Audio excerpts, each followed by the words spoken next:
Nyaa! You've been hacked by the powerful and tubular Maine Coon hacker! Chiaki Katsumi! Here to steal your data and your heart! Hello. 'Tis I. 'Tis me. Happy Tuesday! I don't know why I was gonna say Wednesday, but happy Tuesday! Happy second day of the week. Day number 2 out of 7. How's your guys' Tuesday been? What have you guys been up to? I had a weird dream yesterday. I usually tend to have dreams, but I had this weird post-apocalyptic dream. And then I happened to see that a post-apocalyptic VN got announced today, and I was like, huh, what does this mean? What does this mean? Is this a sign? What about stealing our sweets like you posted earlier? I do want sweets though. Day number 3, if you start counting on Sunday, do you guys actually count Sunday as like the first day of the week or like the last day of the week? You predicted the future. Maybe it was a sign. She got a premonition. I did. I felt it. I finished all achievements in Silksong just before the stream started. All the Steam achievements. Oh my god. So much work. I have to cram the week's worth of effort into just 3 days. Oh god. 3 days. Jeez. I can imagine how crazy that would be. Especially if you're gonna be gone for a bit. I was actually playing the same chapter of Ace Attorney you'll be playing today. Really? Sunday, last day of the week? Post-apocalyptic dream? Yeah, I had a post-apocalyptic dream. And then I saw today that apparently a VN with a post-apocalyptic setting got announced. So I was like, wait a minute. Wait a minute. Do you remember the details of your dream? I remember it was like a post-apocalyptic world where cats took over. I don't know why specifically that, but... it was that. I don't remember it well, but I think part of my dream last night, I was watching one of your streams. Streamception. I read Spiral A Hero's Tale for a second time today. Ooh. Nice. Do you do a challenge run or just like going through the game again? I've been playing Sky Remake, currently the second region of the game. Chiaki here manifesting an entirely new game, the cat takeover. So the world domination plans weren't fake. Who knows? The Chiaki predict the future. I think you were just dreaming of the future. Is that what it is? Is that what it is? Manifesting entirely new games in my dreams. Isn't that a legit game? I could have sworn there was some sort of post-apocalyptic zombie game involving cats. Wait, is there? I mean, I know post-apocalyptic settings are very common, but I don't know if there's one involving cats. Is there? I'm not sure. I'm just going through the game normal again. Usually post-apocalyptic settings are tied with zombies. Like 90% of the time, I feel. I mean, if you consider the Hunger Games post-apocalyptic, I guess. That's not tied with zombies. Apocalypse isn't always zombies, but I think it's most commonly tied with zombies. I've learned about watching Chiaki, and guess what? There's a Chiaki stream happening the same day. What could this mean? Zombies and cats is a strange combo. It is. I mean, there's sometimes zombie animals in like apocalyptic settings. It's not usually very common, but sometimes there are. No, as if Hunger Games is the post-apocalyptic story. It kinda is, I guess. It's really common as zombies or some virus. Maybe. Maybe. I've seen more world turns into game apocalyptic settings nowadays than zombie ones. How does a game apocalyptic setting would work, though? How does that work? It's like... apocalypse... disease... zombie... what else? Is it Hunger Games like dystopia? I mean... you could say that. I've seen it in both. System joins the world, monsters and dungeons start spawning. Would Hunger Games be more dystopia than apocalyptic? There's Bird Box. I guess so, Bird Box. They're aliens. Wasn't it like... well, not invisible, but you couldn't look at it. Maybe an impending natural disaster? You're talking like 2012? Like the 2012 movie? Isn't that just like apocalypse rather than post-apocalyptic? Because there's like nothing after like the wave kind of destroys everything. Hunger Games is post-apocalyptic and a dystopia. No internet. Invisible aliens, or the one with the deaf girl. A silent place? What's it called? A silent place. A quiet place, almost. I was like, wait, wait, I don't think she's deaf in this one though. A quiet place, a silent place. They're synonyms, close enough. A silent place, a quiet place. You know, the potato. It's close enough. I think this has a game. Quiet place is silent. Had to run Squid Games. So you quit or keep playing if you were in Squid Games? Nah, I feel like... Don't you die if you quit? I forget if you die in Squid Games or if you quit. Silent, quiet, close enough. But yeah, it was like you couldn't speak or like they hear you and then you die. It's just close enough. Silent place, quiet place. Who can tell the difference? The girl is deaf and her hearing aid thing is a key to beat the aliens. Is this in a quiet place? I thought a quiet place the girl had asthma. Or is that just the game? I don't know if like the movie is different. I know in like the game, apparently the girl has asthma. So like, you kind of need to like keep track of your inhaler or else you have an asthma attack and then the monster hears you and you die. You can't even quit in Squid Games. They all got kidnapped. I haven't watched Squid Games, but I would assume they just kill you if you give up. A Quiet Place? There's a Quiet Place Part 2 and then a Quiet Place Day 1. No, in the movie she's deaf. No idea if she has asthma. Maybe they changed it in the game. Because I could have sworn in the, what's it called? In the game, you play as like a girl that has asthma. So you kind of need to like keep track of your inhaler so like you don't get like an asthma attack and then a monster hears you and you die. Actually, in most about to leave, they just let you leave? Wait, really? That happens in Squid Game. Don't the players vote to leave or keep playing? Never actually seen the movies, but seen parodies. I've never watched Squid Game, I'll be honest. I never watched it. Like, I remember hearing about it, but I just never watched it. So I have no idea. I have no idea. Have you seen the Hunger Games movie? How do I explain? How do I explain? I used to be a Hunger Games fan. It's not even just the movies. I was the girl that read the books.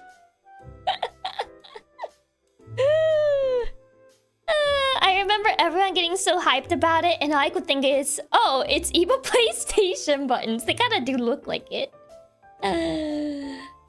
Chiaki used to be the most hardcore Hunger Games fan. I was a Hunger Games fan, so... I had my Hunger Games fan face in middle school. Because I like the typical, like... what's it called?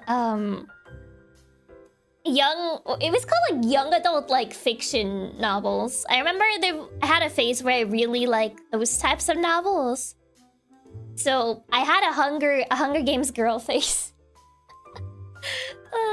I've seen it be a parody of Squid Game. So I watch all the movies. I read the books. I got out of the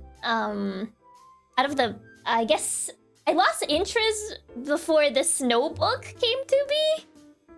So I didn't read that one. I only watched the movie, like the one about Snow. I didn't read that one because I at that point I was already like I had lost interest. The young adult novels, don't worry. I think most people have that face. A lot of people were. There's a reason they made the movies. Tiak embracing lore, Hunger Games fan. Yeah, I was a Hunger Games fan. So that's how you watch Hunger Games. And watch Ready Player One. No, that one I watched out of curiosity, but I didn't like it. The young adult novels, don't worry. I think most people had that phase. But yeah, I read the first book of Maze Runner, but I got spoiled and then I dropped it. I watched the movie, A Maze Runner 2. I don't remember if Maze Runner got other movies other than the first one. What else? Divergent? I didn't like Divergent. I thought it... I honestly didn't like it. I didn't like Triss. Triss was really annoying. Triss was really annoying, and I made a mistake of buying all the Divergent books, even the spin-off with the guy, because I was like, oh yeah! Like, people recommended it to me because it's like, oh, if you like Hunger Games, you're gonna like Divergent. That's a lie. I didn't like Divergent. And I had to figure out how to get rid of the books. Because I bought all of them on hardcover, by the way, so it's even more expensive. Oh, God. No. I bought them on hardcover. And then I ended up hating them. And I was like, oh, great. Now what do I do with these? What do I do with these now? Divergent wishes being half as good as Hunger Games. Divergent, no. I'll be real. I never heard of Maze Runner until my roommate watched the movies. Really? Maze Runner also got the whole saga into movies. Really? I just remember the first movie. I don't remember hearing about the other ones. That's always the worst. Buying a whole series just to learn that you think they suck. I would have just donated them to the library. The thing is, there isn't, like, any local libraries here that would have taken them. If I could have donated them to, like, the library, I would. But there isn't really, like, any libraries here that would have actually taken them. So I was stuck with them. I think I still have, like, the first one and the side novel with the guy. Because I think I sold most of them to my friend, who actually liked the Divergent series. Because she wanted to have them hardcover, and I was like, I got you. I already got all of these. I already got all of these, and I don't even like the series. You can have them. They were hardcover copies. You get the side novel? Yeah, because I couldn't sell the side novel to her because she already had it. The one series will take any form of media? Yeah, over here, not really. Imagine trying to donate them to the library and they refuse. They're like, we don't want that here. I don't think I heard of Divergent and Maze Runner until Chiaki mentioned them. The other movies weren't that great, really. Ah. Gotta pretend you were being a good friend and got them all the books as a gift. But you were actually just trying to get rid of them. Yeah, I was just like, you can have them. If you like the series, you can have them.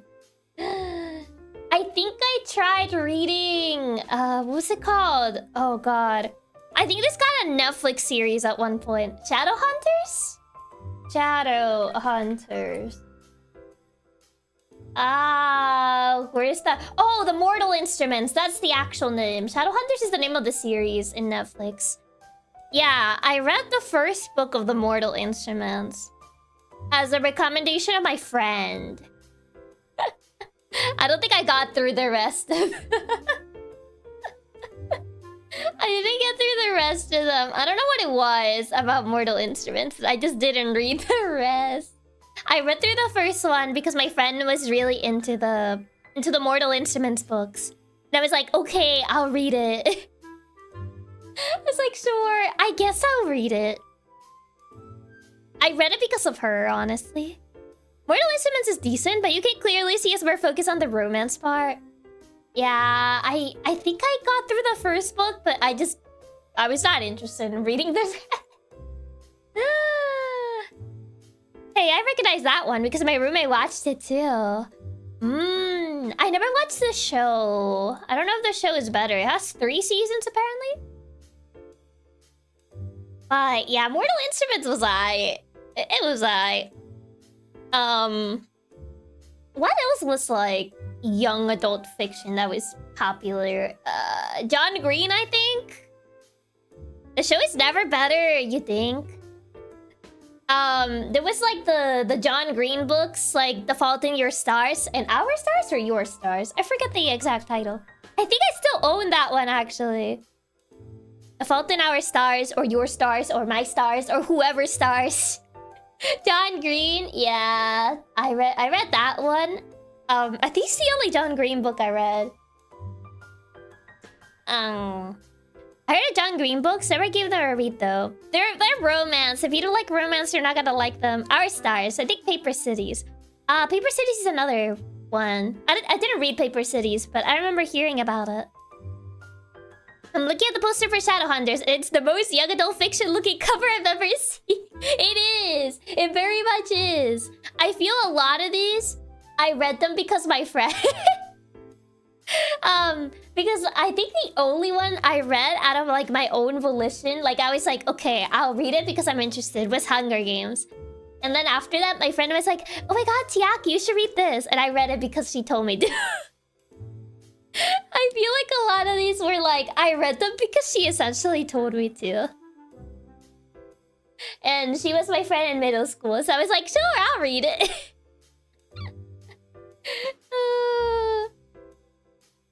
John Green books are the most... I'm not a kid teenager story. I'm not a kid. I'm a teenager. A little bit, yes. I like romance, but it depends largely on execution. That's fair. That's totally fair.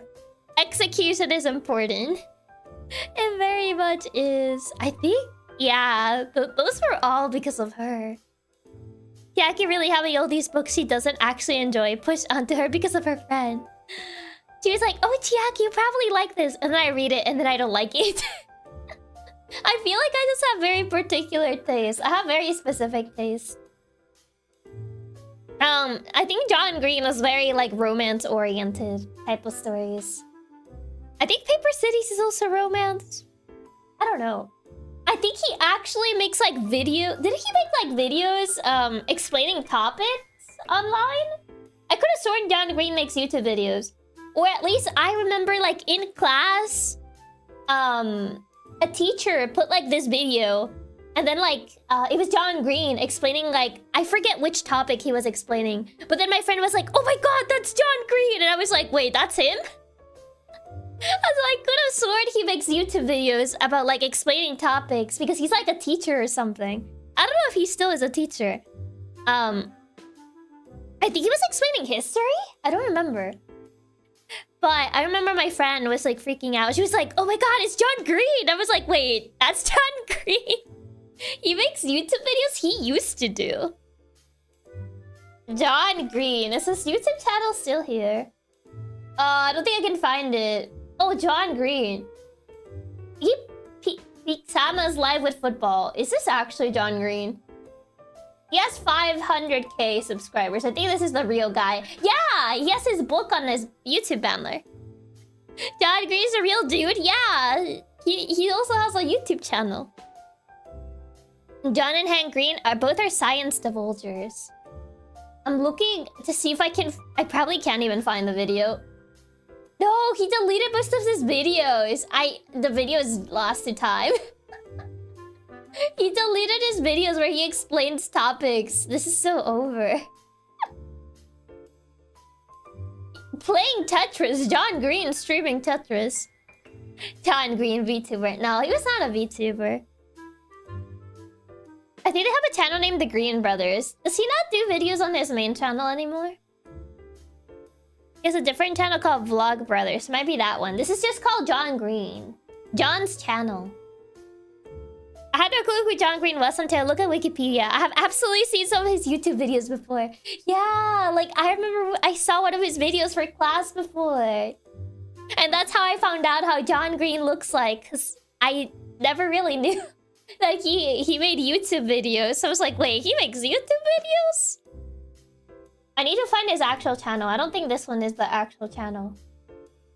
He makes videos about soccer. Lives about soccer, but I don't think this is the one. John Green Brothers. Would it be this one? But that's just his blogging channel. I don't know if he has the videos that I'm thinking on his blogging channel. The Vlog Brothers one has 4 million. It's very possible I've seen these and I realized it was him. He might have deleted his, like, actual topic videos. No! Like, where he was explaining... I don't remember if it was science or history. I can't recall what topic he was explaining. Sci-How is the channel where they upload most of his science stuff. It might be that one. Sci-ho. Sci-show. Is it Sci-show? Oh, is this the one with John Green? Sci-show. I had to look really far back to see if I can find the video. And that would be if I even remember what the video was. I don't think I remember what the video was. Bananas or no, what you think? Yeah, I don't think this is it. Yeah, it's gonna be like really hard to remember what was it that I watched. He has too many videos. But it might have been his science channel. We might have watched it for like, biology or something. That would make sense. Because I think my biology teacher really liked to play videos for us. So we might have watched it for biology.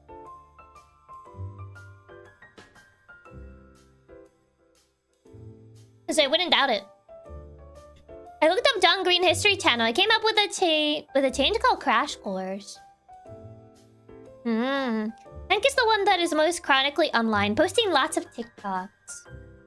I was trying to look up through his playlist to find stuff, but he has too many. I think it'll be too hard to find it. I think it might be lost to time. I would actually have to try to remember what it was that I watched. But that's how I found out John Green was a YouTuber. And not just a writer. To be fair, I think most writers don't tend to like actually do YouTube. So at the time, I was like, whoa, mind blown. John Green is teaching us science or history or whatever that was. I also see he has a video on Good Mythical Morning where he eats the meal he wants to have as his last meal before dying? What even? Before dying, does he just lie in his bed and it's like, I'm dead, Chad, goodbye. Oh, God. I do wonder. Maybe somebody else have uploaded his old videos. Not sure. He also has a bunch of videos. So, it would be kind of hard to remember which one it was. He has too many videos, man. Many videos. I thought he was more of a writer than a YouTuber. But apparently he has like 3 channels. He has like the science one. He has like the actual John Green one where he just streams like football or whatever. So he has like a lot of channels.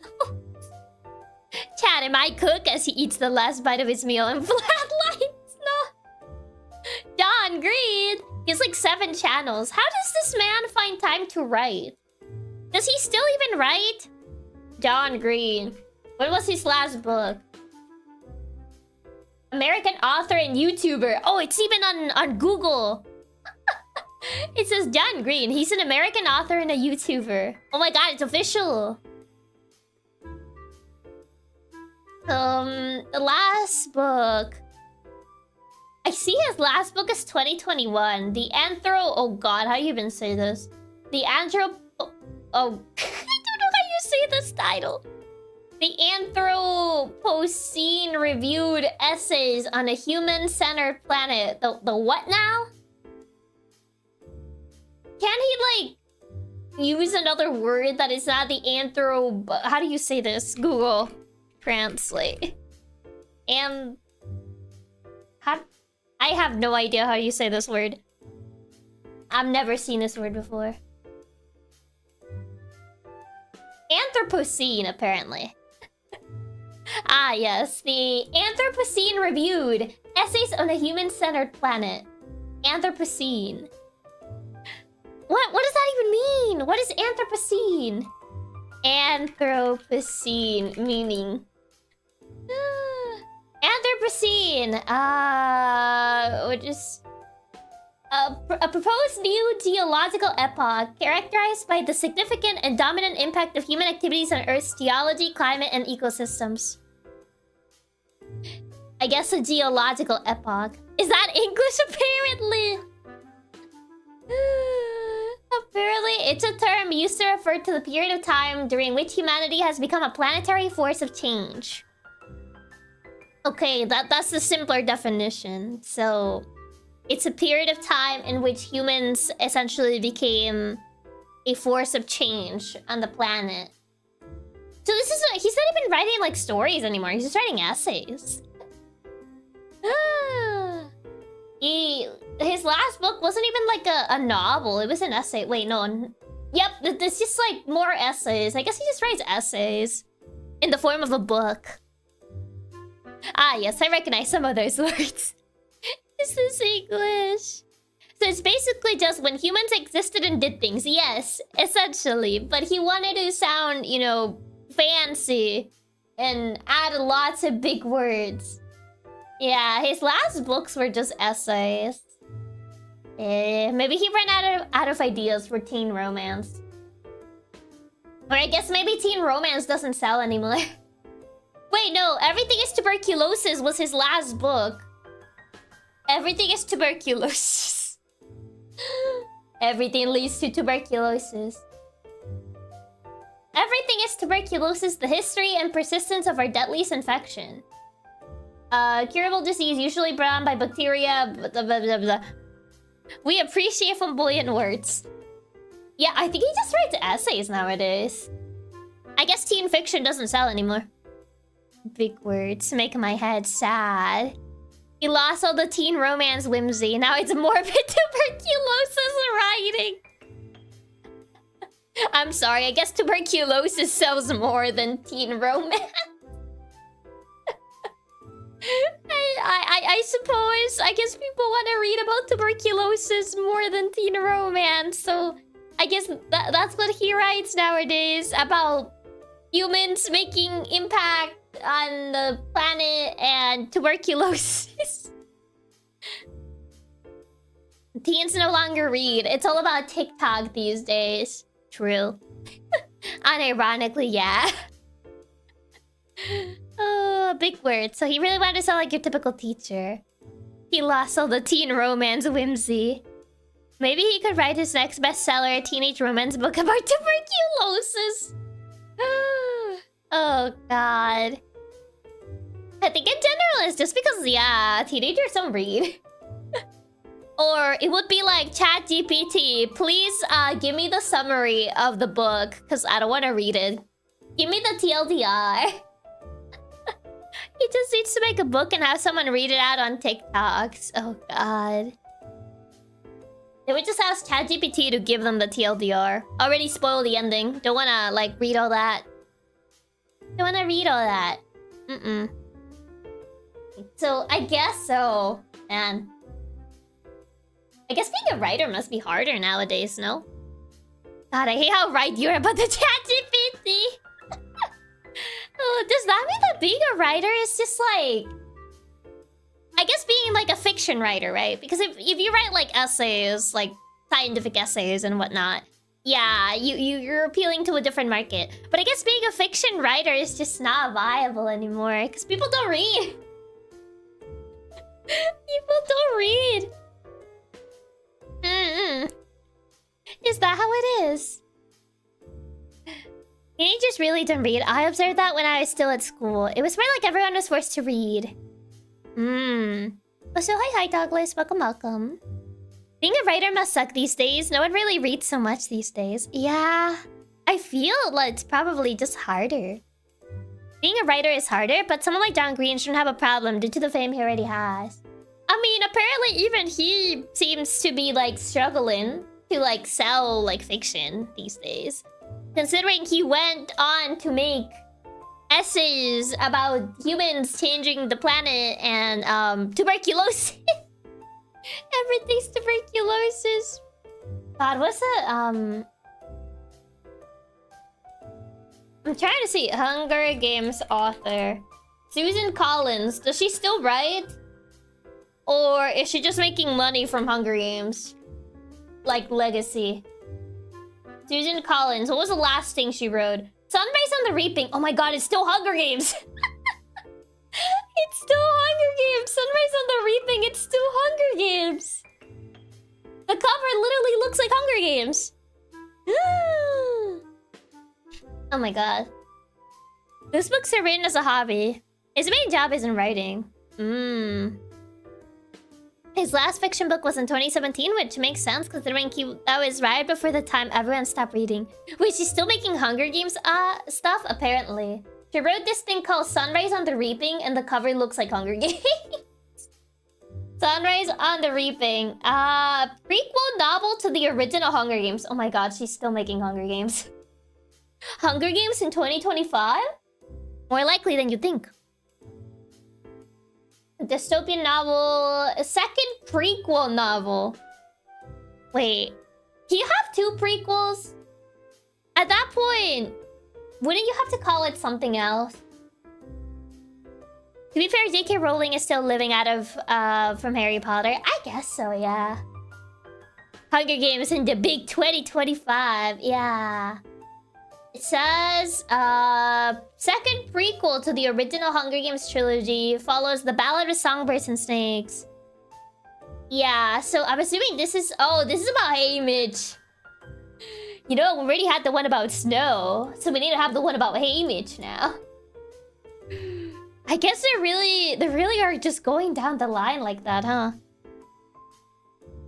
I mean, I guess if you really go like that, you can just, like, essentially have infinite, like, content. Be like, okay, now we're gonna put Haymitch's dad, we're gonna put Snow's dad, and then we're gonna, like, put, like, Snow's grandfather in the Hunger Games.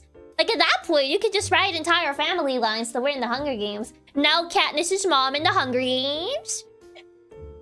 Like, at that point... So she's really only writing more about Hunger Games. I was thinking maybe it was similar. No, this is actually a prequel to the Hunger Games. Star Wars has 4 prequels. So she's really only writing about Hunger Games. Could have the prequels for any important character in the series, so we never ran out of content to write. Crazy. Going all the way back like 10 generations to witness the start of the Hunger Games. Indeed, the last book ends with Katniss being a mother. Isn't writing prequels bad though, since you risk retconning the original books? See, that's why you need to keep track of, like, essentially everything you wrote before. Or else you end up like a Kingdom Hearts situation where you have to essentially look up videos about people explaining the lore because you forgot what you wrote before. And you have to make sure you somehow don't mess up the continuity of the other Kingdom Hearts games. Because you can't remember everything you wrote. So I feel like this is a similar case where you have to essentially be like looking back at what you wrote before and be like, okay, does this contradict what I wrote? No, yes, okay. Do you think prequels also got their own version of the Golden Retriever guy from the main books? Don't know.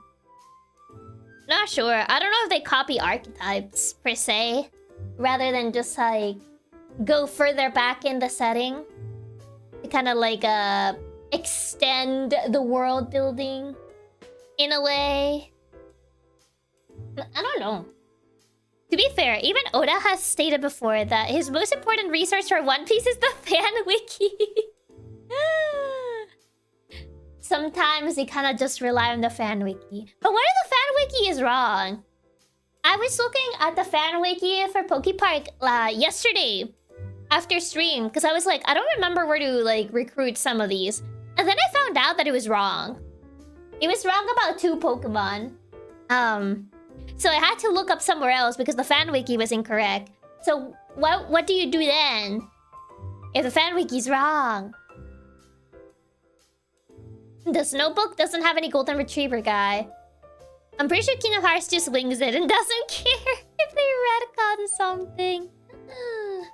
Those fan wikis are usually right. If they're a more popular site, it'll be updated and checked more often. I guess so. One Piece fan wiki is more accurate than Oda at this point, is it? I would assume, like, if you're writing something that's gonna last a while, you'd at least, like, have some notes, maybe a notebook or something, and be like, okay, these are, like, the key things that I must not, like, retcon along the way. Pokepark's probably too niche to get people checking for mistakes. Man. If the fan wiki's wrong, maybe you could find like a guide in game FAQs. I had to look up in game FAQs to double check. Also, hi Sing, welcome. I mean, I doubt even Oda knew it would go for this long. I wonder if he planned for this. Did he really plan for the series to go on for this long? Was that his original plan? Or maybe he planned One Piece to be shorter. But then he was like, I don't want it to end. And he kept like making it longer and longer and longer. Until it reached its current state. So hi Pavel, welcome. Like, I wonder if he really planned for One Piece to be as long as it is. The world may never know. I highly doubt he planned for it to go this long, unless he really predicted his story going for 1,000+ episodes. I mean, isn't Detective Conan still ongoing? I could have sworn Detective Conan is still ongoing. So, like, maybe... To be fair, Shonen Jump doesn't want One Piece to end, not Oda. That is true. It does appear in the, Shonen Jump magazine. And it's one of the biggest, manga in the Shonen Jump. He said he had the story to tell, but it took longer than expected to complete and make better. Conan is still going, but I think it's split up more than One Piece. Is it? Is it more split up than One Piece?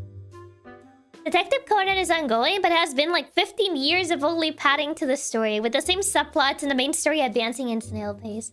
I mean, if you've been writing something for 15 years, I feel at one point, you're just gonna like end up writing the same thing, but with like slight differences.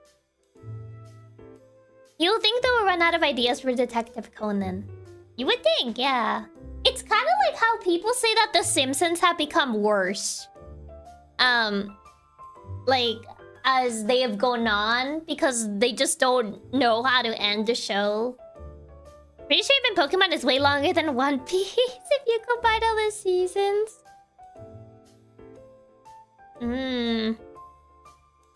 I guess so.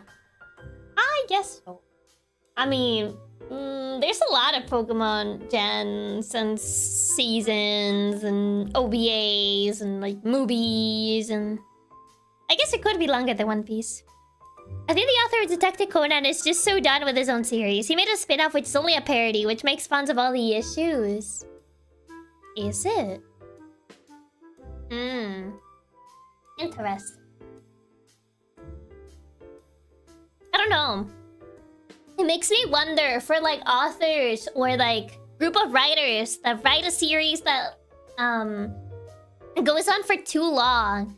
Like, was that within their plans, or essentially they were just forced to like write until they reach a wall? I mean, with The Simpsons, I'm assuming it's like the publishers that are like, okay, no, we need to keep going. So eventually we write something that just ends up predicting the future. Because there's the whole thing of like how Simpsons have predicted like events or whatever that have actually happened. So, isn't it? I guess. But yeah. I guess they would just like write until they can't come up with anything else. I know that Kojima kept making Metal Gear games because of fan demand. That how it is. I guess fan demand can also be one of the factors sometimes. I doubt most of them plan for it like it's gonna be the executives telling them, alright, come up with even more random stuff. We can't let it die. It can't die. I guess so. I feel like that tends to be more likely the case. Like, it's too popular that people are like, you can't just end it. You can't do that. People like it. What will they do if it's over? I don't know. Watch it again. If they like it that much, they can watch it again. I don't know. I feel like I've seen too many shows where they like make it so long that it just feels like it's dragging on. I think a lot of these writers do just end up having to keep series alive for publishers to milk more money out of it. I'm sure the writers of a few of those shows want to end it by this point, but just can't for either fan demand or the higher-ups. Makes sense. I heard most writers have their story planned with the assumption it won't go as long due to risks of being cancelled anytime.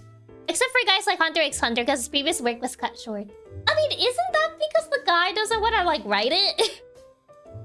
Isn't Hunter x Hunter in hiatus because, like, he doesn't want to write it? Isn't that the guy he's married to the Sailor Moon mangaka? Hunter cross Hunter, we're not going on this discussion again. Unless Katsumi lied.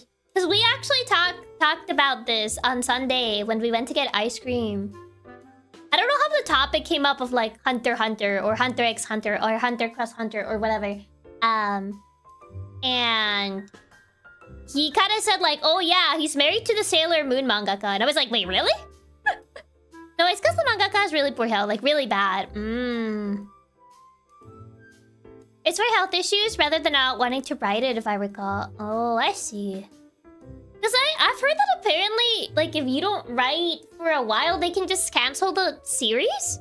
Isn't that what happened with, God, what was the name of that MMO manga? I forgot the name. I really like the anime, and I remember I went to read the manga, and then I found out it got cancelled. Because the mangaka had, like, a lot of, like, health issues, and they had to cancel it. God, what was the name? Recovery of an MMO Junkie, I found it.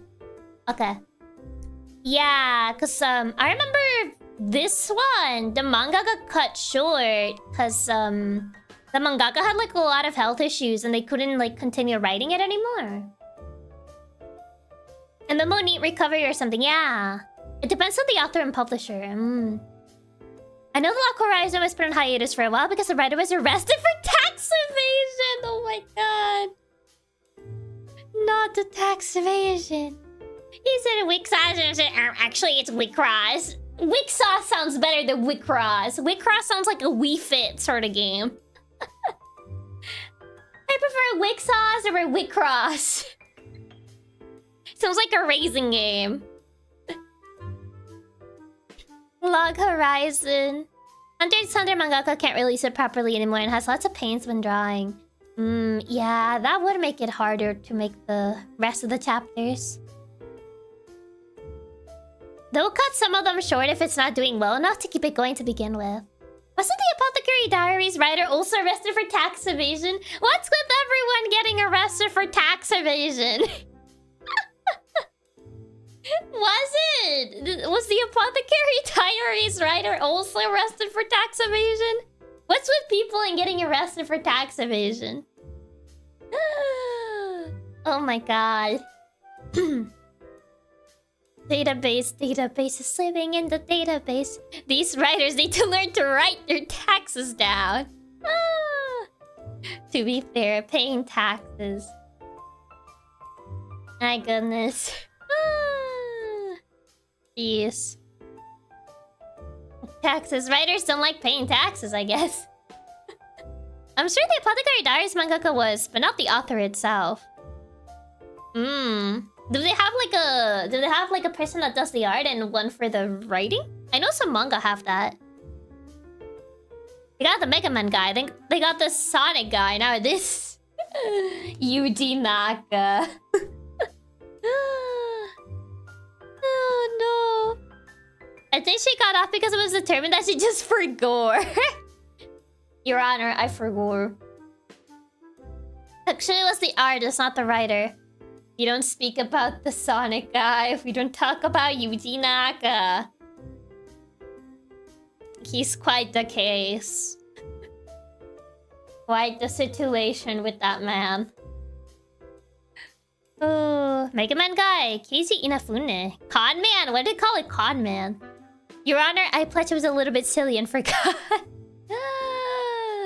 Oh man. Oh man, oh man. We need to talk about Yuji Naka situation. If you know, you know. Yuji Naka is an entire case of its own.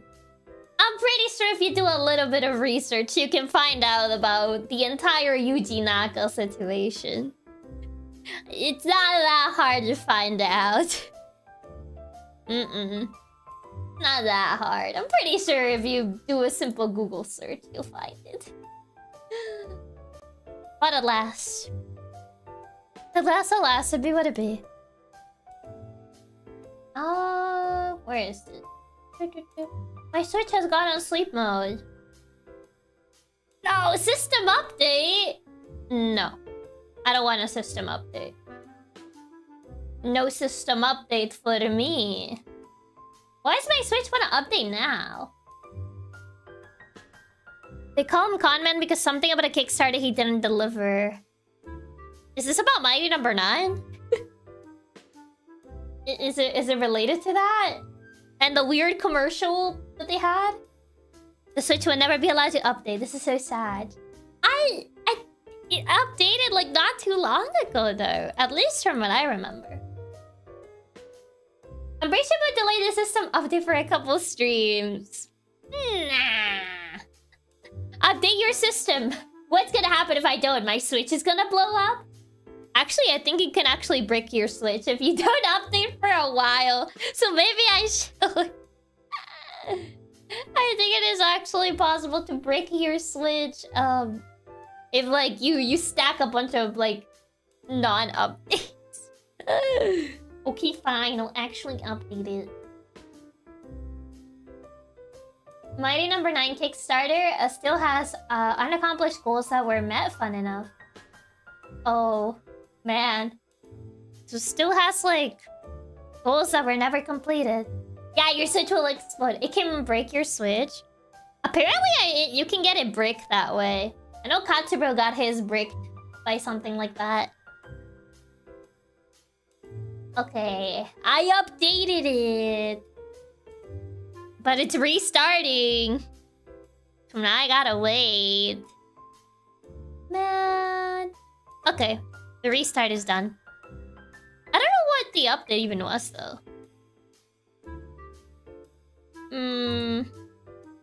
Oh, maybe it's... No, I highly doubt it, because then it will be a game update. I was like, is it related to ZA? Because ZA is releasing soon. But that would be a game update, and I don't have the game. So I don't know. Then just do the Satsu longer. It's already done. I would say personally, the Mega Man games made by indie creators are better than the ones Inafune did.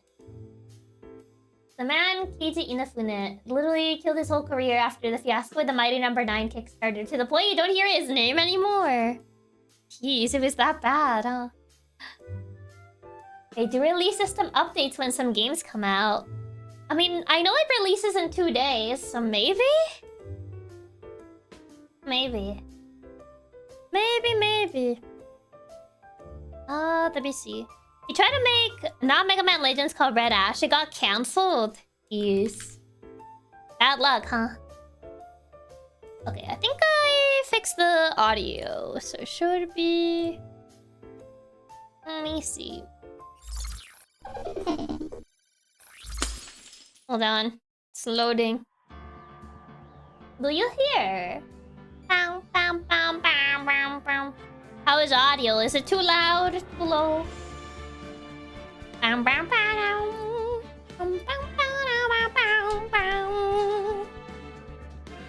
hear it. Hear it? Okay. Is the volume good? Or is it a little too loud? It's stolen Turnabout side. On the lower side, but better than too loud. I'm afraid it might get too loud later. Actually, that reminds me, I just see the new big update they're doing for the Ace Attorney trilogy. Comes in with a built-in meme maker. Oh yeah, the picture thingy. Yeah, I did see that. Dun, dun, dun. Oh, this one's fine. Okay. The time is 1 AM. Oh. He flatlined! Oh, gotta go run, whoever you were. Oh. Detective, we made it! Phew, what a relief. Glad the jewel is still safe. Gumshoe! Oh, you said it, pal. It must have been our rock-solid security that scared him off. Would you mind opening the safe just to double-check? I didn't register the combination. He typed it way too fast.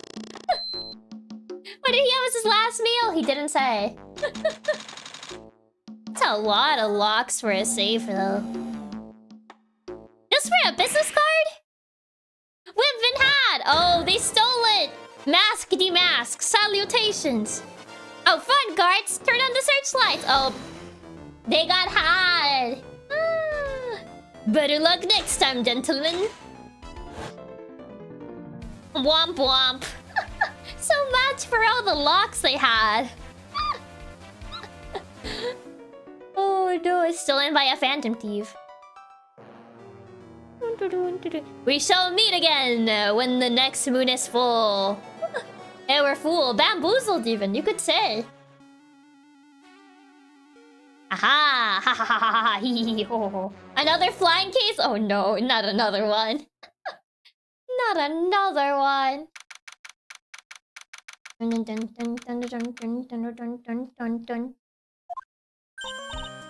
Nick.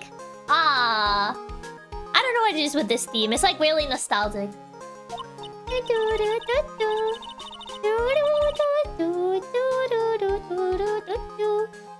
Hey, are you listening to me? You can clean the toilet later. This is important. What are you freaking out about now? My favorite theme. I really like Maya's theme. Today will be the last time you talk to me that way. Why? Huh? We're about to hit the big time. What do you mean by that? Big time? And what do you mean by we? You don't mean you and me, or... Yes. Ah, don't be silly. I'm talking about me and... Pearly, of course. Hit the big time. The circus? Dun, dun, dun. Hello, it's a pleasure to see you again, Mr. Nick. Pearls, you haven't changed a bit. I mean, it hasn't been that long. Hasn't been that long since the last game. The theme really is so good. It is. Hey, haven't you heard, Mr. Nick? Here, take a look at this. Not the circus again? Oh no. The poster. Oh, not the I am. Oh, right. How to forget the urn. Kudine Village? Isn't that... That's right. It's our hometown. Pearly and mine, that is. I am. They never actually, like, properly fixed it after that incident, huh? They just left it as I am. What's this about treasures from the boonies? Looks like it was broken again. No, it was broken from that other case, and they just left it like that. They never fixed it. Haha, very funny. You can laugh all you want. But you'll be singing another tune tonight. Oh boy. Tonight? What about tonight? The Treasures of Kudine exhibit doesn't actually start until next week, but...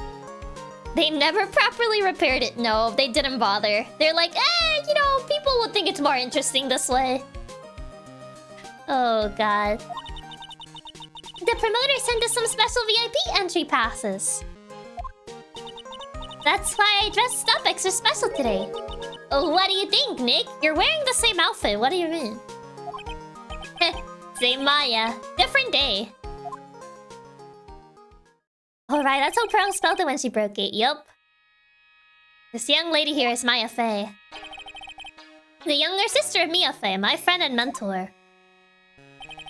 I first met her 2 years ago. No, not again. Not after they give us like the Maya, not the Maya, the Mia case. I was working on the case surrounding Mia's death, and ever since then, I miss Mia. She was so sassy on her case. I've been the one who's been keeping this law office afloat from behind the scenes. Actually, that's just the cover for her true identity. In reality, she's a spirit medium and a bit of a shady character. Don't call her shady! Maya's not shady. She's wearing the same outfit, she is. So hi, Heartclick. Welcome, welcome. Not the death shot. They really wanted to hurt you giving them Nyaa case and then having this right after. They never let you forget. And this little girl is Pearlface, but I usually call her Pearls. She's Mias's cousin and a spray medium in training herself. I know I'm a bit young, but I want to help in any way I can, Mr. Nick. Wait, that reminds me. That subplot with the Kudain lady, it never came to be. I just remember because we're talking about Kudain Village, and there was like the entire subplot with the Pearls' mother after we like sent her to jail in the second game. And like her subplot never came to be. It made it sound like she was gonna get revenge or whatever, and then it just turned into nothing. The aunt? Yeah. The aunt, yeah. Because like after her case was over, it made it sound like she was gonna come back, and then she just never came back. The Kudain plot, I thought it was building up to something bigger. Something tells me it's gonna come up to be in this game, and if not here, probably the next one. I can say for sure it's not in the next one, which is Apollo Justice. Because I played Apollo Justice, and she does not show up in Apollo Justice. No, like she can't come back up. I guess so, but I feel like this game is probably gonna be more about like... I feel maybe the Dahlia plot. That's what I think. And Maya here's the daughter of the Kudain School of Channeling Masters. The shady character comes with the family. I know it sounds ridiculous, but it's no joke. I've seen her power with my own eyes. It's the real thing, alright. Maybe she comes back in this case.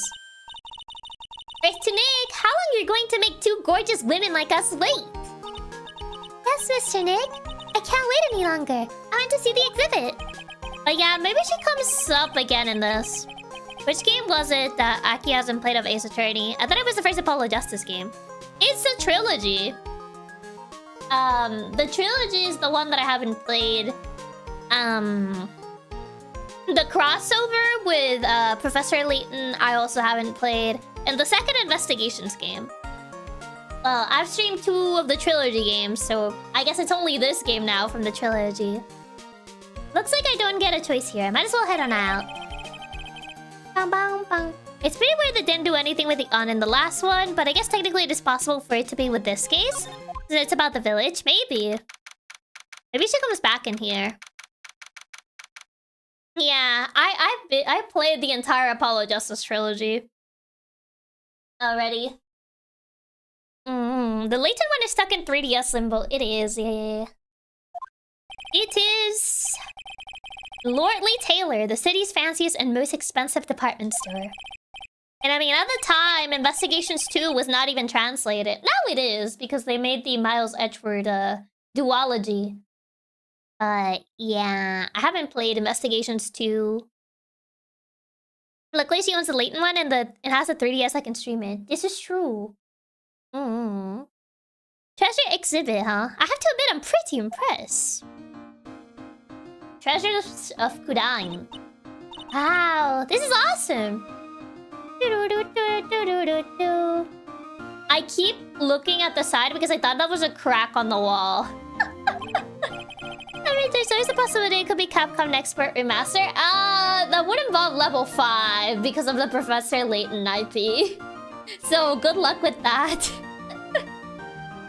Yeah, you can make even the cheapest junk look great. Just ask Professor Layton fans how they're doing, and then you will get the answer of how likely that is. Oh, God.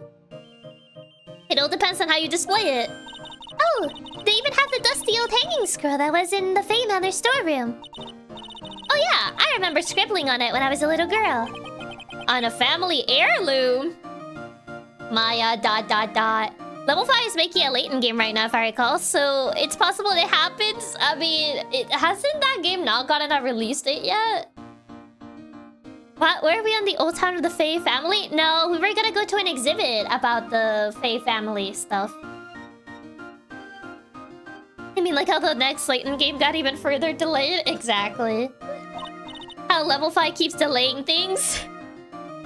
Ask about Deca Police from level 5. How Layton keeps getting delayed.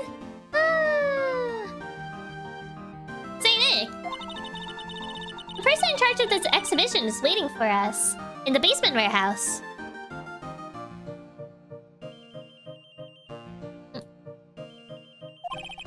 Alright. I guess we should go and say hello. Basement warehouse. It keeps getting to like Fantasy Life too, but it can live if that one too. Chiaki, if I can get Fantasy Life 2 after 3 years of delays, then anything is possible. I mean... Yep, this is a basement warehouse, alright. This place is scary. I feel like a monster could jump out at any time. Don't be scared, Pearly. I'll protect you. Oh, Mr. Right. Wait, who's this? A monster! You were right! Huh? A monster?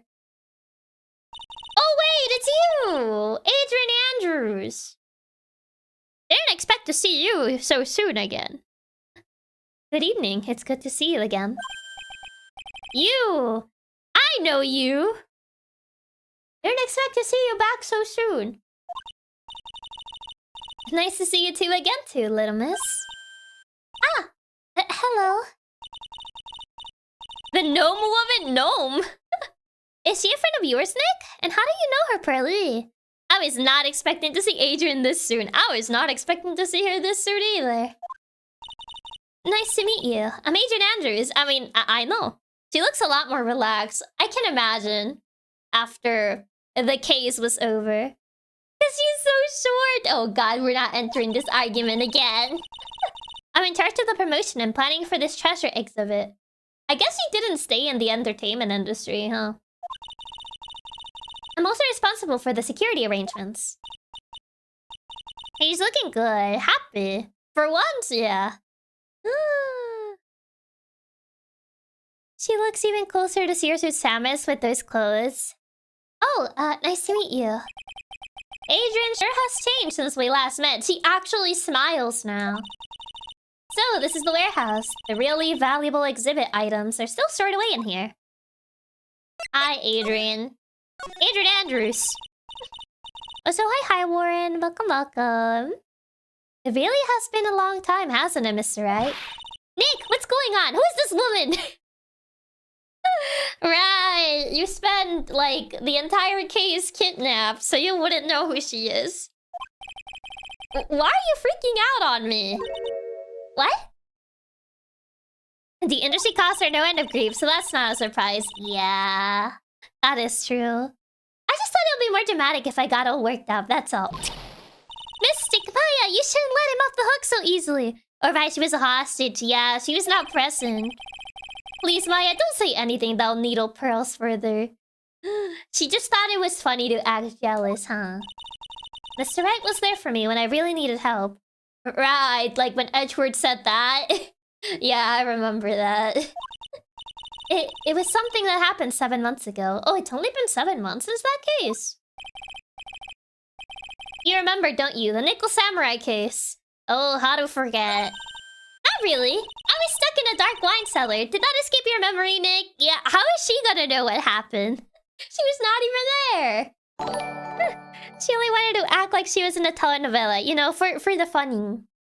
Also, Warren, thank you so much for the super. Thank you. Thank you so much for the snack fun. Alright, Pearls is the biggest Maya X Phoenix shipper around, so she got excited seeing Maya being jealous.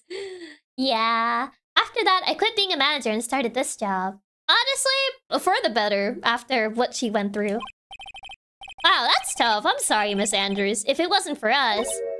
No, don't say that. I'm glad the whole thing happened. If anything, if it wasn't for us, she would still be miserable. Thanks to you and everyone else that was involved, I was able to change my whole life. I really am grateful. Phew, that's a relief. Lordly Taylor, who's this? It's nice seeing her do better. Yeah, it's nice seeing her doing better. I'm really impressed, Miss Andrews. Handling a huge exhibition like this must be very tiring. Well, Lordly Taylor is celebrating their 200th anniversary this year. And guard cowering in jail from Le Killa. Shelly da Killa. The works on display in the main exhibition hall are worthy of the finest museums. Woohoo! Do you hear that, Pearly? The finest museums! Yes, I did. That's really wonderful. Yeah, lucky this event opened her eyes about the celebrity life. Yeah. So this basement warehouse is pretty well protected, huh? Of course it is. After all, there's some priceless treasures here. The security guards are all very highly trained as well. Why do I have a feeling there's gonna be an inside job and something's gonna get stolen? Lucky this event opened her eyes about celebrity life. If all that didn't happen, she would still be stuck with Matt and probably would hate herself even more. Yeah. She's cuter when she smiles. A far cry from the cold. Cool and cold from before. Wasn't she in jail? I don't think she went to jail fully. I think she did service, but I don't think she went to jail in like the same degree that Matt did. That sounds good. So what is that face she's making? She's thinking. Oh, might as well go explore. I mean, we don't have anything, so I guess just check the exhibitions. No, you worked even harder, so Matt is the one that goes to jail, not her. Oh yeah. Piece of cloth with a ton of finely written characters jammed into it. Probably esoteric knowledge only mediums would know. Here's the title in English. 108 ways to save money. The essentials. She did tamper with the crime scene. She may have done some time for that. Probably. She probably did some time for that, but nowhere near as much as Matt's. I'm pretty sure the number has gone up since the last time I saw it. Well, we're always looking for new ways, you know. Being a medium sounds like a rough way of life. 108 ways to save money. I have a book like that, what you do? Yeah, she's probably got off with just community service for the crime scene tampering. Probably. Andrew was the same for manipulating evidence to blame and guard, but she wasn't arrested. He probably did some time, but other than that, I don't think so. I'm pretty sure that was important evidence in that murder case that happened in Kudain Village. Oh wait, the folding screen. Does it still have the bullet holes? This folding screen is the greatest of all the stair channeling secret. The 6-leaf Kudain secret writings folding screen. If it's so secret, why is it the most prominent thing in the exhibit? Well, it's not so secret anymore. Was secret. If they didn't repair those holes, and these were the bullet holes of when Maya was accused for being the killer. You opened the book and the first way to save money is quit buying books like this. That would be funny. A secret because nobody can read it. It's so cute. It's a little diorama of Kudain Village. Aww. You guys like dioramas? I think dioramas are cute. Yeah, look at that. But somehow it seems to be reeking of dreariness. Oh, Mystic Maya. It's your house. It even says Fey Manor on it. Yikes, you're right. I kinda want to add the famous in front of it. Don't do it, Maya. They might get mad. Ooh. Man, I am a sewer the killer. The killer. Quite a few callbacks to previous cases. Interesting. They're just a bunch of old urns. Are these really treasures too? Dioramas are so great. The only way to improve them is by actually moving the little miniatures. But besides that, it's so fun. I like them. They're pretty cute. Dioramas are so cool. I was wanting to get some of Fire Emblem battles. Oh yeah, I've seen the custom Fire Emblem ones too. Well yeah, I guess so. So all it takes to be a treasure is age? No wonder nobody likes museums. Man. Can we go the other area? What's supposed to be here? What's with this big cushion? It's just lying around with nothing on it. Oh, it must be for the greatest treasure of all. Air? Oxygen? What's supposed to be there? Greatest treasure? Is there something like that? Huh? Why, of course there is, right, Pearly? Dioramas are so cool. It's too bad they take quite the space. It depends. There's like some smaller ones. Yeah, I bet it would really take your breath away. That doesn't explain what that is supposed to be, though. Move.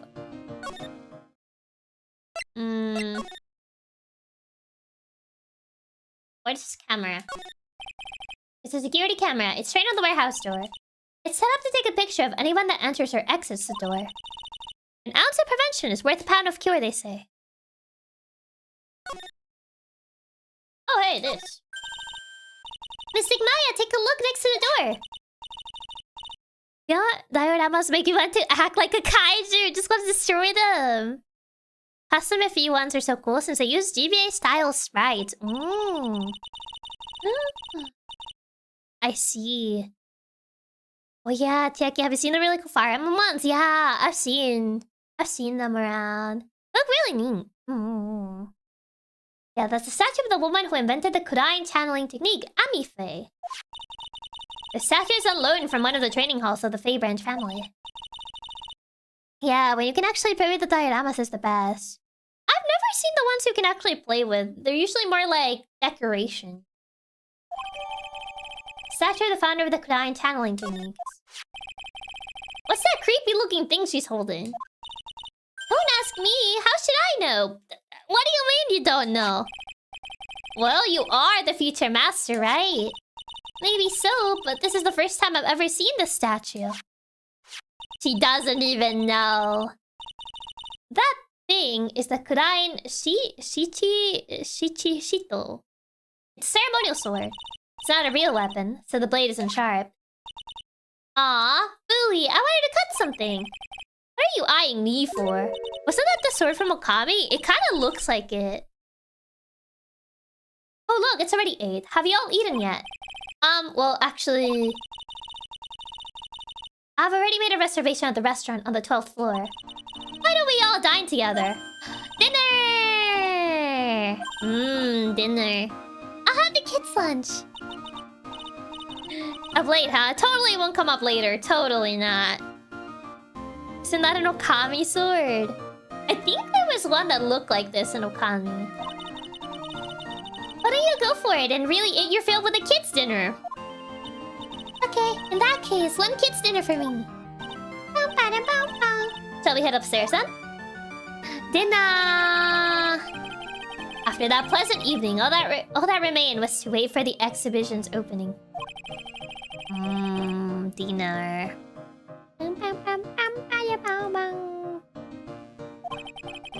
None of us could have imagined that the very next day something terrible would happen. Aw, man. Happiness out of the window already. Wielded by the fox. Apparently it was called a glaive. Very similar looking sword.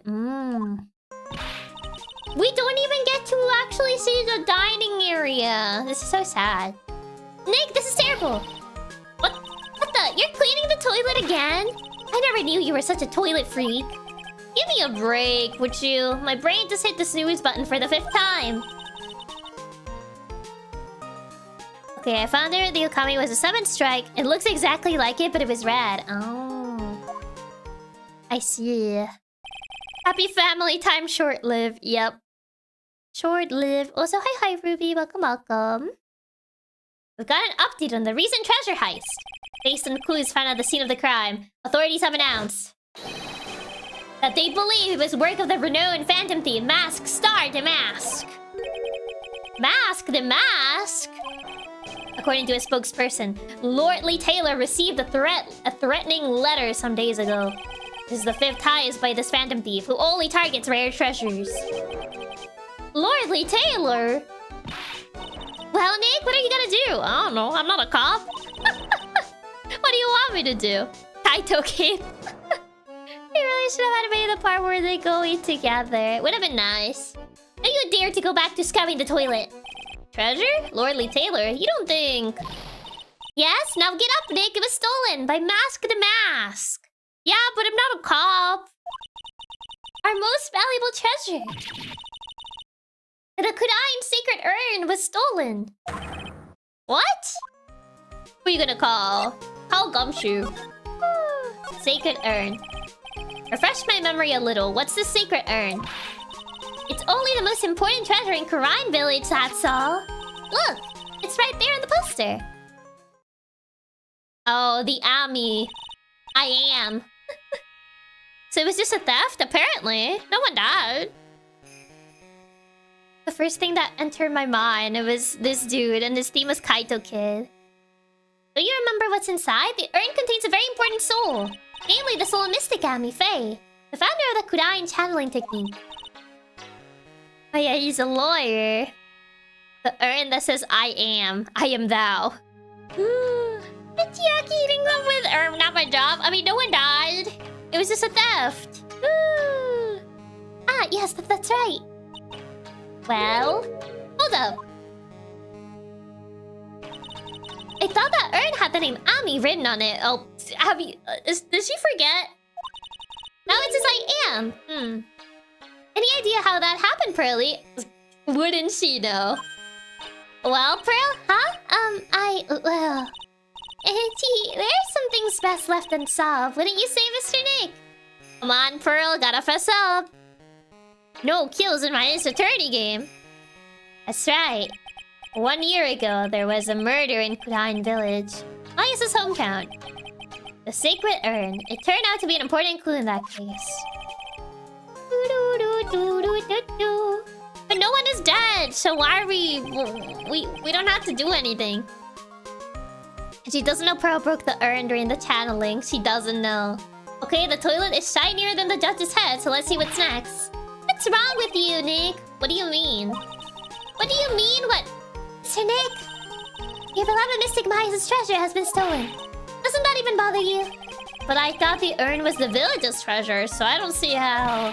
The village's Mystic Maya. She's the future master of the Kurain School of Channeling. None of your aunt has something to say about it.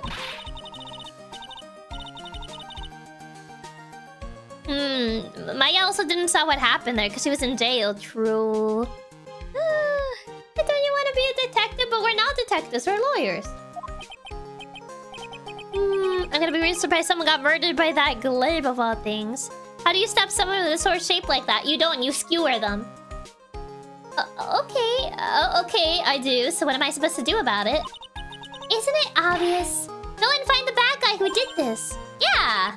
And get the secret urn back. But I'm not a detective, I'm a lawyer. That has nothing to do with it. If you're a real gentleman, you would find it for your beloved Mystic Maya. But I'm not a detective.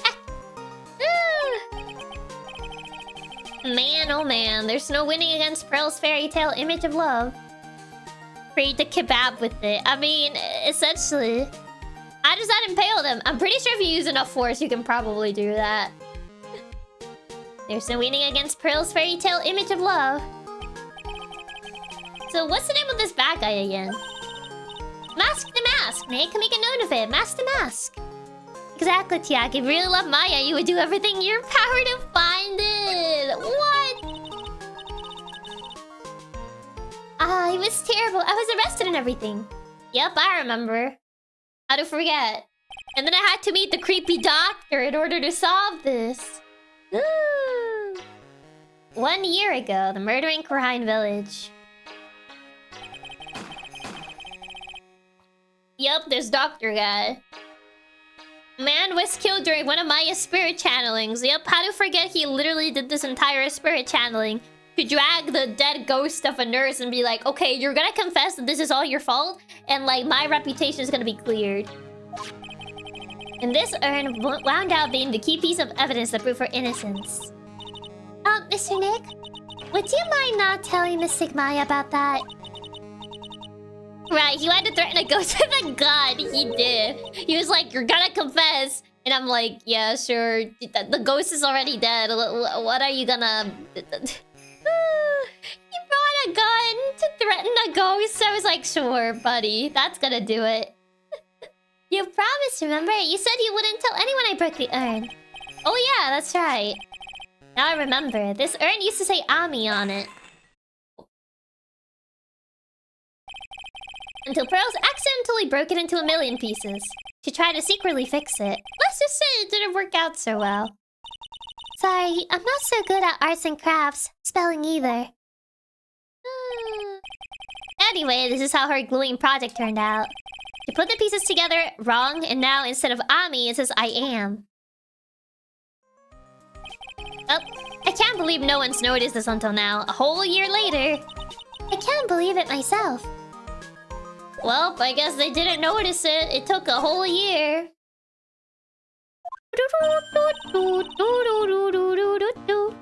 Right, let's see if we can find some clues that might lead us to the bad guy. But it doesn't look like anything has been disturbed. Yeah, it looks pretty much the same as it did last night. Bad guy, huh? Wait, who is this? Oh, this is Gumshoe. Hey, you can't book around here, pal. Wait a minute, that voice. Oh no, not him again. Gumshoe! It's you, and I'm the one who should be saying not again. Why is it that every time something bad happens, you always show up, pal? Maya told me to do it. Oh, guys, they just didn't care enough to put effort to fix it. I should be asking you that. Aren't there any other detectives? After Rise of the Ashes, I am convinced that they probably aren't many. No, I should be asking you that. What are you doing hanging around here? We could say the same about you, friend. I love how you can tell it's Gumshoe as soon as you see pal. That's how you know. Hey, I ask you first. Why are you here Alright, we got it. Why don't you two kiss and make up already? Hello. It's been a long time, Mr. Scruffy Detective. Oh, it's you, little missy. Actually, my name is Gumshoe. Detective Dick Gumshoe. Now is a good chance for you to try to remember it, right?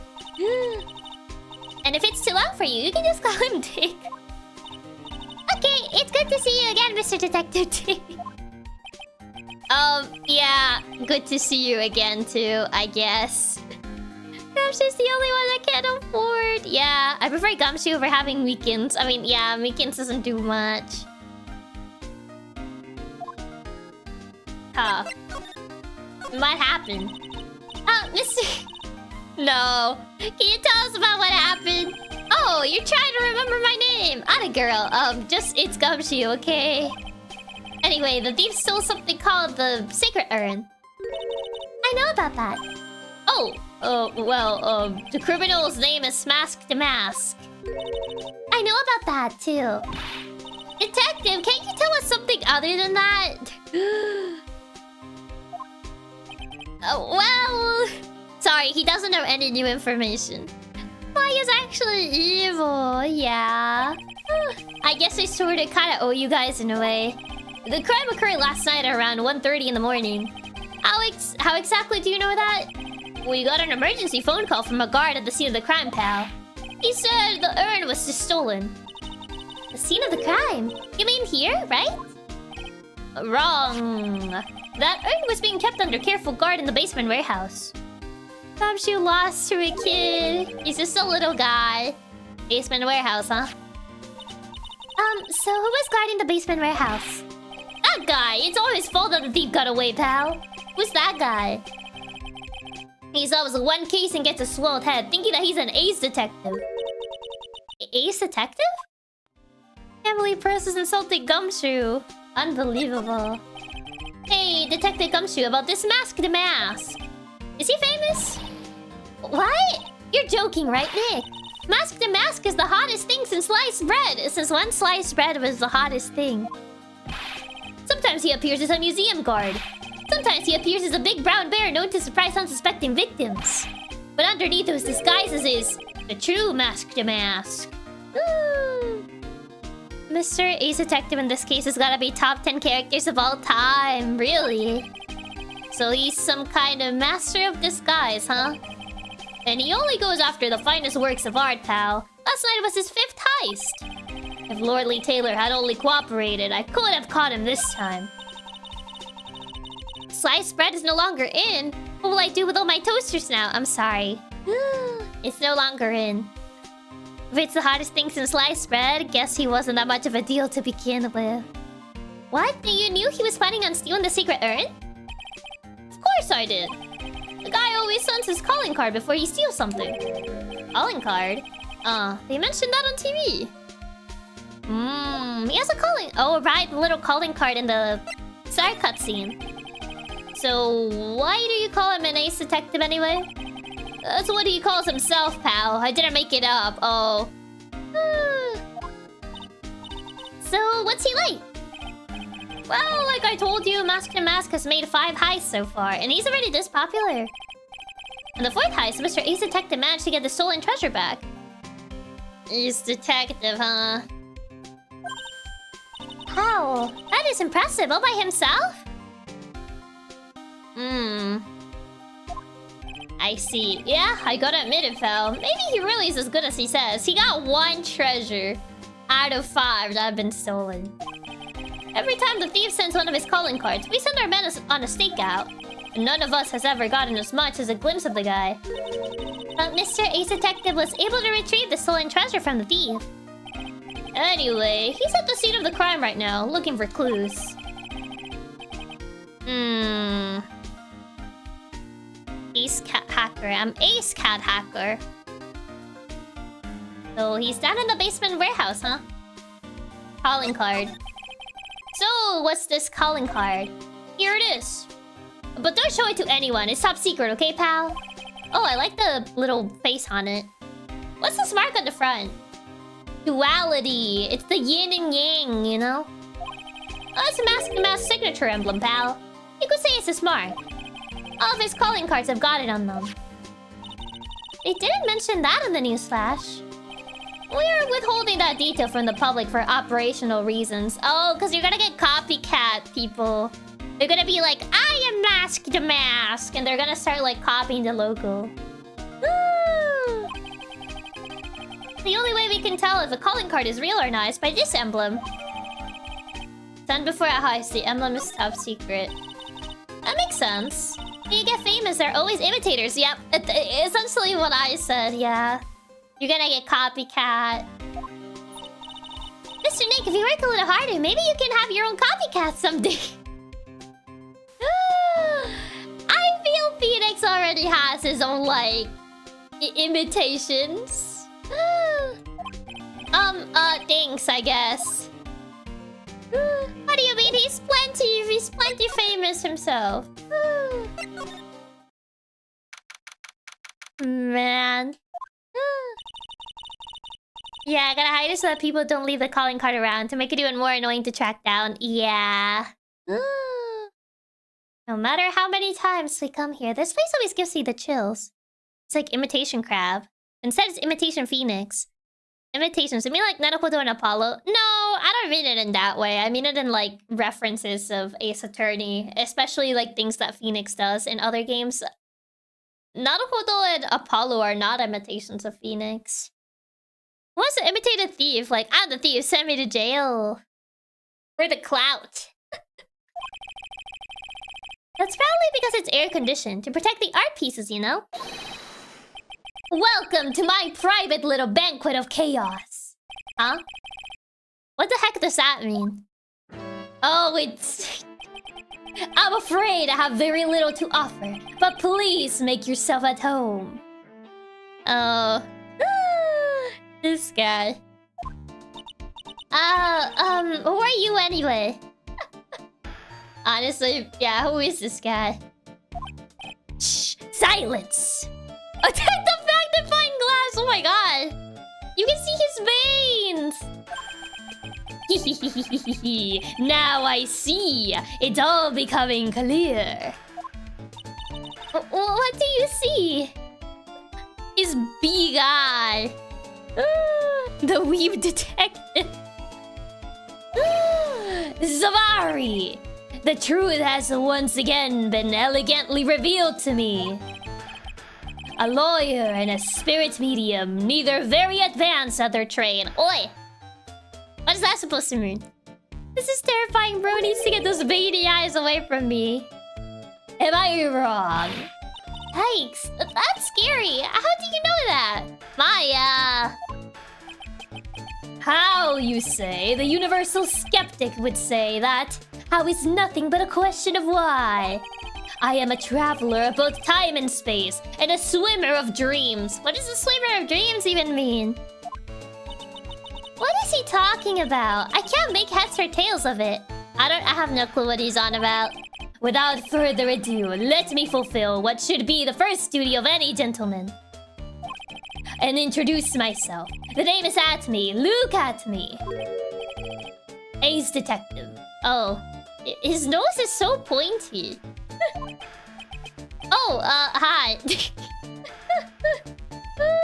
Look at him. Look at me. Yes, look at me. Badoomps. Don't let him intimidate you, Nick. Stand up and show him what you're made of. Yeah, you gotta look at me. Oh my god. He's so conceited that even his name is conceited. Bro does have a Pinocchio nose. He does. The name's right. Phoenix right. Ace Attorney. He is Doofenshmirtz. I'm Maya Faye, Ace Spirit Medium. And I'm Pearl Faye. I'm Mystic Maya's cousin and Spirit Medium Ace Apprentice. So much of an ego that his name has an ego too. That's impressive. Excellent. Well then, shall we begin our little game? Game? Why does the phrase one short of a baker's dozen come to mind with this guy? Sounds like Jigsaw. Do you want to play a game? Okay, sure. Ace Detective. All aces, no spades. So many aces. So are you really as famous as you say? I mean... Of course! For a lawyer, you have a rather shocking lack of knowledge about the world. I had no idea anyone was left in this city that had not heard of me. Look at me. His nose, I can't get over his pointy nose. It took me until this year to realize Savari comes from Subari. I don't know what Subari is, so... He does look like Doofenshmirtz. Least obvious Ace Attorney pun name. Imagine this student in a Saw movie would turn it into a comedy. I am Masked Mask's arch enemy, the Ace Detective. Look at me. At this moment, there are two mighty figures which loom large over this grand city. One embodies the nefarious forces of darkness. The other, the angelic cherubs of light. Boy, now I'm really lost. What is he saying, Nick? I don't know, man. He can poke an eye out with that nose. Murder weapon. I don't know if his ego should be this big, considering he is only successful 1 out of 5. I've been personally on the heels of this villain since his first crime. After learning this criminal's patterns, I thwarted his very latest loathsome larceny. I even returned the target of his tyranny, the portrait of Medina, to the crime scene. And I did it all by myself. I took it back from Masked Mask. With my brawny mind and my brilliant muscles. Brawny mind? Yeah, they mentioned it on the news in the Great People Around Town segment. Oh boy. They said that the museum gave you an incredible jewel as a reward. Oh, is that the ring he's wearing? Well, compared to the treasure that I retrieved for them, it's not much. Why is his brain brawny? His brawny brain. Full of brawn. So, in the end, the only thing that makes you great is your own self-praise. He is his own biggest fan. Brawny brain and brilliant muscles, yep. I don't know why his brain is brawny, but sure. Oh, tell us what you know about Masked Mask. And keep it simple, please. Like about how I have devoted my life to thwarting his dastardly deeds. Last night here in the bowels of the store, we were locked in a most glorious battle. I see? Hang on a second. You were here last night? Here in Lordly Taylor? Naturally, wherever Damask goes, you'll find Atme laying his elegant traps. Elegant traps? More like Damask out elegance you and made a beautiful getaway. Sure. And nobody has got Atme. At least he knows he has his own back. Exactly.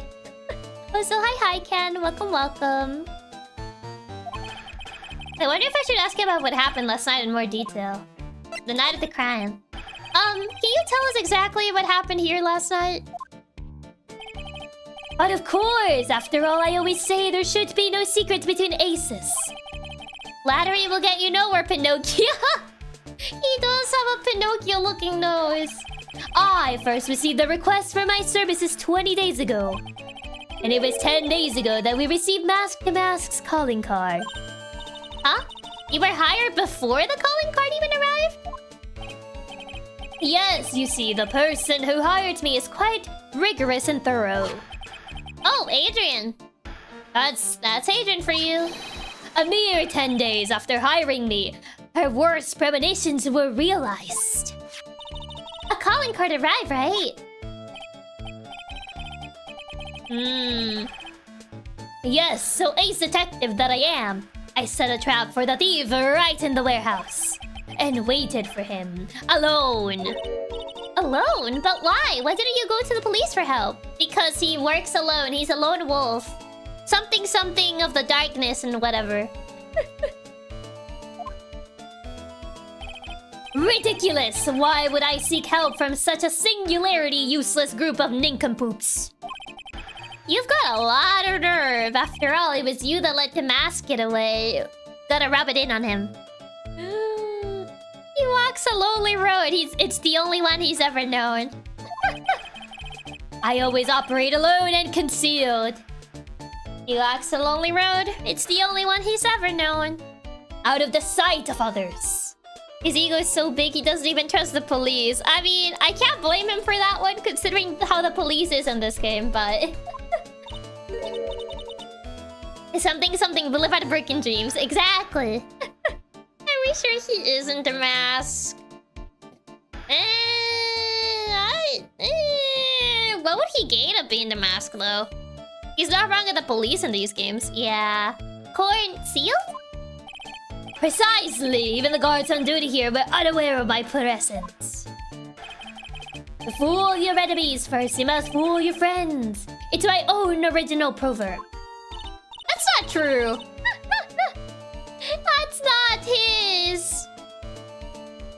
Anyways, back to what happened last night. I mean, the police's gumshoe and Meekins, I would also not believe in them. As I was saying, I hid here in the warehouse and waited for the thief to arrive. But I swear to you... Oh my god, Danganronpa blood! Not a solitary soul came through that entrance. Nevertheless, the sacred urn disappeared.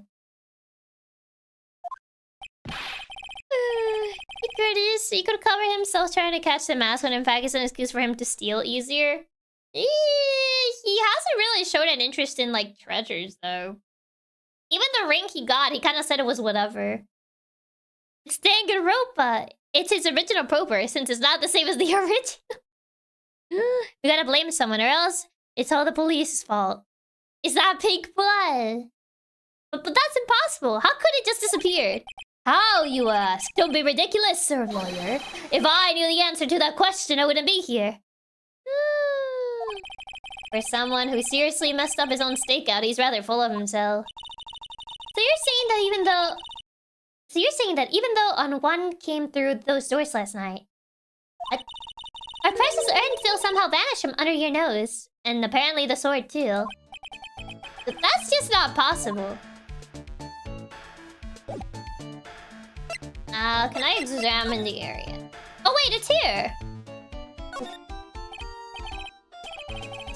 Sir lawyer, please refrain from such crude behavior.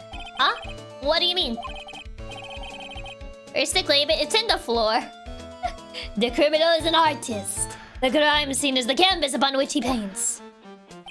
I don't like seeing your veiny eye.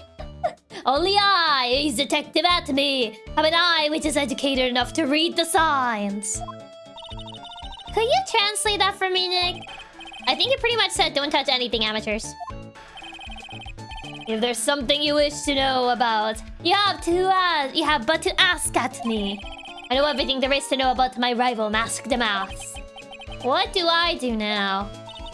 Does he have any top secret information? Stuff that only a real criminal buff would know? I'll think about what to ask while I listen to what Mr. Ace Detective has to say. Yeah, it's in the floor. You can... It's like right where I am. That's why you couldn't see it. It's like right there. That's why you couldn't see it before. Can I ask anything to him? I already asked everything. Do we have anything? I guess I could ask about this. Oh, okay. Okay, no. Yeah, okay. Calling card. Master calling card. It's got his emblem printed on it, right? It got banned! It did. The spyglass image should have a Grok. Is this true? Caption. I mean, this game was released way before Grok. My collection value has gone to garbage. Yup, it's broken now. Quite impressive, but I would expect nothing less from my arch rival. I'm surprised to see you in possession of such a top secret piece of information. Well, we got an ace lawyer, an ace spirit medium, and an ace cousin apprentice here. Yes, indeed. I think I could learn to like you, my fellow ace professionals. I don't know if I really want this guy to like us ever. Well, sir lawyer. I've been told that you two are pursuing the mysterious thief. Well, I'm not sure I would say that. That's right. We're going to find the secret urn no matter what we have to do. Excellent. I will trust you. I permit you to take a look around while I investigate elsewhere. Oh, now we can look around. If perchance you should discover something of value, return then to my office.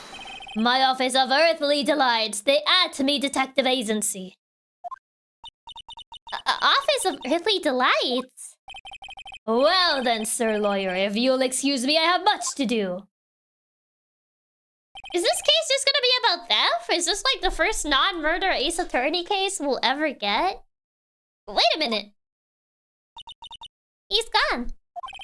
I don't like the idea of doing this guy's work for him. Come on, Nick. Don't worry about it. It's no big deal. Let's hurry up and investigate before he changes his mind. I wanna go to his office too. Take me with you, okay? Okay, now can I see the short? Well, Ace Detective is surely a character. That's an improvement. Yeah, this is interesting that for once it doesn't have a kill, at least so far. At least for now, yeah. Wow, this is awesome. What did Miss Andrews say it was called again? Shichi Shito. It's literally a 7-branch sword in Japanese. Shichi. Or so it says. Whoa, it's pretty heavy. One hit, 7 times the fun. Pretty catchy, huh? I bet it would sell like hotcakes. Maybe this could be like an experimental case. First one we ever get. I mean, I know in the later games they're all murder cases, so maybe this case didn't work out. There's something about it that bothers me. Wow, you're really firing on all cylinders today, Pearly. The sword. Wasn't Mr. Gami holding it last night? That is true. And another thing, the sword wasn't bent last night like it is now. Did they force the door open with this? You're right. Awesome, Pearly. I wouldn't expect any less from my little ace apprentice. The sword is bent, so that must mean last night someone used it somehow. Aha! I just thought of something. Maybe Detective Atney smashed Mask and Mask with it. Like this! Yeah! What do you think, Pearly? I think it's even more bent than it was before. Oh man, my head. My hair. This might be where the murder comes in. Phoenix dies.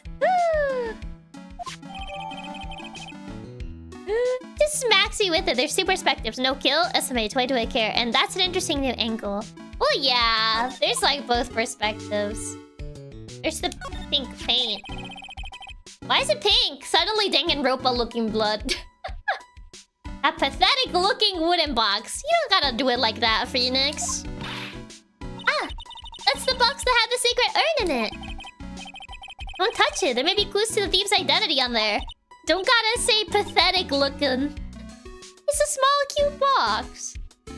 I worked so hard to make that box. Maya made that box and you called it pathetic. Huh? You made that poor excuse for a box, Phoenix. What's that supposed to mean? I think it's a cute box. I like it. No wonder it looks pathetic. It doesn't look pathetic. A pathetic, miserable box. That urn has always been on its stand in the winding lane of Fey Manor. So there is no box suitable for it, Mr. Nick. And I was so proud of it. For Maya, maybe it would have been better if Master Mask had taken the box too. Or maybe it would have been better if you didn't call it pathetic and poor excuse of a box. Maybe it was not Master Mask. But the problem was you, Phoenix. Oh god, all the paint here. The Danganronpa looking blood. He just grabbed some salt to rub into the wound after learning Maya made it. He's just like even more aggressive about it. Look what you did, Nick. You spilled paint over here. I didn't do that. Well, it wasn't here last night. I would have noticed a color this outrageous.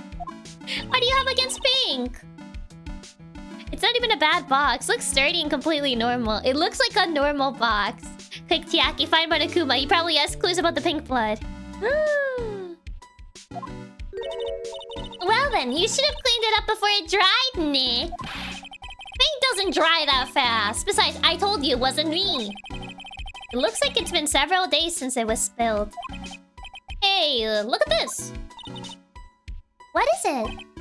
There's some kind of shape left in the bottom left. Oh, it... box shape.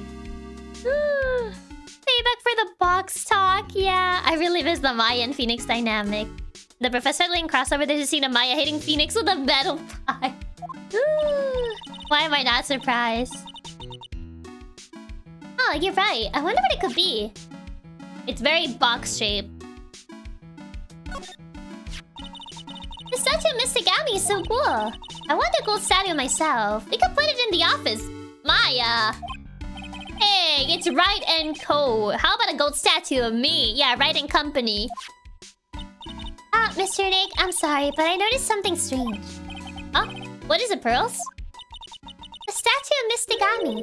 Was this where it was last night? No. It was where the paint is. Ah. Yeah, it was covering the stain before. I'm pretty sure it was closer to the door. No, hear her out, Chiaki. We need a dying golden Maya statue. The box shape isn't in the background version. Yeah, I think you're right. Great job, Pearly. I wouldn't expect anything less from my ace cousin. So the statue was moved on the night of the crime. Anything else? The door? Organi! They're covering the sea! Mr. Nick, what's that big door over there? It looks like it's the door to the actual storeroom. I can see lots of big boxes and stuff back there. I guess that's where they were keeping the secret urn. Remember, Maya, Miss Andrews said we're not allowed in there.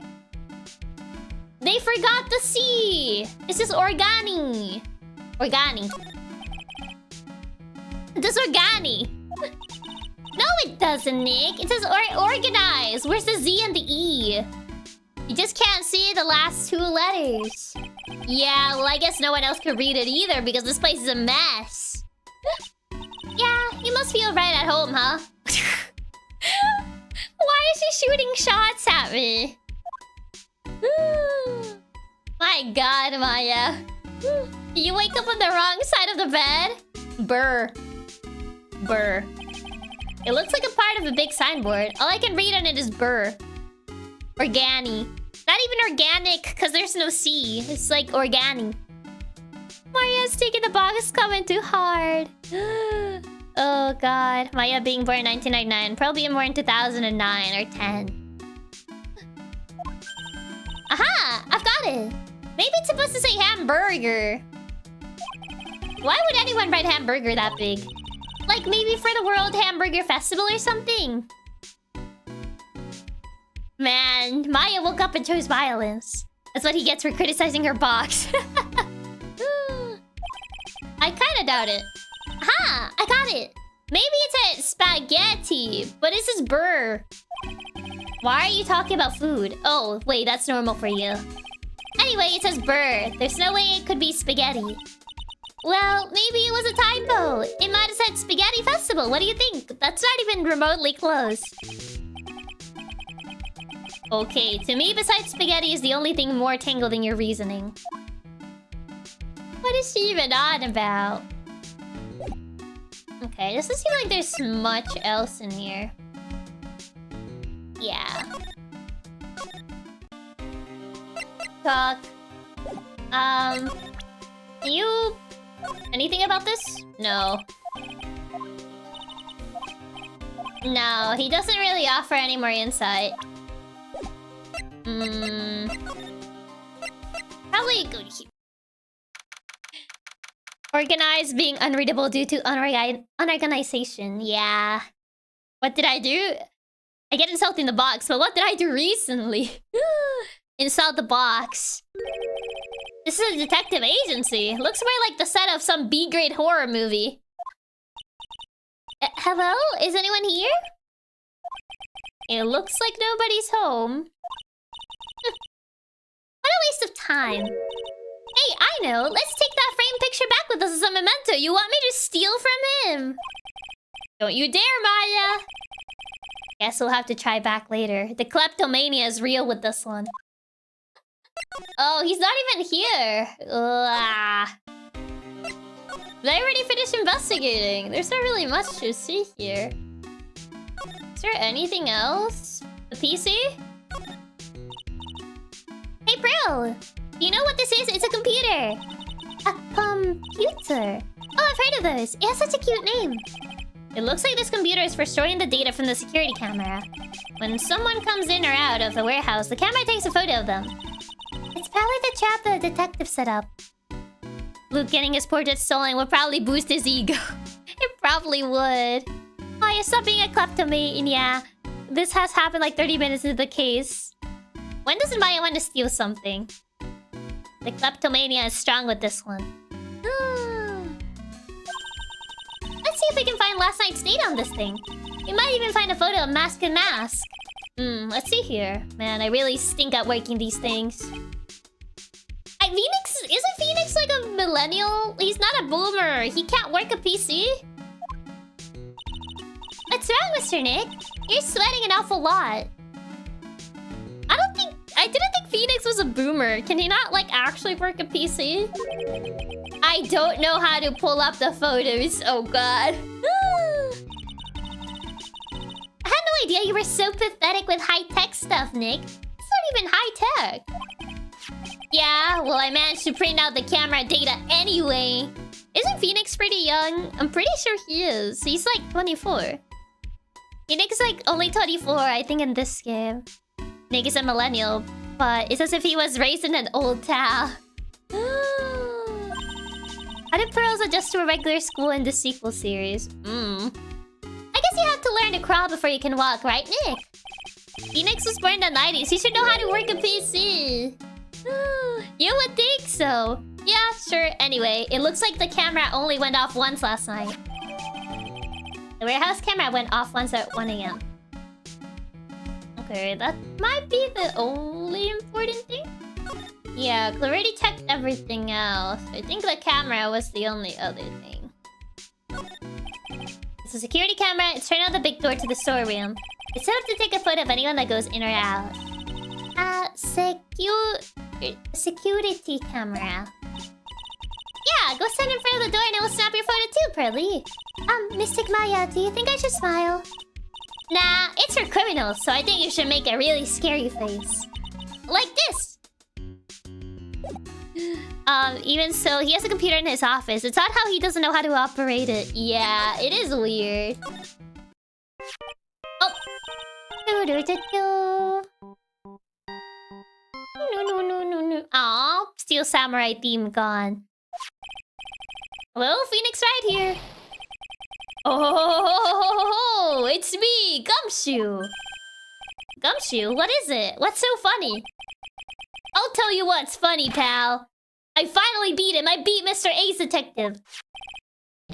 Finally, this underdog is the alpha dog today. That stuck-up detective's met his match. Yup, I finally caught him. Look, stock and barrel. There's no escape for him. You caught him? Are you saying... You captured Mask to Mask? theme song so quickly. It's too much of a bop to just end it like that. This is so sad, man.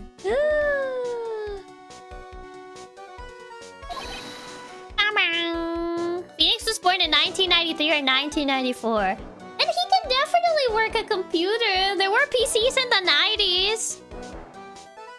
Sorry, Gumshoe, you're no alpha, you're a beta. Bingo! Well, actually, he surrendered. But I still got him. I mean, you won, but at what cost? Mask to Mask surrendered. That's great! So when can we come and pick up the secret urn? Well, you see, I was gonna tell you. What? Something wrong? Oh, is he a fake? Do you think you can swing by the detention center sometime? The detention center? He wants to talk to you. Mask to Mask, that is. What? He wants to talk to Nick. I'll be waiting for you, pal, so get over here soon. Alright, who's getting framed? There were computers in the 80s, there's no excuse. That explains it. No way Gumshoe could actually catch him. He tried. Oh, gotta go right and go. And then... there you go.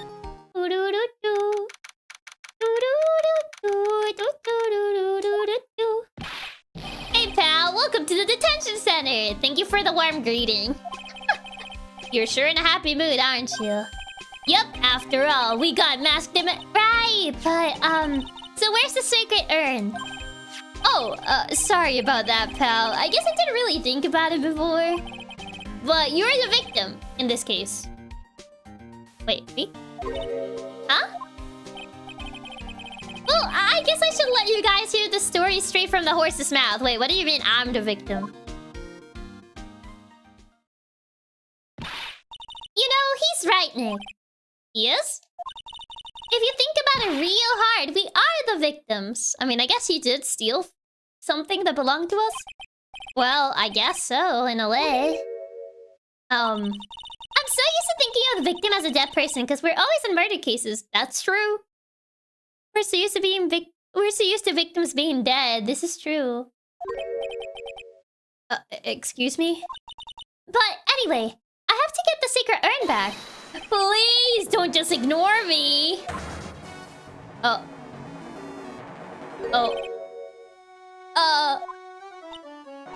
Wait, you're the guy? Who are you?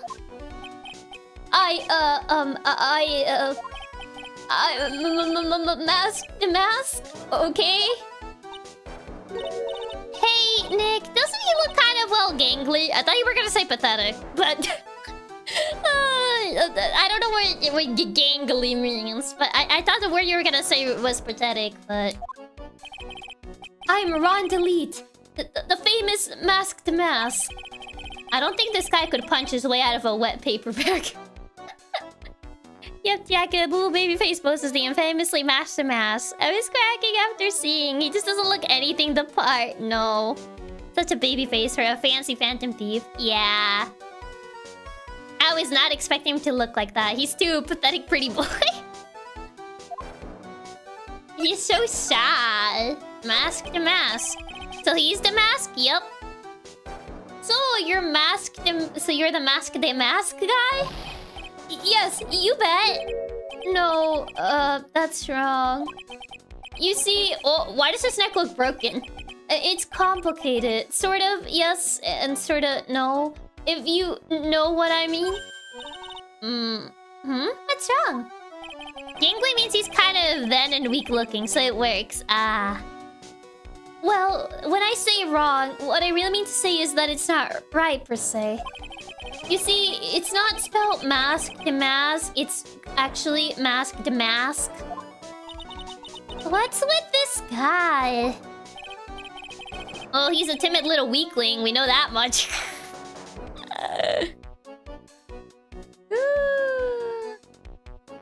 He looks French enough to be the mask. Don't do that! Don't look at me like that! I need your pity! And a major crybaby, too. So, why didn't you give yourself up? Maybe his personality changes when wearing the mask, maybe. It might be. Well, you see, it's because, well... I know why. It's because you stole such a priceless treasure. And now you're overwhelmed with guilt. Am I right? Priceless treasure? That broken old urn? I have a little favor to ask. Yes? What is it? Could you, go and talk to Desi? Desi? Who's Desi? Desi. So who's this Desi person? Please don't talk about my wife like that! Wait, your wife? You want me to talk with your wife? That's your wife, not my wife. You talk to your wife. I guess she must be his wife. Hey, we're lawyers, but unless you're looking for a divorce, we can't solve your marital troubles. I'm sorry. The truth is, it was my wife that told me to have you all come here. Wait, he's not the wife? No. He's the husband. You think you could go and visit her at my hideout? Hideout? Mr. Nick, what does he mean by hideout? His place, you know? He just calls it hideout for cool points. The compound. To visit the compound. Oh, sorry. Actually, I meant to say my secret base. Guess Ron doesn't wear the pants in the marriage. I see. Secret base? Well, my apartment actually. Palazzo Pelpip. Palazzo Pelpepe? Pelpip? 3rd floor.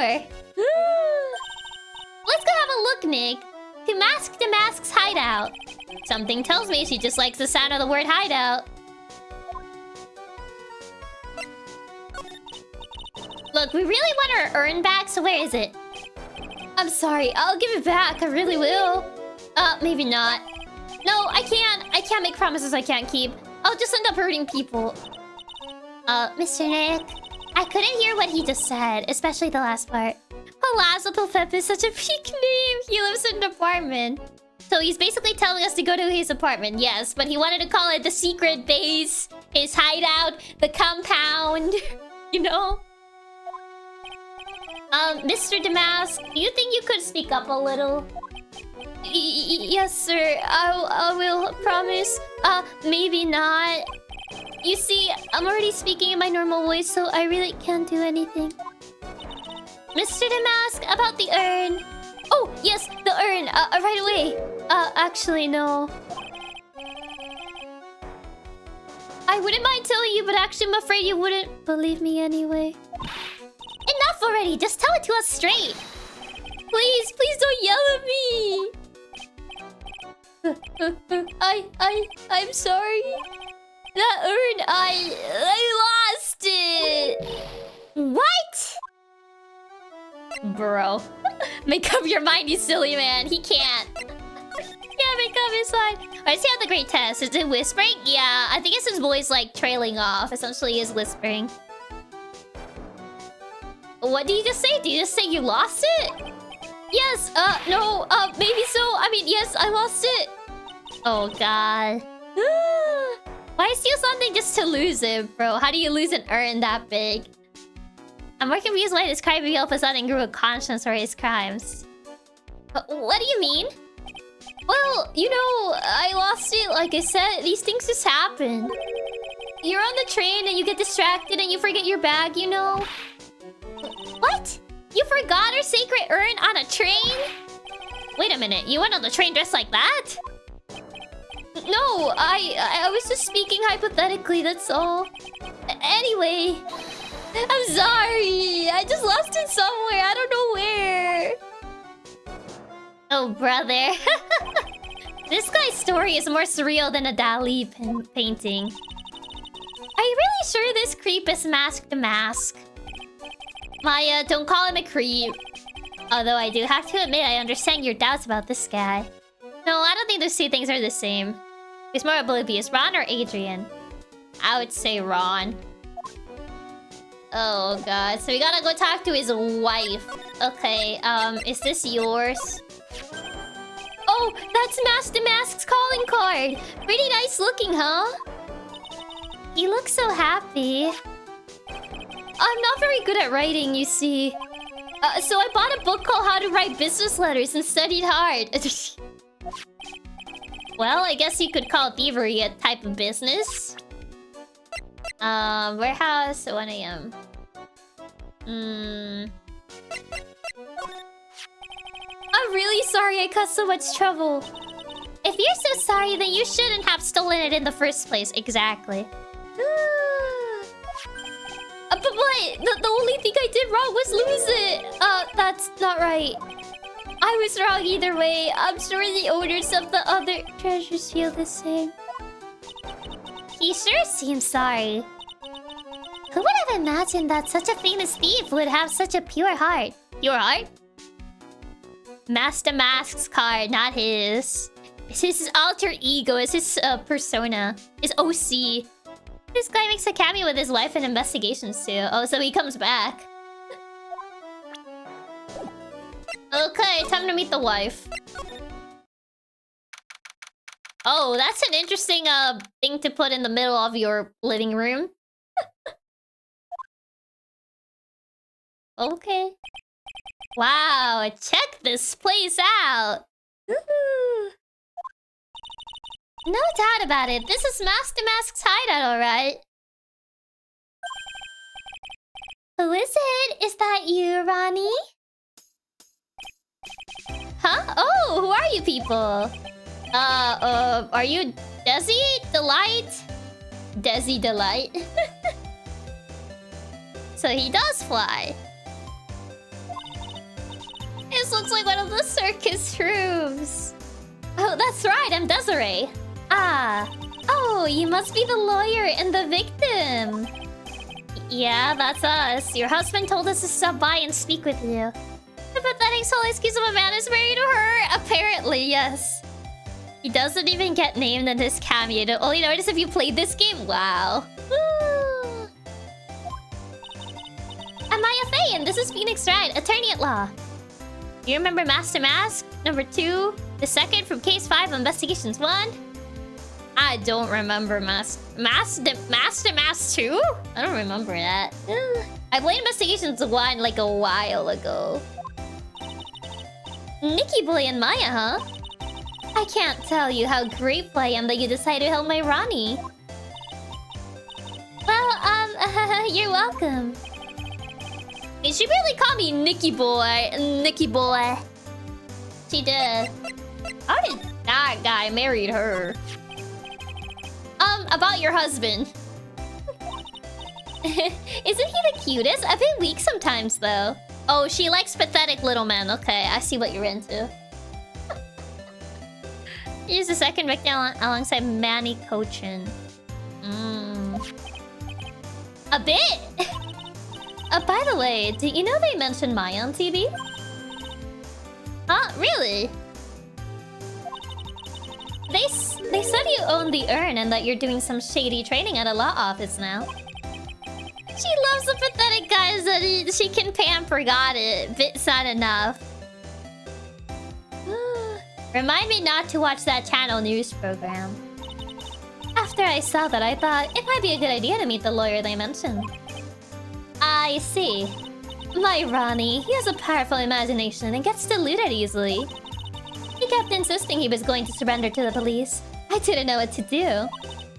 It was me. I stole that urn. He kept saying. As if it was even possible. Huh? But are you saying he didn't? Of course he didn't. Why would my Ronnie ever do something like that? Well, you know, it's a priceless treasure, and he's, you know... So he didn't do it. Mask 2 was a side note that gets brushed aside within 10 minutes of appearing. He likes pathetic little men. I mean... Literally look at him.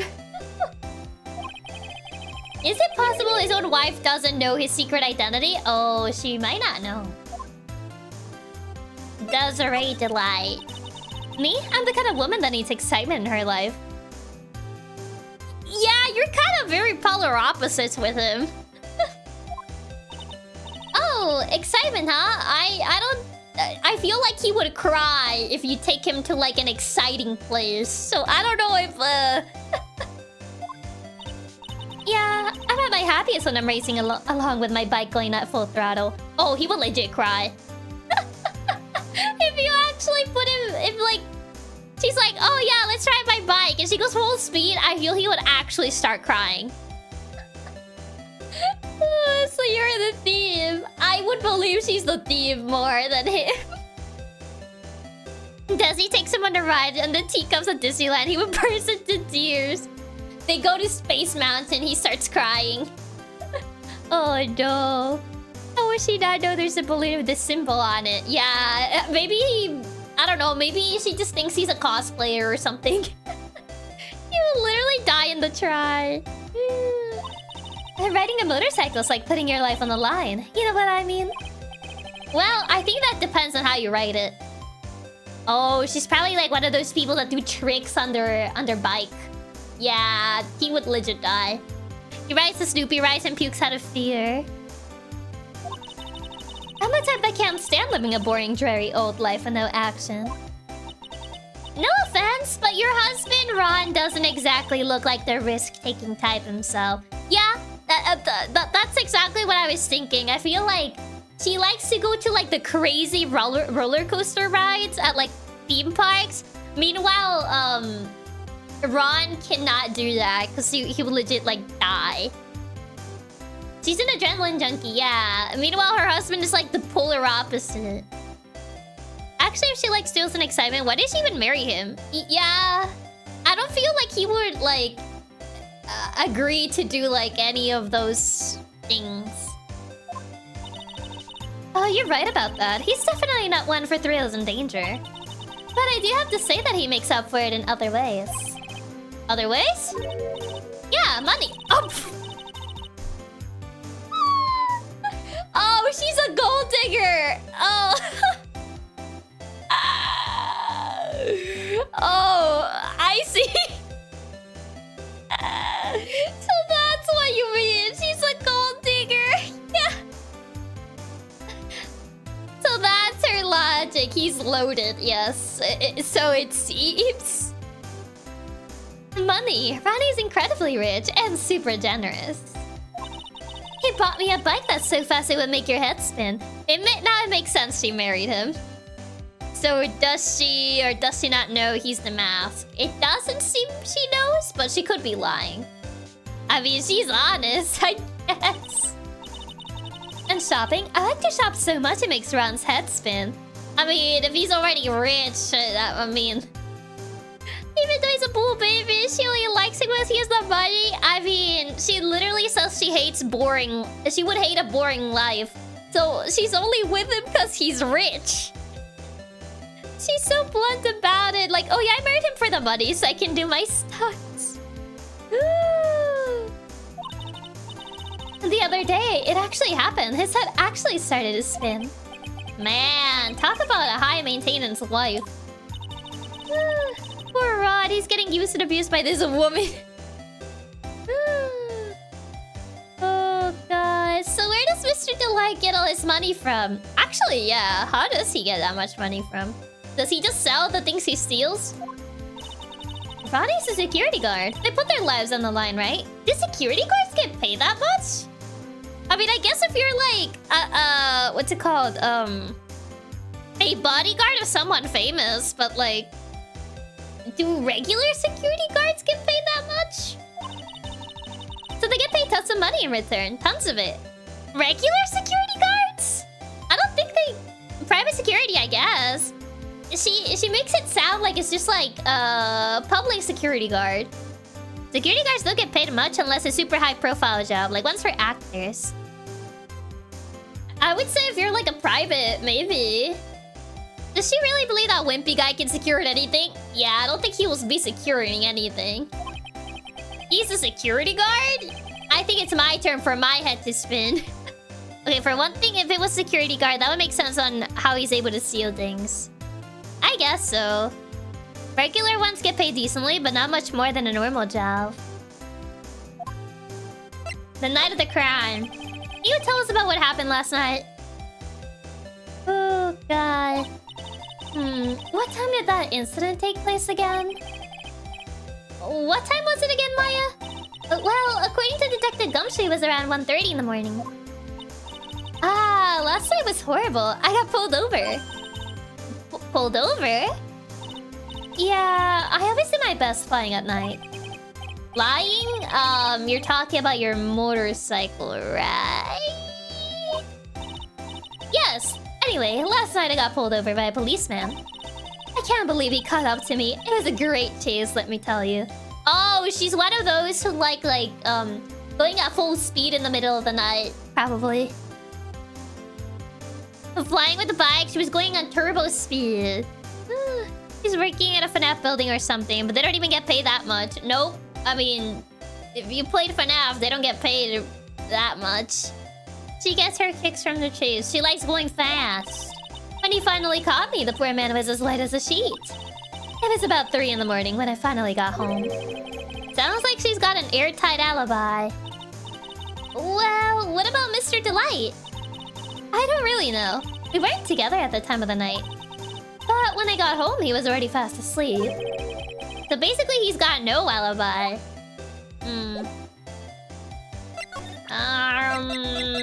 I'm assuming you don't know anything about this, right? So what do you know about this? No, you can't show her that, Nick. That emblem is top secret, don't you remember? It's literally in her living room. What? How do you mean it's top secret? It's literally right there in the background. Don't... Oops, sorry about that. But the way she just said top secret was worse giveaway than what I did. Oh, when I heard the word top secret, it just piques my interest like nothing else. How is it top secret if they literally have a balloon in the background that like... this literally shows that... Okay, I guess I'll go... I talked to your wife. Oh, do I need to, like, mention anything else? What is this? Warehouse camera? Maybe I need to go back to someplace else. Well, the stolen evidence from the past cases must be worth more than you think. Oh, maybe I can go back to the other, place now. Because the guy was not there before. At me. Is At me back? Nope, he's not back yet. I thought he would be back right now. What else can I ask you?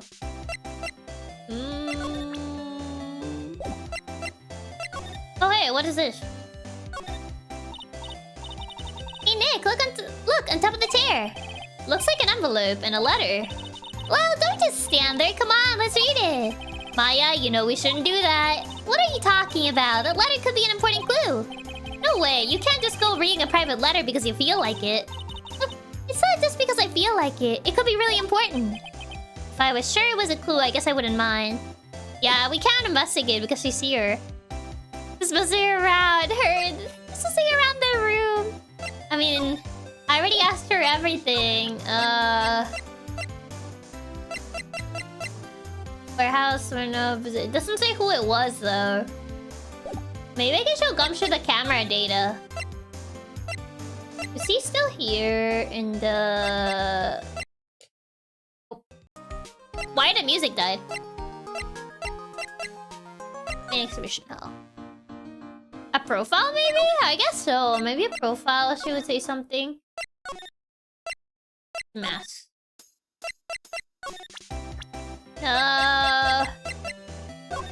Wait, not him. My bad. Didn't mean to ask about him. Here. I know he doesn't look it, but he can really get things done when he puts his mind to it. Really? So when exactly does he put his mind to it? Well, not very often, I admit. Oh, great. Ren is clearly the least single man in the series, second place being the guy in Spirit of Justice DLC case. What exactly does Miss Delight see in her husband anyway? Wow, you must have really seen... Wow, you must have really seen skyrockets when you first met to love him so much. Did you not hear what she said before? She married him for the money. Skyrockets? I didn't know people still use that word. This is my 3rd year as a young but skilled lawyer. That description. She literally admitted she married him for the money. What do you have to say about the other wife? That's my lovely wife. Isn't she beautiful? Yeah, she sure is. Glare. Oh boy, the one topic I didn't want to get into in front of girls. But Dusty doesn't approve of my interests, so I'm afraid she doesn't like me anymore. What should I do? If I want to win her back, I'm really going to have to be super honest. Oh boy, he's gone back into his own little world again. Oh, so she doesn't approve? Girl doesn't believe him. Girl, ... You know anything about this? No, he doesn't know anything about the statue. Wasn't banned before the crime. Yeah, I guess he doesn't know anything about this.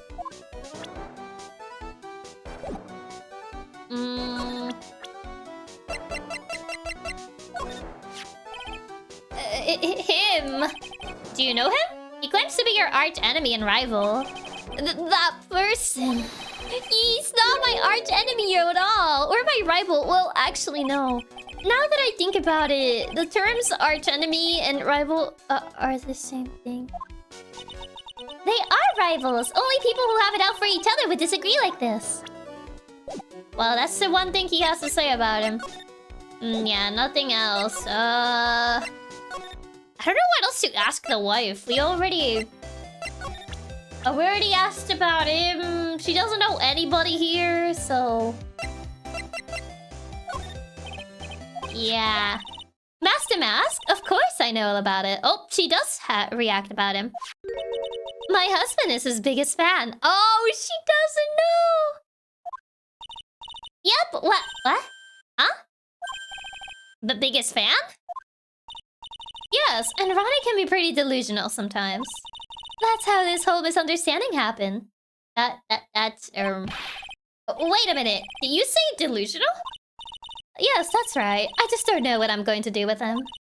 You see, Ronnie actually believes that he is Mask to Mask. Wait. What? Oh, what are you talking about? Well, we got something. Delusions. So, when did Ron first become Mask to Mask? What are you talking about? He's not Mask to Mask. Huh? But, wait a second. Oh no, she's in denial. Look around at this room. This place is obviously Mask to Mask's hideout. No. You're totally wrong. A real thief's hideout wouldn't look like this. It's because Ronnie's so timid himself that he looks up to heroic figures. Is he or is he not Mask to Mask? Hard to tell. Hard to tell if she's delusional or not. Heroic figures, but Mask to Mask is a bad guy. So he's deluded, huh? Could that really be true? Or she's deluded? Anyway, if he really had stolen the urn, wouldn't he still have it? Well, I suppose so. Then why don't you ask him if he has the urn or not? She has a point. Mr. Delight isn't exactly the criminal type. But something about Ron's behavior bothers me. Maybe it's true. Maybe Mr. Delight isn't Mask to Mask after all. Say, can I ask you something, Nicky boy? What is it? I know I may seem like a bad girl on the outside, but the one thing I won't stand for is illegal activity. I had the feeling you wouldn't. You're tough, but I can tell you got a good heart. I want to know what a thief's hideout will look like. Maybe she dated thieves before. This is just his merch, you dummy. Exactly, it's just merch. He's his biggest fan. Somebody framed my poor Ronnie. I just know it. Could you give this to Ronnie for me? A letter? A pink letter. Yes, for Ronnie. I want him to fight back. Miss Delight... Okay, you got it. Just relax and leave it all to us. Addressed to her husband, Ron Delight. Apparently something important. Okay. She led the police in a high-speed chase. So I don't know about her not liking illegal things when she did that. She literally got pulled over for speeding. Exactly. A good heart. Someone which married someone over his wealth. Yeah. Oh, that's right. Here, this is from your wife. Oh, from Desi? Thank you. Letter given to Mask to Mask. Actually, more like taken. My dear Ronnie, how are you? I'm doing fine. He's clutching onto that letter so hard the ink is going to be squeezed out. He's gonna get the paper all wrinkly. You look so happy. You should write a letter to Mystic Maya too, Mr. Nick. Why? She's right here. Well? Mr. Lawyer? Yeah? In the letter that Desi wrote, she said, ask this guy to be your lawyer. Huh? I know this would be asking a lot, but could you please take my case? My trial starts tomorrow. Hey, hang on a second. He can't be your lawyer. Why not? Just like, why not? Like, why? Why? Why? Oh, it's SMH Chiaki. Even if she's right, they're writing a letter to Maya. Sweet gesture. I thought you loved her. I mean, she's right there. We're the victims in this case, right? Victims of this Damask guy. Well, yeah, but according to Desiree, he didn't do it. He said, poor man, he's deluded himself into thinking he did it, right, Mr. Nick? Come on, she could be lying to protect her husband. Well, that's true. No, actually not. Actually, it's hard to say. Oh no, it's spreading! Oh, please! I'll give you the treasure of your choice in return! Victim and lawyer at the same time. Reviews? Wait, is this the case that we have to take? What happens if I refuse? I'm looking curious. What happens if I refuse it? I'll save this to see what happens if I refuse it. Say, it's spreading. Wonder what happens if I refuse. Nah. Don't do it, Nick. He's a thief. Mr. Nick, I agree with Mystic Maya. Well, I admit something about this guy stinks like last week's sushi. I guess I really should say no, but if I do that, this poor guy will have nobody on his side. Phoenix, no! It's a conflict of interest. Phoenix is affiliated with Maya, and he was requested to defend Ron. Yeah. Well, Mr. Delight, I've decided to take your case. Illusion of choice momento. Really? You will? Mr. Nick, I was wrong about you. I shouldn't have trusted you. Pearls? I can't believe you would defend this person after what he did to Mystic Maya. I'll never forgive you, ever. Pearly? Wait. This is going to be ugly. I just need to use the Magatama because the Magatama has to react. If it doesn't react, he can't use it. That's the problem. And so far, it seems like it hasn't reacted. I'll go after her. You could just use that Magatama to check if he's lying. Okay, the thing with the Magatama, it's like, it's not a liar detector. It only... Because it's... Apollo's ability is a liar detector, essentially. But... Phoenix's is more like to tell if people are hiding something. Rather than, like, being a lie. So it's not the same thing. It's kind of similar, but it's not the same thing. Apollo's works more like a liar detector, but the Magatama is not a liar detector per se. It's more like a secret detector, which I guess it can kind of be related to lies. It doesn't work on psychopaths like Matt. Exactly, and it also shows that it doesn't work perfectly, because Matt is a perfect example for that. Because with Matt, it didn't react. But the whole deal with Engar, Phoenix is far less willing to take the Magatama 100% accurately. Exactly. It's not always accurate, it seems. Sorry about that. I didn't mean to cause any trouble. Yeah, the Magatama only works if it actually detects if someone's hiding something. Because if it worked on everything, it would go off all the time for every little lie. Exactly. Sad music time. Before it seemed like the lie detector because it didn't detect Matt hiding because what he said was technically the truth. Yeah, but it's more of a secret detector because with Pearls, it was more like she was hiding it rather than she was lying. Essentially, Magatama is a monkey paw with detecting consciously hiding secrets. Essentially, you could say.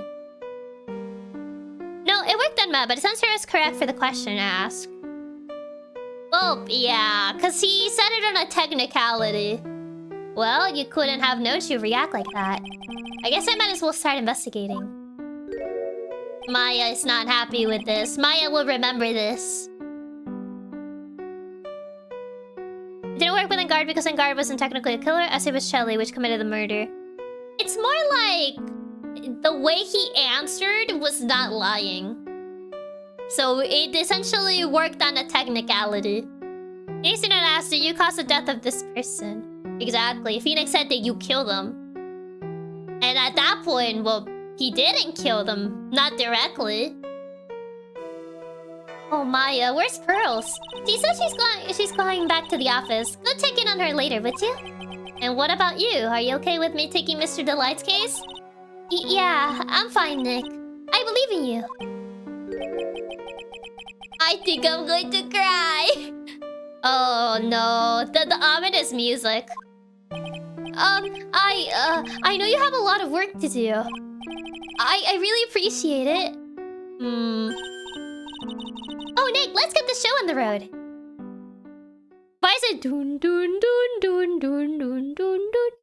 Regarding the whole Matt and Guard thing, if Matt said that he had absolutely no involvement, then the Magatama would go off.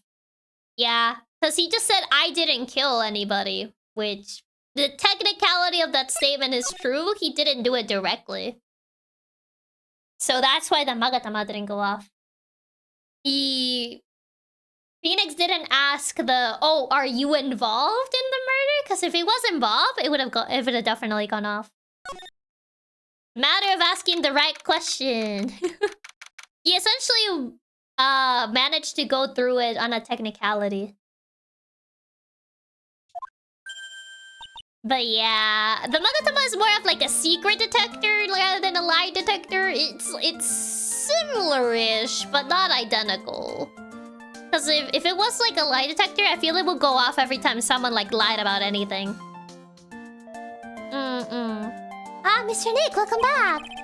Oh, hey, Pearls, you're back too, I see. I went and bought us a strawberry cake. Strawberry cake! I'll go and make us some tea to go with it. Strawberry cake. The Magatama is duct tape, you're hiding anything. He technically has nothing to hide about that topping and no guilt about it. Yeah. Hey, Pearls? It looks like she feels really bad about what happened at the detention center. Mr. Nick, I was wrong about you. I shouldn't have trusted you. I'll never forgive you, ever! Oh. Womp womp. Mystic Maya, the tea is ready. She completely forgot about this. Oh, thanks. Come on, Mr. Nick, please have some of this cake. I just had some strawberry cake the other day. My coworker bought to work and it was so good. Now I'm craving it again. I want strawberry cake. Yeah, thanks. Pearls? Oh, excuse me. I was in the middle of cleaning the toilet. Oh. She's avoiding me! She's avoiding me, man. Flashback like we just didn't see it happen. What if you forgot in the span of the 5 minutes that it happened? Hey, it's okay. I just cleaned it this morning. Too late. This might be a good time for me to ask about her.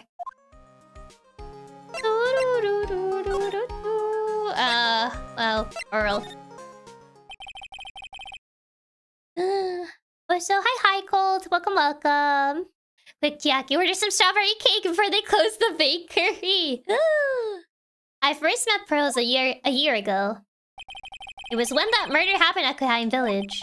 I still remember what she said to me when we first met. You're Mr. Nick, right? You're Mystic Maya's special someone. Hey, Maya, I always thought it was because she was young, but Phoenix hasn't dealt with someone who had ordered a death before.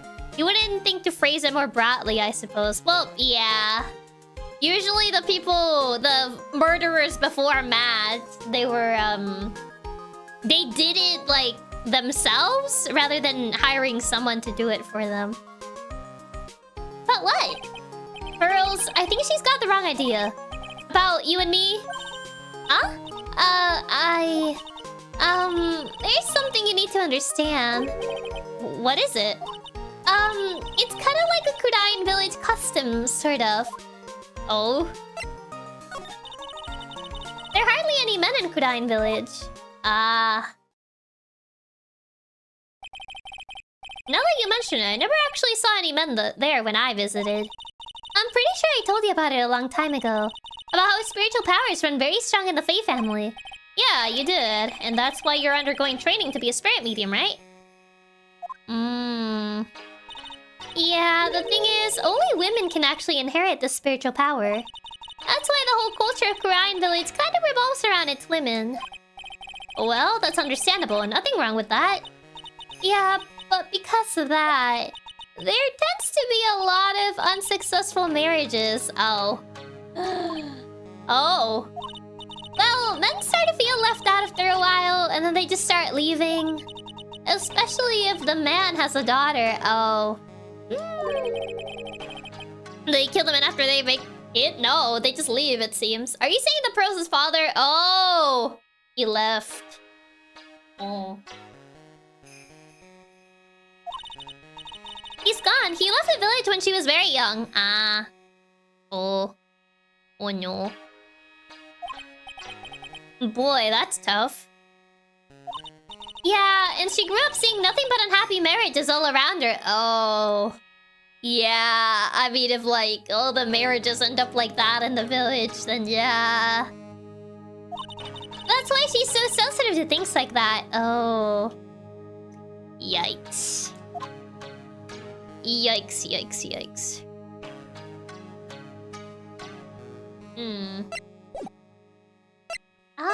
I guess I'll just talk about her. Pearl seems to love you a lot. If you think about it, Pearl's situation makes a lot of sense why she's into Phoenix X Maya. She only knows about unsuccessful marriages. Yeah. Oh, it's because I'm her only cousin and well... Morgan was the mom, enough said. Yeah. No wonder she ships Maya and Phoenix so much. She sees the two of them actually being happy together and like normal. Yeah. It's okay, Pearl. Nick only has eyes for Edward. Because of the murder case last year, Pearlie's mother is... Yeah... Oh, yeah. How to forget? I remember now. Pearl's mother, Morgan Faye. She's serving a prison term in isolation right now. So you see, I'm the only family Pearlie has right now. Yeah. Oh, no. Penny for anyone's thoughts. The most unsuccessful Korean marriages go. I was promised a daughter and a guaranteed seat. Anyone who has Morgan as a mother would know only unhappiness. Yeah. But it's the same for me too. Never brought that up last game. I mean, they never brought up the guy thing. They did make the observation that there weren't like a lot of guys around, but they never said that it was because they all left. But yeah. I mean, yeah, Pearl knows. She was involved in that case, so... Maya. My mother's gone too. I mean, we don't know what happened to her. She could still be alive somewhere. She disappeared, but you never know. So your mother's still missing? Yeah, and no one has any idea where she is. Maya's mother, Misty Faye. Yep. Feel 6. The current master of the Kudain channeling technique. The only brother weren't many guys around. The spiritual power of female mediums, but they never went into detail about this. Nope. She disappeared 17 years ago after getting involved in a certain police case. But you're sure she's still alive, right? I mean, it's been a while, though. At this point, I think she's declared dead. She's already past the amount of time where, like, they stopped searching for someone. Yeah, I know I know she is. It's sort of a spirit medium thing. Oh, she tried channeling her, didn't she? And if your mother doesn't come back, then what? Then according to the laws of the village, I'll become the next master. I mean, it's been years already. How long are they gonna wait for her? Mystic Maya, the master of the crying technique. Sounds like a heavy responsibility. Rare duty, you don't really get to see your daughter because she's in this big commune. That would kinda suck. Yeah, I would imagine that would be kind of pretty sucky. Actually, there's no official time to declare someone is dead. It's until the family accepts it. I mean, in the sense of, like, police investigations, like, if they're actually searching for her, I think there's, like, a certain amount of time before they essentially just declare that... the police declares that she's dead and they stop searching for her. Like, the family can still continue the search for as long as they want. But, police-wise, I think it has to be a certain amount of years. And then, like, they just declare them dead. And they stop the investigation. Like, legally dead, yeah. Although she must be alive technically if she can out-summon her mom. Essentially, that's how she knows. That's true. Spirit mediums can verify whether someone is dead or not by trying to channel their spirit. Yeah, but there's no one else with the blood of the Maine family who's a spirit medium. Well, Nick, why don't we go out and start investigating? I thought the limit is shorter than 17, like more so 7. It's like 7 years, yeah. It's not 17, no. That's too much. I think it's like around 7 years, maybe at max 10, but yeah. I think it's around 7. Yeah, I know, but first I want to talk to Pearls. Mr. Nick? Yeah? I acted like a baby. You're a kid! You're allowed to be upset. You're literally a kid. You're like 8. Actually. Okay, my bad, you're 9. But still, you're a kid. I doubted you, even though Mystic Maya trusted you completely. I guess I still have a lot of training to do. At least in the US it's 10. Well, around what I said, 7-10 years. Mr. Nick! Yes? From the bottom of my heart, I apologize for what I said. Aw, it's okay. I'm the one that should be apologizing. Well, I'm going out for now for a bit. Huh? Where are you going? I may be small, but I still have a lot of spirit channeling power.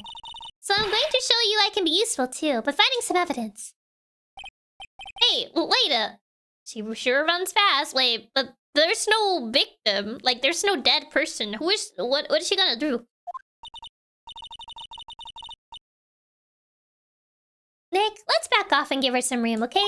Yeah. What is she investigating if no one died, though? I would understand if it was a murder case, but this is like the... I mean, Maya is the victim. Yeah, but... she said she was gonna channel, but she can't channel anything if no one died. So I don't know who she's planning on channeling. This guy is still not back? Oh my god. I was hoping he'll be back already.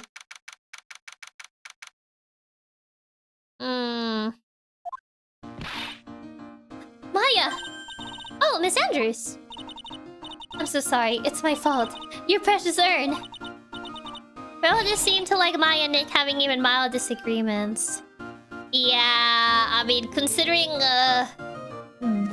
what she's witnessed her entire life, yeah. Your precious urn! Please, calm down. What's wrong? It never ends. Everything I touch has been failure. Don't say that!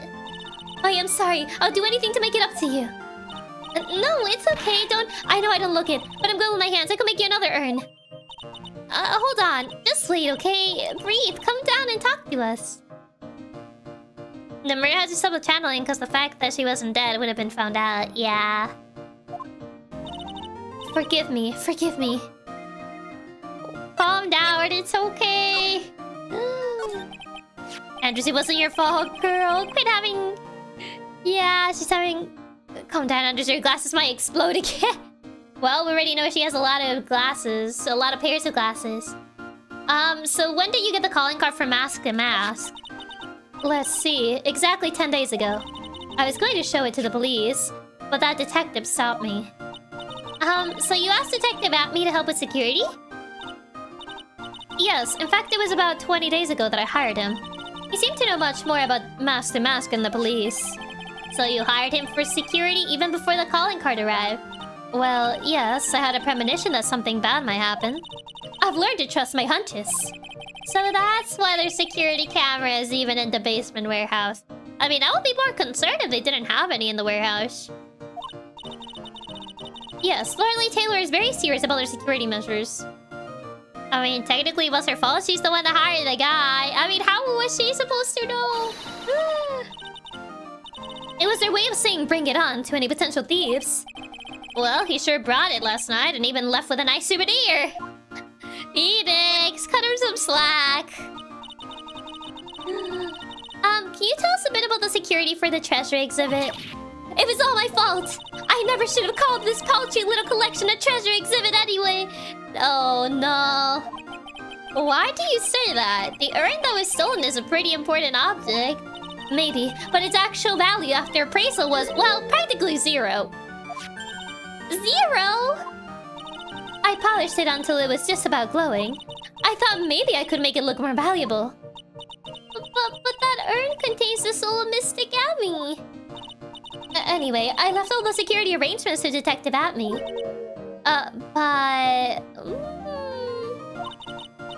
5 days ago, I began receiving all sorts of other exhibit items from Crudine. Oh... Lots of people started going in and out of the warehouse down there. Oh... Wait, do you not have records? The camera should have... It records essentially whenever someone comes in, no?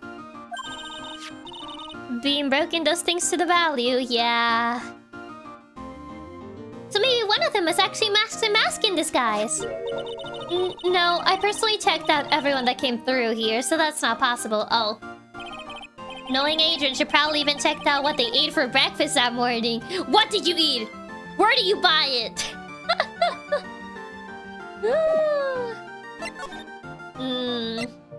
Okay, and for these? No, okay. Anything about this? No.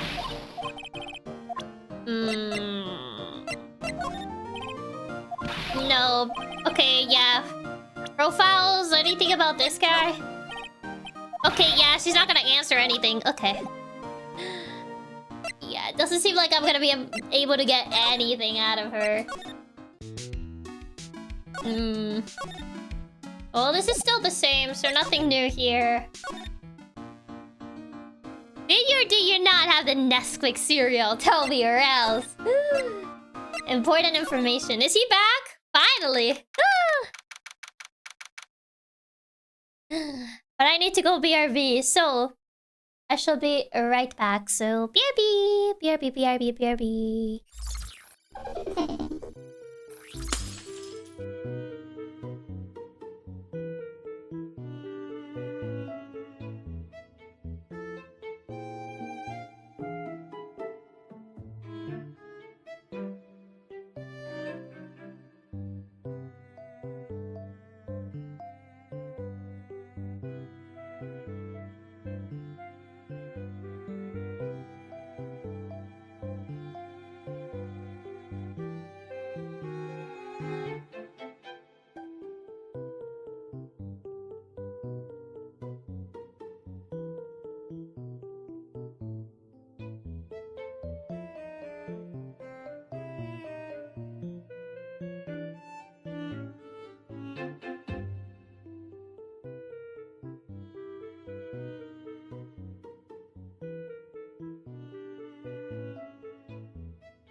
Okay, I return.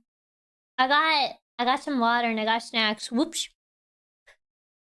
Come back. Welcome back. Thank you. Thank you. Also, Reaper, thank you so much for the super. And Otto, thank you so much for the super. Thank you. Welcome back. What snacks do you get? I got cookies.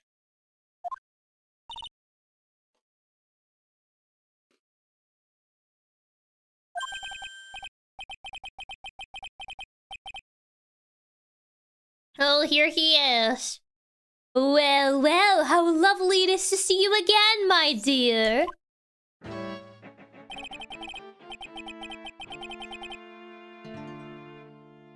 Will you share the cookies? I suppose I can share them.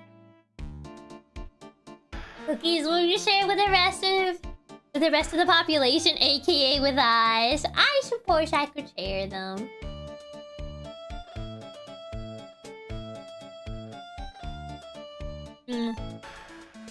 Welcome to my abode. Relax and soak up the atmosphere. Shush! Silence! Ugh, his veiny eye again. Precisely as I expected. The stream uses cookies to enhance your experience. Accept, decline. These are different types of cookies. These are the good ones.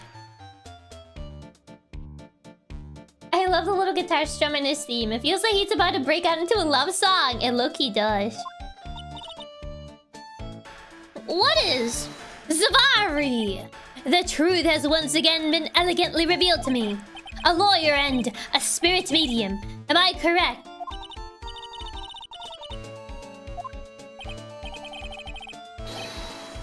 Ah, so my estimation was correct, Zavari. How truly elegant. Please share your cookies to enjoy the stream. Now then, what can I do for you? Okay. The night of the crime.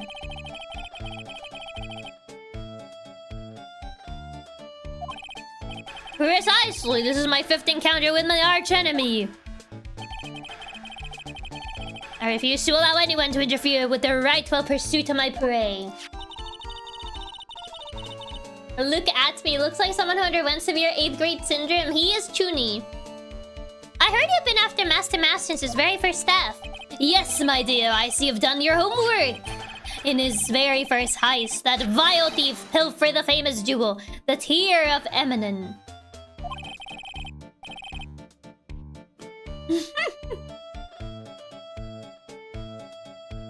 I first encountered him in the museum's secret hall, the crime scene itself.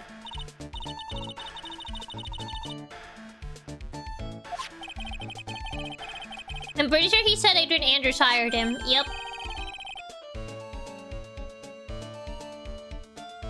I borrowed some equipment from Lordly Taylor and set the perfect trap.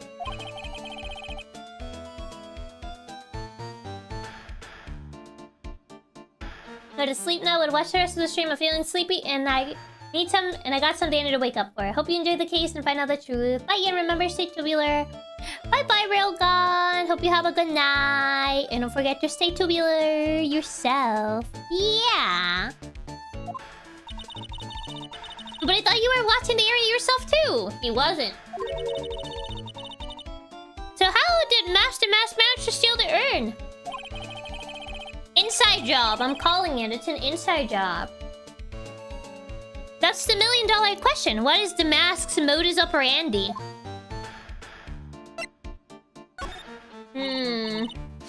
Mr. Atme, do you know about the secret urn? I'm interested in only one thing, my dear, and that is Mask the Mask. What if he literally just, like, applies for the places he's gonna steal from? Steals, and then leaves. Like, he just quits. He resigns the next day. A sacred urn! Poof! That has nothing to do with this case. But wasn't that what Master Mask stole this time? Is this another Naked Miles enemies to lovers kind of story? Is it? Vtuber for not pointing it out, but it's the most adorable thing ever. You start eating the cookies. And it reflects in your model. Your cheeks get puffy. Yeah, you can kind of see me munching. But thank you for the tip blade. Thank you, thank you. Nom nom nom nom. You can see me nomming. Nom nom nom nom nom nom. I'm a hunter, sir. The urn was nothing more than a lure to catch my prey. Do you yourselves remember the shape of the individual peanuts you throw to pigeons? Pigeons don't eat peanuts.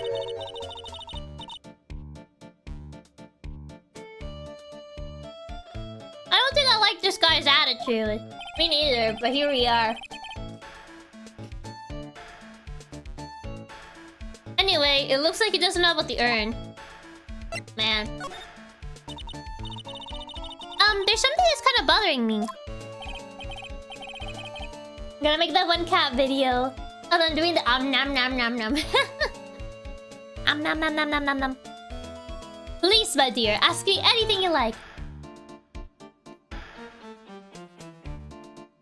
Interactive munch munch sound effects. I don't know how I would add that. His veiny eye. After all, we were all seekers wandering alone in the dark. What are you, Alan Wake? I was wondering how Master Mask managed to steal the urn. I mean, isn't it strange that you don't seem to know? Calling him out on his job. Incompetent? Ooh, shots fired. Yeah, now you mention it, it is strange. Oh my. Actually, Alone in the Dark is another survival horror series. Isn't that the game that flopped? Unless I'm confusing it with a different one. Didn't that game have a new game that flopped? After all, you were on guard that night at the scene of the crime. Unless you were sound asleep, you should have at least seen Master Mask.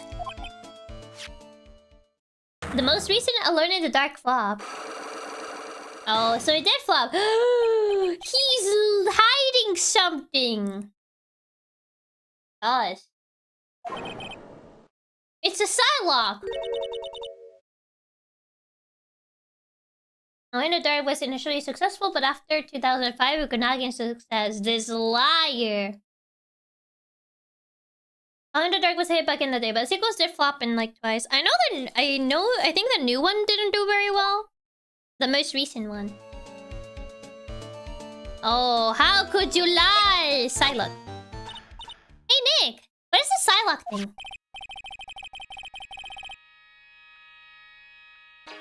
He had to catch herself say he's lying since he talked about how he doesn't take lying. Yeah.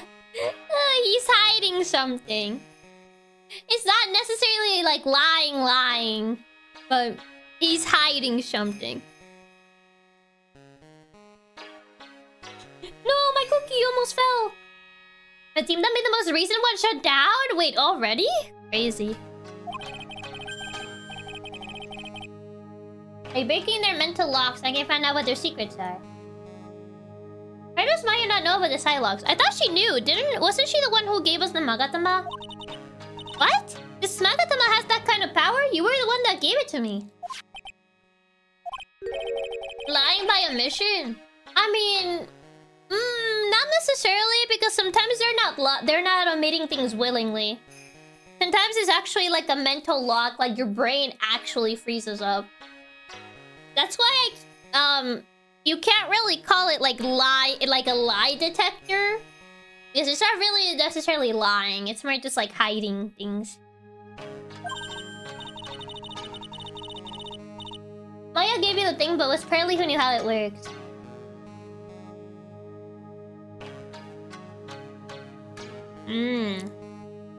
Well, it's true that this Magatama is a prize for your family heirloom, but Riley was the one that actually imbued it with spiritual power, right?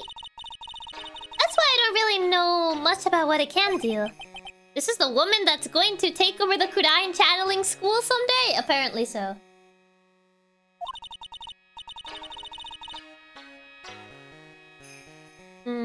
That's only the black ones that the liar is unaware of. Well, you present the Magatama to the person with the secret. Cool! I can't wait to see it in action. Come on, try it out.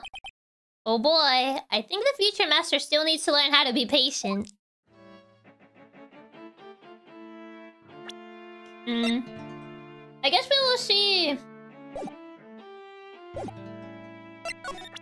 We'll see if we have the information for it. I'm assuming we do.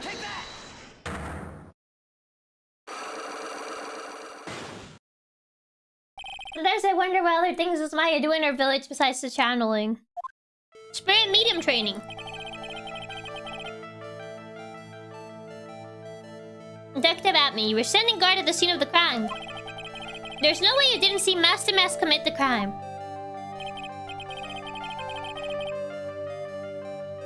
Well, now I can hardly see why you're so positive about that. Do we have any evidence? Yes, indeed I was guarding the warehouse, so much is true. But I can't tell you for certain that not a single person passed through that door. I'm not sure why, but this Atme guy is lying through his teeth. I know, I'll show you some proof. Do you still only heal after every successful Magatama event? I'm not sure because we haven't really... Since the first case, it was in a single day, it's a little bit hard to tell. So, I don't know. Interesting. There was a security camera set up at the scene of the crime. It should have automatically taken a photo of anyone that went through that door. Precisely. I hope you don't mind, but we already gotten our hands on the camera data. And it was in the past, so yeah, that's also true. Welp, womp womp. The camera went off exactly once last night. What? But my monocle didn't catch anyone in its flash. Your monocle or your entire, like, magnifying glass in your eye? It must be some kind of computer malfunction. It must be. Maybe it was your monocle that malfunctioned. What? Are you saying that I didn't do my duty properly? Detective Atme, you must have seen the thief last night. The question is why you're trying to hide it. If he's hiding it, there must be some reason. Some reason that he desperately wants to keep it hidden. Wait, do we have the proof for that? And I've got the piece of evidence to prove it. I suppose you didn't manage to see Master Mask. In that case, the reason you didn't at the time was because you were... unconscious? We don't have proof of that, though. We don't have any proof. Do we? I don't think we have seen anything yet. I'm assuming unconscious. He's in the bathroom.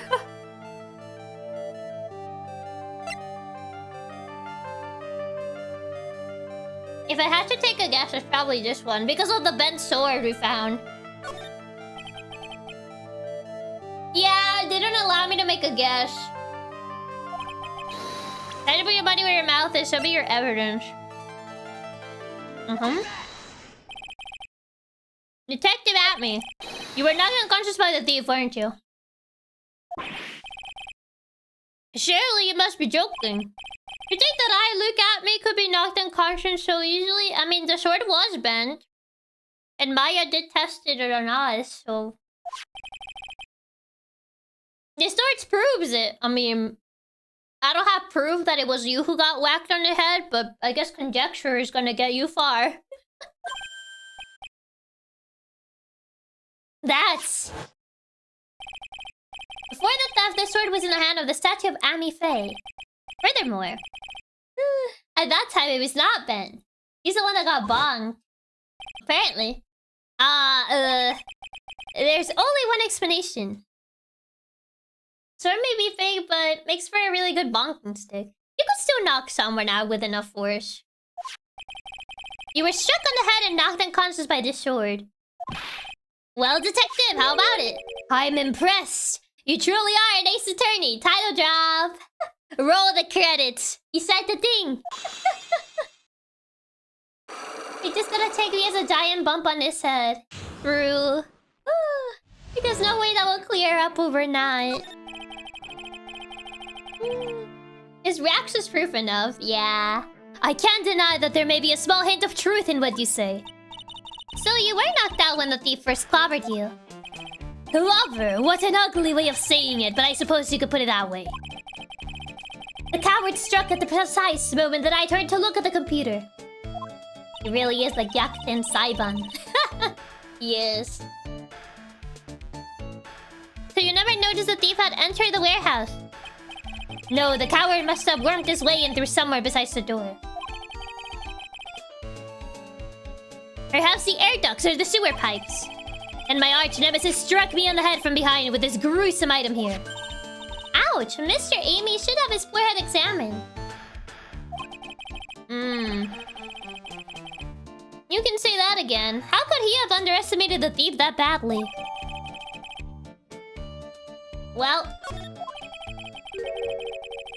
looks like we got one thing cleared up anyway. Oh, what? So that means the greatest ace detective in the world? No. He's the biggest bozo in the world. No, that he never actually saw the thief. Oh, that's right. So the thief may not even be masked to mask. Just one moment, sir lawyer. The thief was unquestionably masked to mask. But you never actually saw him. Perhaps so, but I installed a security camera for just such a contingency. Oh? Last night, the camera went off exactly once. Behold, this is a photo of the dastardly thief taken by the security camera. Ah. Biggest bozo in the world is a perfect description. Mask to mask? Well, I guess they do have the photo.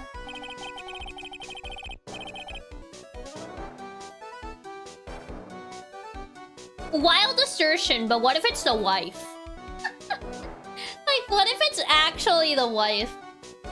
The thief can be none other than the arch criminal Mask to Mask. After all, he has a very good reason for committing such brazen crimes. I mean, just because we see the outfit doesn't mean it was him. We've been through the Steel Samurai twice now, exactly. We have played this dance before. What are you talking about? The mask. So, what do you mean by he had a very good reason? Exactly that, Mr. Delight had a very good reason to dress up and commit these crimes. Oh, is he gonna... does he know about the gold digger wife? There should be a green envelope somewhere in his room. There is a green envelope in his room. You will need to go and investigate. But how would you know about that? That's true. How do you know about that? Have you forgotten? You are speaking to the finest ace detective ever to walk on the face of the earth. The most brilliant mind since, well, ever. Look at me. Well, I guess we better go take a look, just in case. That Chiaki makes exactly the same theory as me. I also thought of the wife. Yeah, I was like, what if it's the wife? Like, was he being the wife more than him? He's a thrill seeker after all and lied about the whole crime thing. Considering the police chase? Yeah. I feel like that's out of the scope of being an ace detective. Oh. Time to barge into his home, I guess. Boop, boop, boop. Hi, can you please get out of the way so I can grab this? No! I need to grab the envelope. Well, we clearly see the way more capable than it being the boo baby of a man that is her husband. Yeah.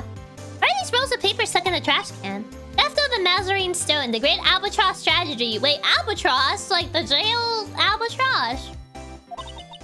Theft of the immortal goddess statue, the great knuckle bomber strategy. What is this?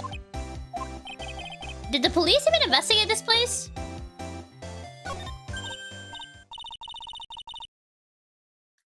Hey Nick, remember what Detective Abby said?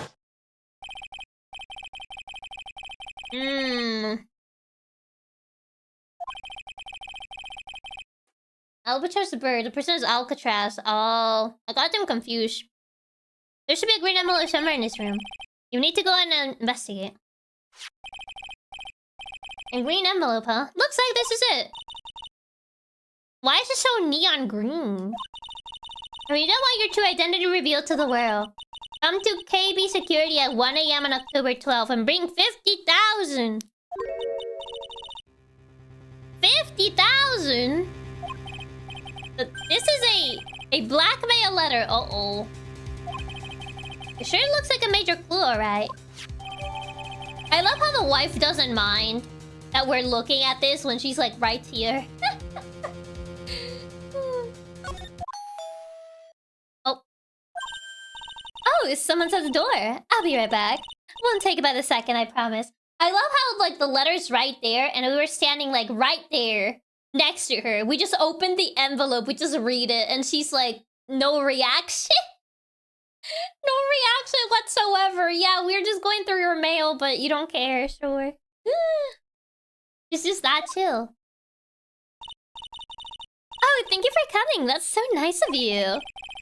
Oh, when I see a damsel of distress, I just can't help myself. Oh, boy. Oh, please, come on in. I'll make some coffee. Really? Okay, I guess I'll make myself at home, pretty lady. Oh, God. Wait a minute. I know that voice. Who's this? Oh, Nicky boy, I'm so sorry, but I got another guess. Ah! You are...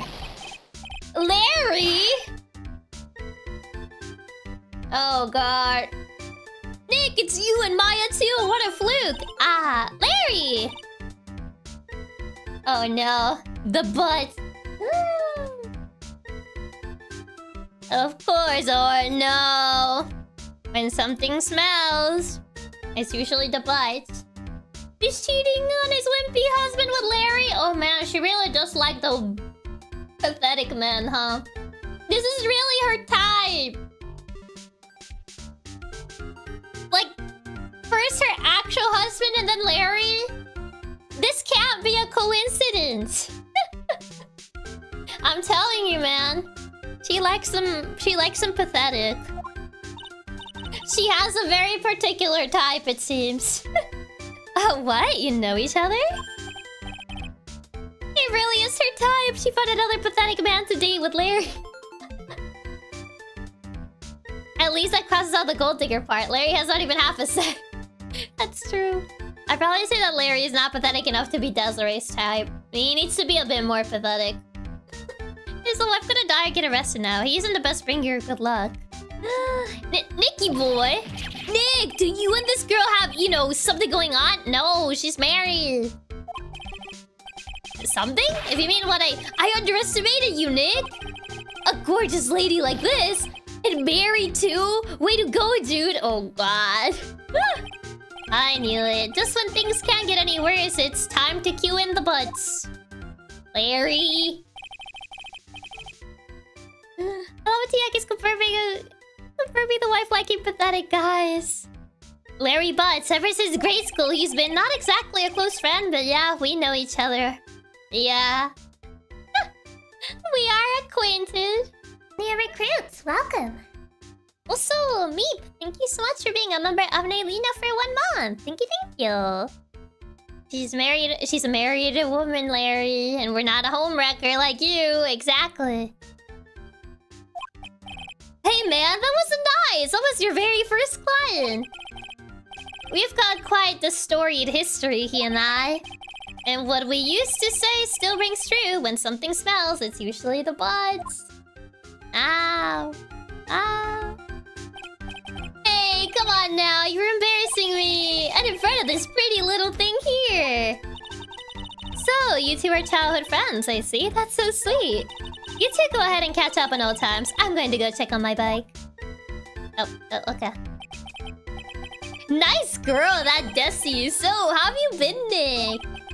Too busy if you really want to know. Oh, God. Why are you here? Why are you here?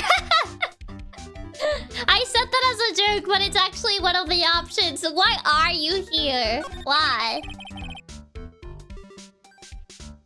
Isn't this guy's name pun based on him being a klutz? Is it? So, what are you doing here anyway? Huh? What do you mean by that? I'm just a natural born nice guy, that's all. Sure you are. Oh, well, actually, I picked this up last night when I was working. A wallet? You say you found this last night? It was actually an option. The game's earlier. Just kissing for Chiaki. Ah. Yeah, it had a driver's license in it. I figured I would just return it myself. Nice guy, huh? I see you. Ron's wallet. Hang on, let me see that for a minute. It really was an option. The game started just guessing Chiaki's lines. They know. I knew it. Desi's picture's in here. Yeah, I guess he really digs his wife, huh? Hey, Nick, it's not what you're thinking at all. No, I'm pretty sure it is. You haven't changed a bit. Don't wait, man. I mean, she's a married woman. That's just bad news. He really is here just to check out Miss Delight. So, you said you found it at your job, right? Yeah, I'm working for a private security company as a guard. Oh, wait, you're a guard? I should have guessed based on the suits, but, like... It's still like, I wouldn't trust this guy to guard anything. Wouldn't even trust him to guard a hamster. Chicks just love a guy in uniform, you know? So that's your reason. A security guard, huh? So that's what the uniform's all about. Yeah, I can't see Larry actually being a guard. That explains why the urn got stolen. Wallet. So, what time was it when you found this last night? Huh? Why are you asking that? Trying to see if I got an alibi? You're not the one on the hook for a crime this time, buddy. Oh god, wait, the other dude is also a guard. Does she only like dumb security guard? Maybe so. I guess it was around 1 in the morning on the first floor of our company building. What was Mr. Delight's wallet doing there? Anyway, there's nothing weird about that. After all, he works there. He works there? You mean Mr. Delight? Sure, here, take a look at this. It's right there in his wallet. I mean, I wouldn't trust most people guarding hamsters. Those things will actively try to die for some reason. Fun fact, in the anime version of Farewell My Turnabout, Lotto was swapped out for Larry, and he was at the Gatewater Hotel because of chasing a tabloid lead on Adrian. It's kind of weird to swap, Lotta for Larry, specifically for that. It's a type for Rio. She likes pathetic guys in uniform. Yeah.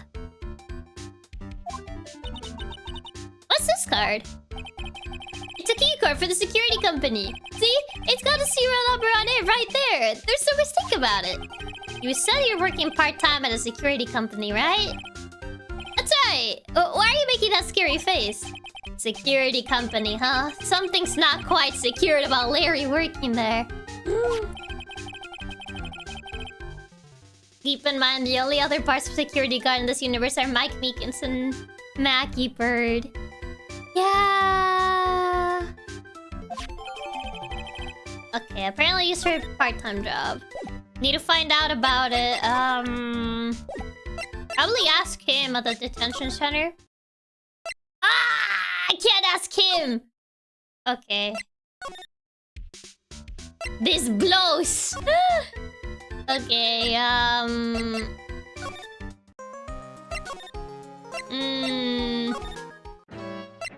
what do you know about this? Probably nothing. Yeah, he doesn't know anything.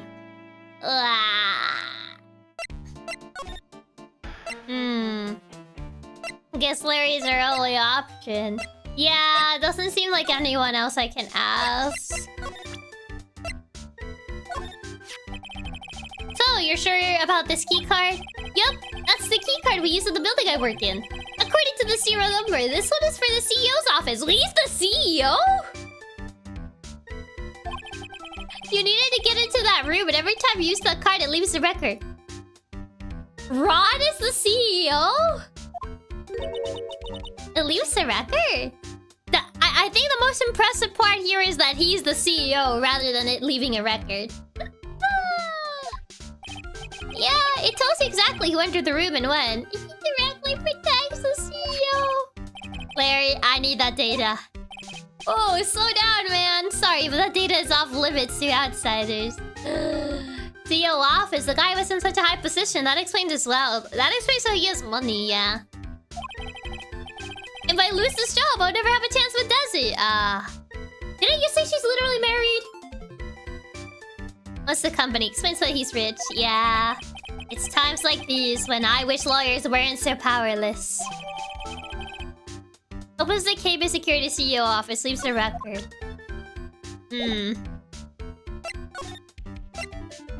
Larry Bus. So what have you been up to this whole time? It's been 2 years since I heard from you. And what's with those clothes? You look, well, weird. Hey man, that's uncalled for. This is my uniform for my part-time job. Ah, man. But I can't believe it's been 2 years. They say time flies when you're having fun. Ha ha ha ha ha ha ha ha ha. What's wrong? Nick, I gotta tell you, women, I don't trust them anymore. Oh.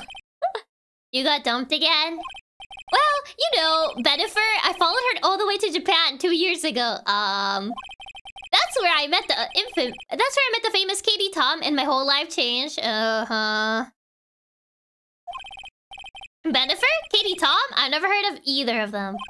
Anyway, dude, Katie Tom chose Hollywood over me. Can you believe it? Actually, yes, I can. Well, actually... Anyway, sounds like you had quite the adventure. Women! They're so... Oh! But you're different, Maya. You're not like the rest. Looks like he's still the same old Larry. Oh my god. Anyone would choose anything over him. I'm not surprised. Is he back? Nope, he's not back yet. I guess I could ask him. Profiles.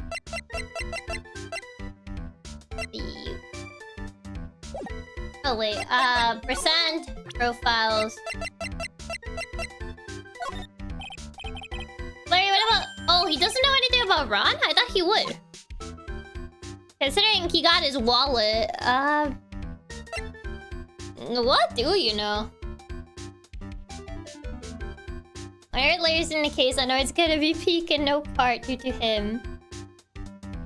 Oh,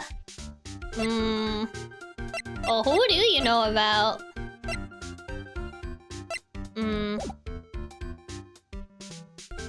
Does Larry know anything at all? I don't think so, no. I've already got the information for the key card. Anything about the wallet? You didn't touch anything in the wallet, did you? Hey man, be serious. You know what I was interested in? If Master Mask doesn't look out, he's gonna be the victim of a robbery himself. Well, I don't think Larry knows anything. Main exhibition hall? I don't think she... Do you know anything about this, maybe? No. Of course you don't. I don't think she knows anything about this. I don't know who else I can ask about the card, or... I already tried asking Larry about the card. I already got the extra info of the card, but I can't go to the... I can't go anywhere else. Anything new here? Nope. No. Nothing new here. He isn't being subtle anymore. No. He doesn't answer to anything, so I feel like...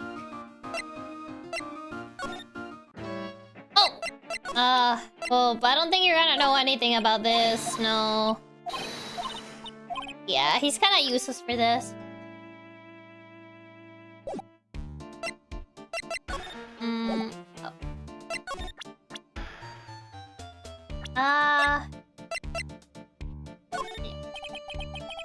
I'm sorry, I can't be of more help. I tried it, but he doesn't react to it. It's okay. Nick is just a bit of a piddling evidence hog. That's his defense style. Piddling evidence hog? You say? In that case, I'll be simply wasting my breath. Thanks, Maya. Why couldn't you have said I was a rival and not a piddling evidence hog? Yeah, nothing about that. Yeah, he doesn't care about the blackmail letter, even though he was the one that told us about it. So, nope. I guess nothing about this. I thought he would say something.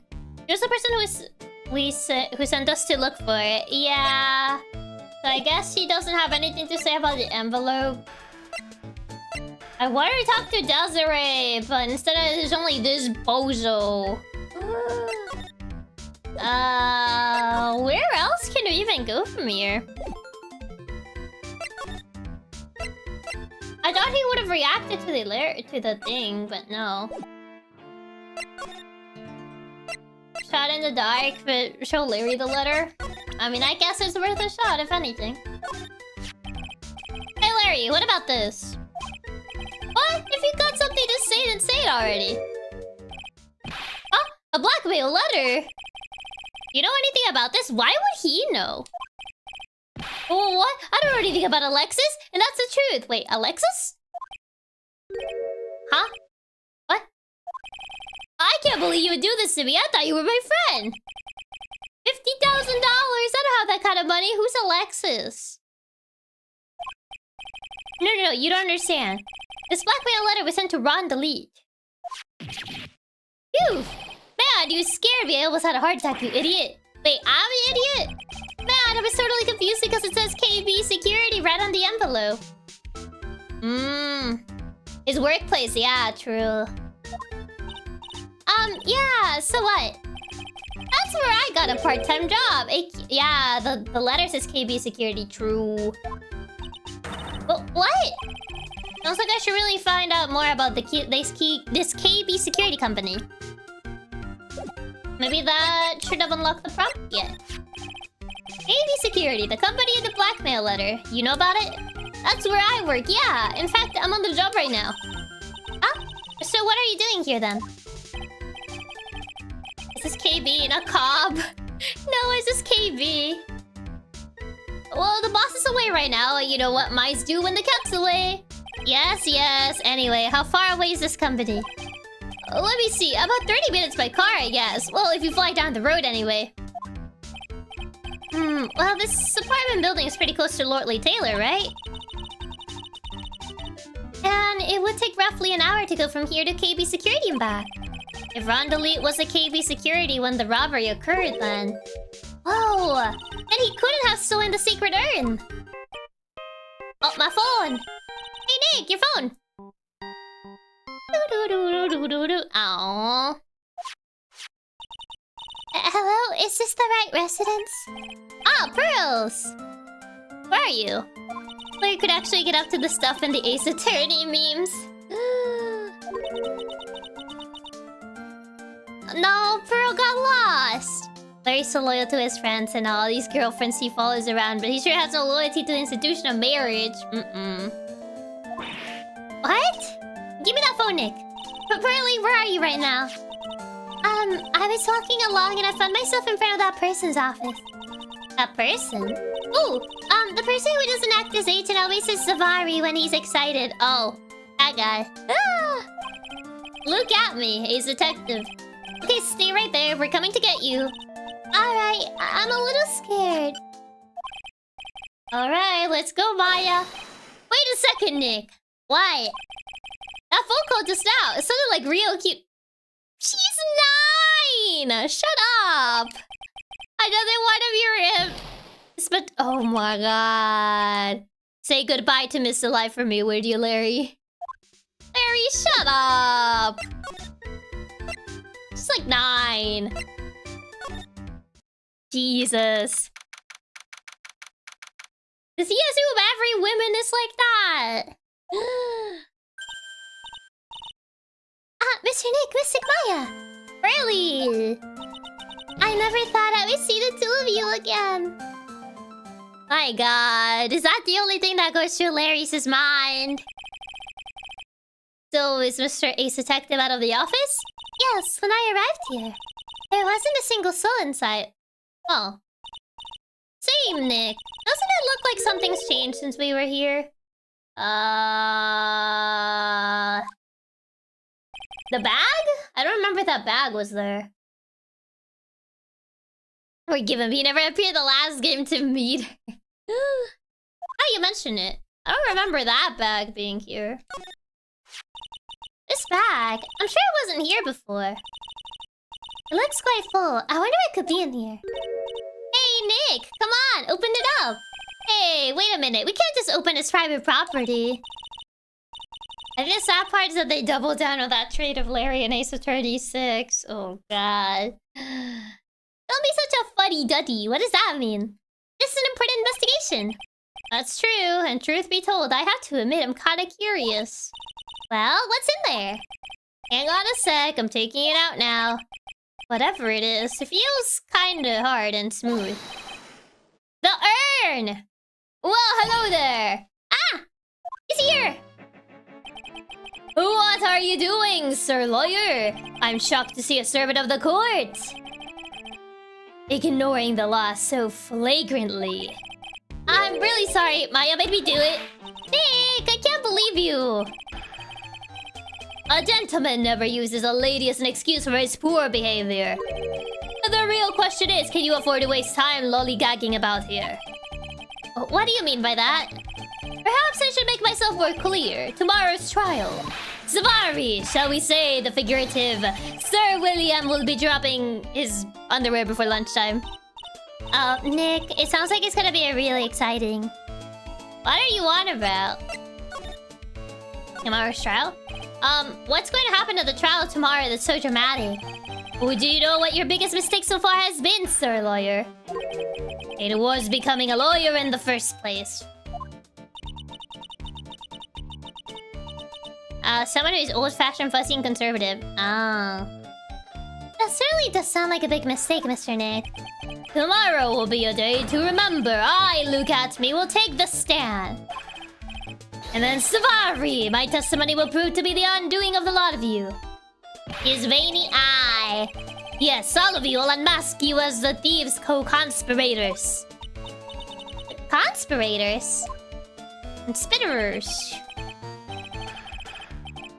You're quick on the defensive, I see. However, it is not I that is your greatest enemy. There is a far more dangerous threat that you'll face during the trial. Godo? Godot. The engine. What are you talking about? Sir Lawyer, if you truly are who you say, I'm sure you've heard of him. Godot. Godot. His name is... Yes! Godot, like the engine.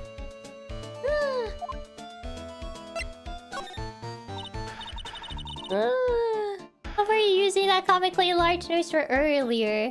Who is this Godot person? Godot. I don't like pronouncing it as Godo. I like Godot better than Godo.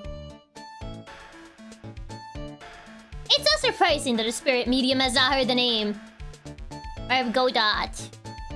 Godot. Godo sounds I don't know. It's not surprising that the spirit medium has not heard the name. Yeah, Godot is more fun to say. Yeah, Godot is more fun to say than Godo. Godot. The prosecutor whose equal cannot be found in this country but in heaven. In heaven? They're dead? Its equal is dead? Godot. A legend or myth. Men pin a lifetime of hopes on the chance to simply meet him. I want to meet him. Godo makes him sound like a type of bread. It does sound like a type of bread when you pronounce it as Godo.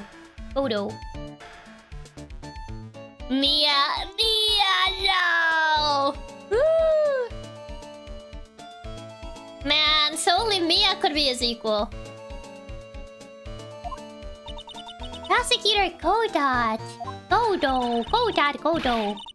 But the best prosecutor in the country isn't Godot, it's Mr. Edgeworth. I bet some people would disagree. I can't say because I haven't met him yet, but I've seen he has a good amount of fans. So I don't know. People would disagree with that statement, Maya. Isn't that right, Nick? It's no surprise that a spirit medium such as yourself would know nothing of this. But Ace Prosecutor Miles Edgeworth is currently traveling abroad again?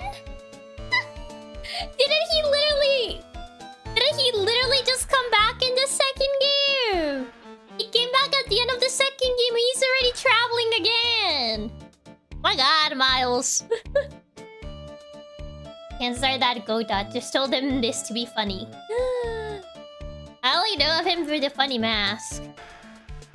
Wasn't the best prosecutor in the country Mr. Spring Karma? Nah. At least he didn't leave a note saying he chose death. I'm pretty sure Edgeworth's more popular than Godo, but he has a lot of fans. I mean, Edgeworth has a popularity bias because he's in more games. I think this guy is only in this game. Like, Edgeworth appears in other games. He even has his own spin-off. It's a bit of a cheat. Huh? In fact, it was Mr. Edgeworth who acknowledged Godot as the best in this country. Hey, you agree with that? Most certainly. In fact, you could call him the Luke Atby of the prosecutor's office. That is a disrespect to Godot. That is a disrespect to Godot. Well, that's good to hear. The prosecution has a fighting chance tomorrow. Edgeworth's just taking as many vacations as he can after dealing with Phoenix's nonsense. No, the best prosecutor is Mr. Ratman, not Mr. Ratman. That's not a compliment, that's an insult. Godot probably has the best intro of any prosecutor. Close race with Simon. Simon Blackwell's my favorite. Mr. Nick, is this Godot really that strong? I seem to remember hearing about someone like that. I'm sure it's supposed to be the prosecutor of the second game, but after his development at the end of the first, the designers thought it would be jarring. I mean, yeah, it kind of would be, considering how first game ended. Not surprising, some people spend their entire lives idly waiting for his appearance. I have been waiting for his appearance. I've been waiting since the first case. So I have been waiting. You have taken a step down the path of foolishness. Luke is basically Godot's hype man. Yes. Try to defend a career criminal who deserves nothing less than the death penalty. Death penalty is a little too much. So yeah, May Francisca be the main prosecutor. Hey, last time I checked, no one knows for sure that Mr. Delight released the mask. Hehehehe, my dear lady.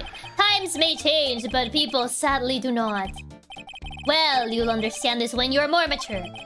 It looks like you're done investigating for the day. Hehehe, sir lawyer. The stage has been set and all the pieces are finally in place.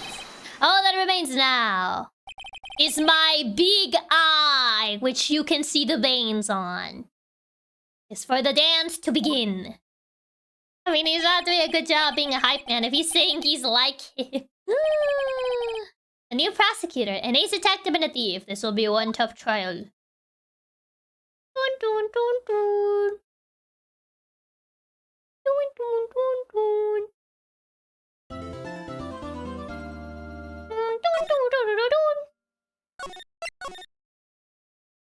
Yeah, since trials are usually very long, I feel like I'll probably leave it here. Because I know, like, once we get to the trial, we'll have to wait for another good point to save. Which, it's probably not gonna be till later. So I feel saving before the trial will probably be the best call. He's the least qualified for giving us. You'll understand when you're more mature. You'll understand when you're more mature. Odo's introduction is perfectly ironic yet poetic at the same time. I've been waiting for him to be introduced. For a reason the game tells you to pause here. I mean, they give you the perfect save point. Better here than end up to the mid of the trial and end up forgetting everything. Yeah. It might be best to just switch to chatting or something, so trials can be crazy long. Yeah, this can get pretty long. Just boop boop boop boop. trial is ever actually long enough that you'll be able to finish it today? Yeah, I don't think so. Trials are usually kind of long, and it takes a while to find a good saving point for them. So, yeah.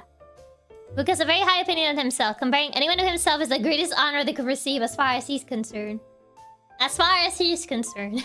But I don't think that's justice for Godot. For Godot. Godot. Yeah, the Godot engine. The Godot engine. Let that they're really long. Some last 2 whole seasons. Yeah, some trials are pretty long. This is true. This is true. Some of them do end up lasting for a while. So I don't think it'll take 2 hours, hopefully. I mean, hopefully not. I mean, it depends. I still find it weird that there has been no murder yet. So I'm kind of like raising my eyebrows if it's really gonna be as straightforward as just being like a thief case. But I feel like someone's gonna get murdered like halfway through or something. And then it's gonna become like a matter of like, oh yeah, it was like a thief case. And then now it's a murder case. Chiaki caves for blood. It's not that. It's just like, it's odd that an Ace Attorney game doesn't have like a murder case. Because all the other cases have been murder cases.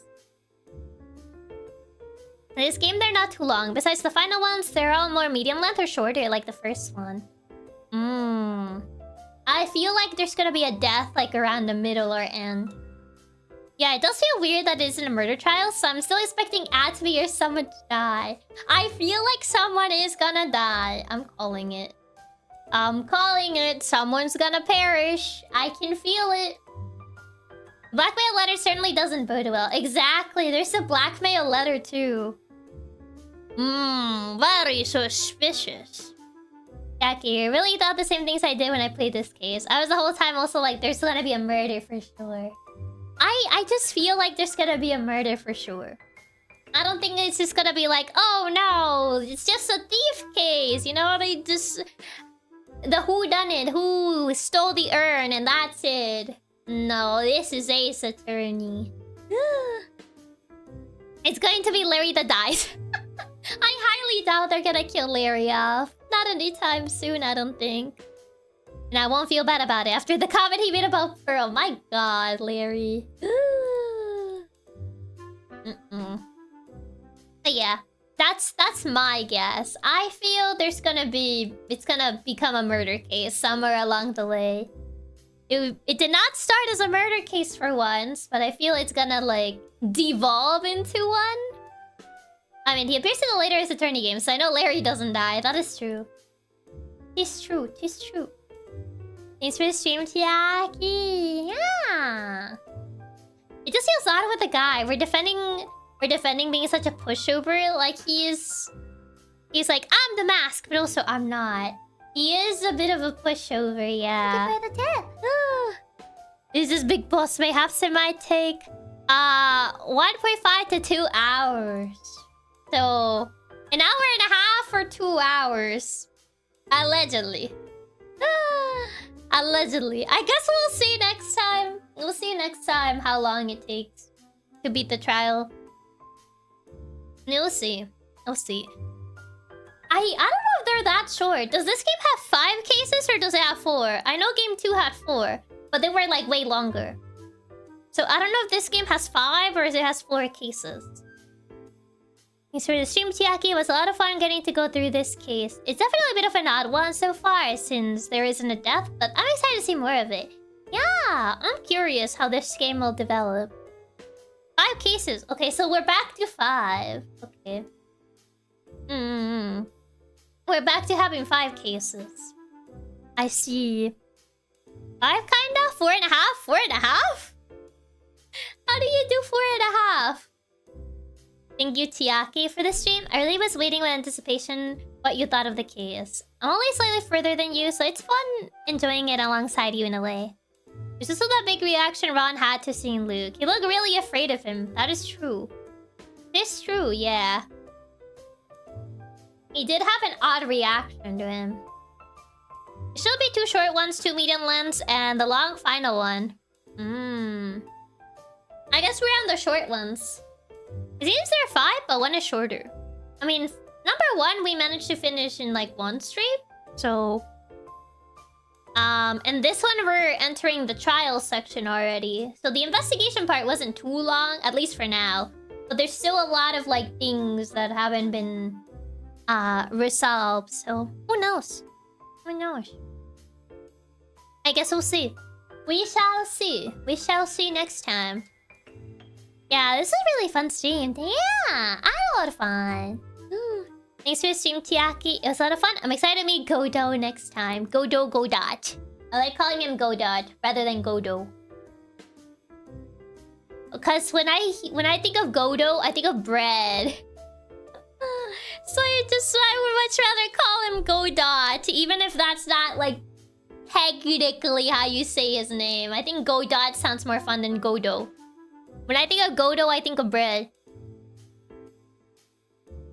Godot is more fun. It makes him like a Pokemon and not a piece of bread. It's like, oh, can I get a slice of Godo bread? So, Godot. Go, Godot! Attack! I too am excited to finally see Coffee Man. We'll finally get to see Coffee Man! I remember once I watched this video about Godo, the game engine, and the voice had the peculiarity to pronounce it different each time he said the name. Every time it's just pronounced slightly different. We shall see next time how Ace Attorney will sweep the trial. I cannot wait until you meet Godo. Godo. His dialogue is epic. I've only seen his like drinking coffee animation. But I don't really know too much about him, other than like the fandom really likes him. Other than that, I don't really know anything about him. I feel he's the only like prosecutor that I haven't seen at all. Cause I've seen Francisca. I've seen obviously Miles. I've seen Clavier. I've seen what's she called? Simon. I've seen Nayuta. But yeah, I haven't seen Godot. Godot. Haven't seen him yet.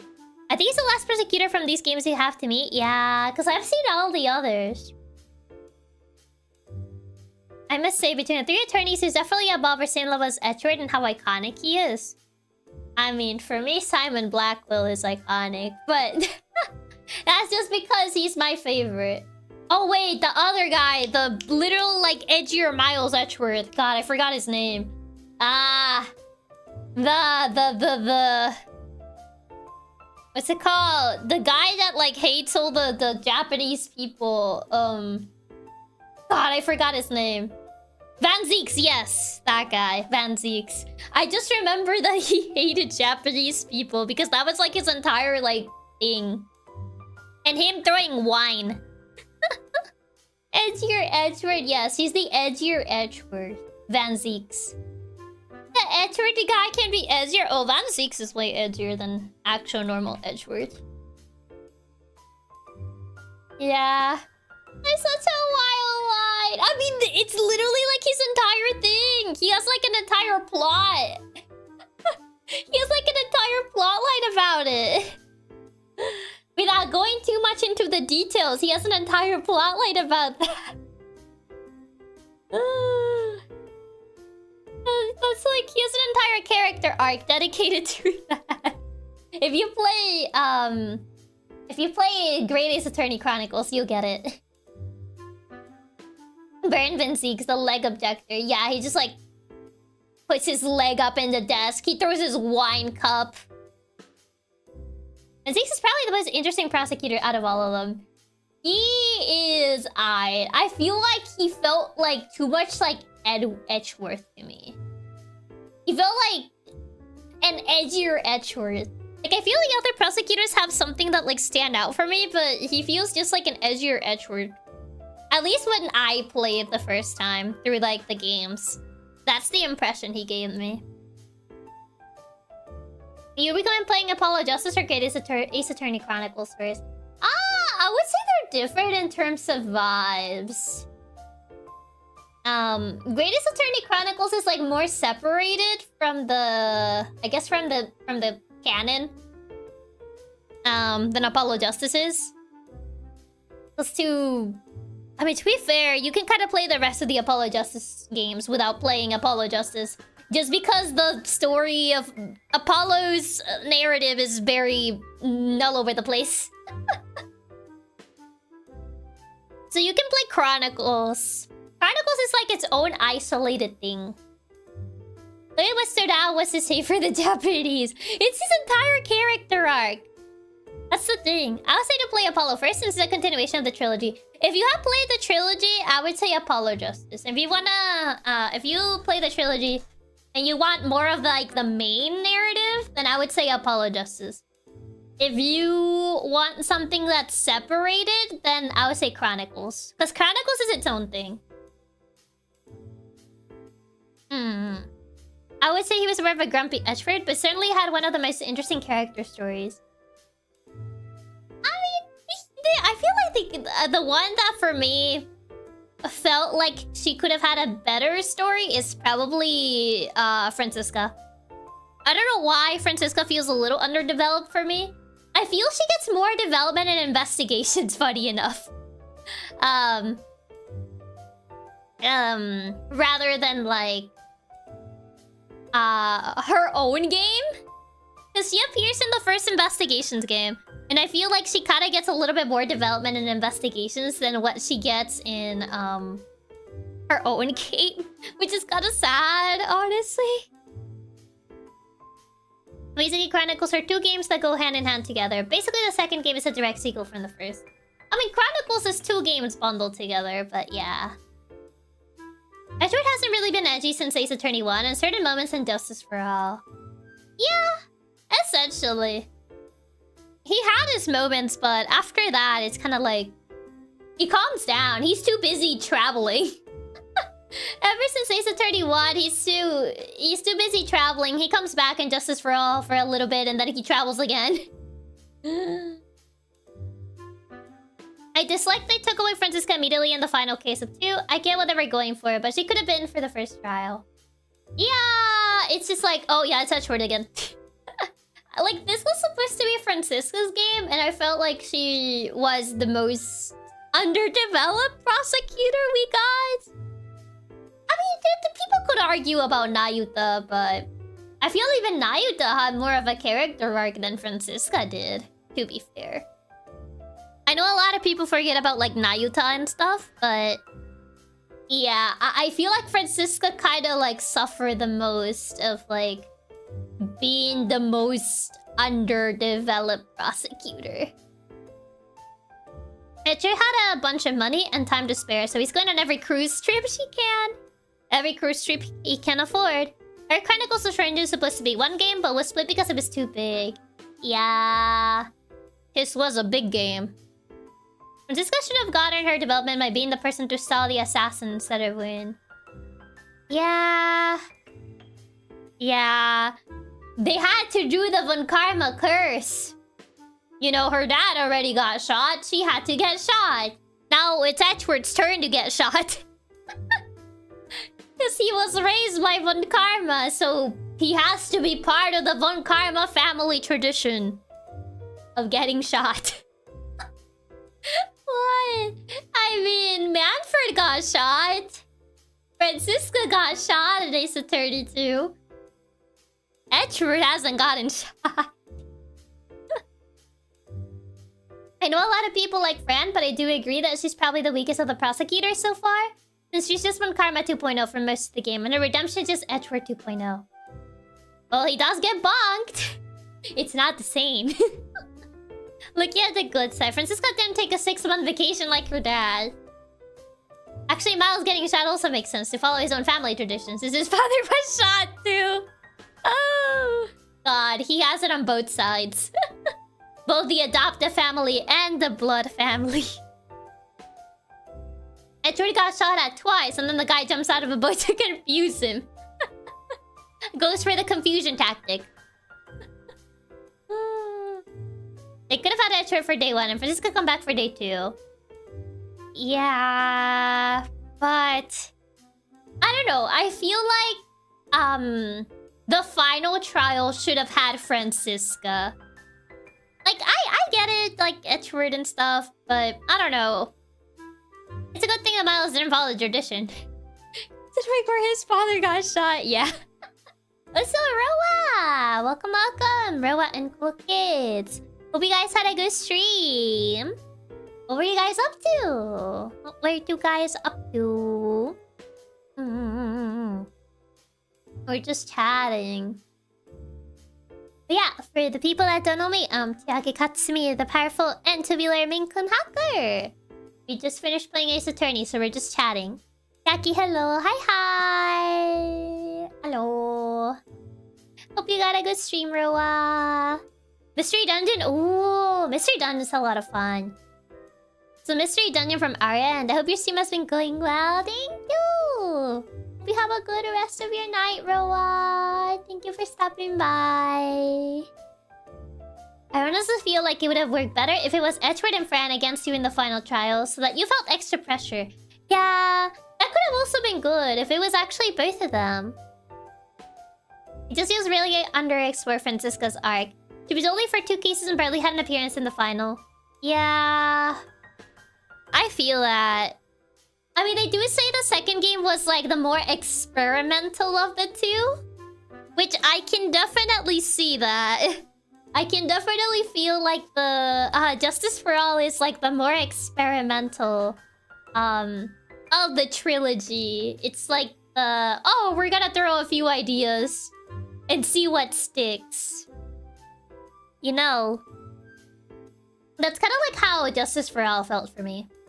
They were sure some interesting experiments. They were. They really were. I think the best way to describe Justice for All is like a roller coaster. The first case is kind of lukewarm.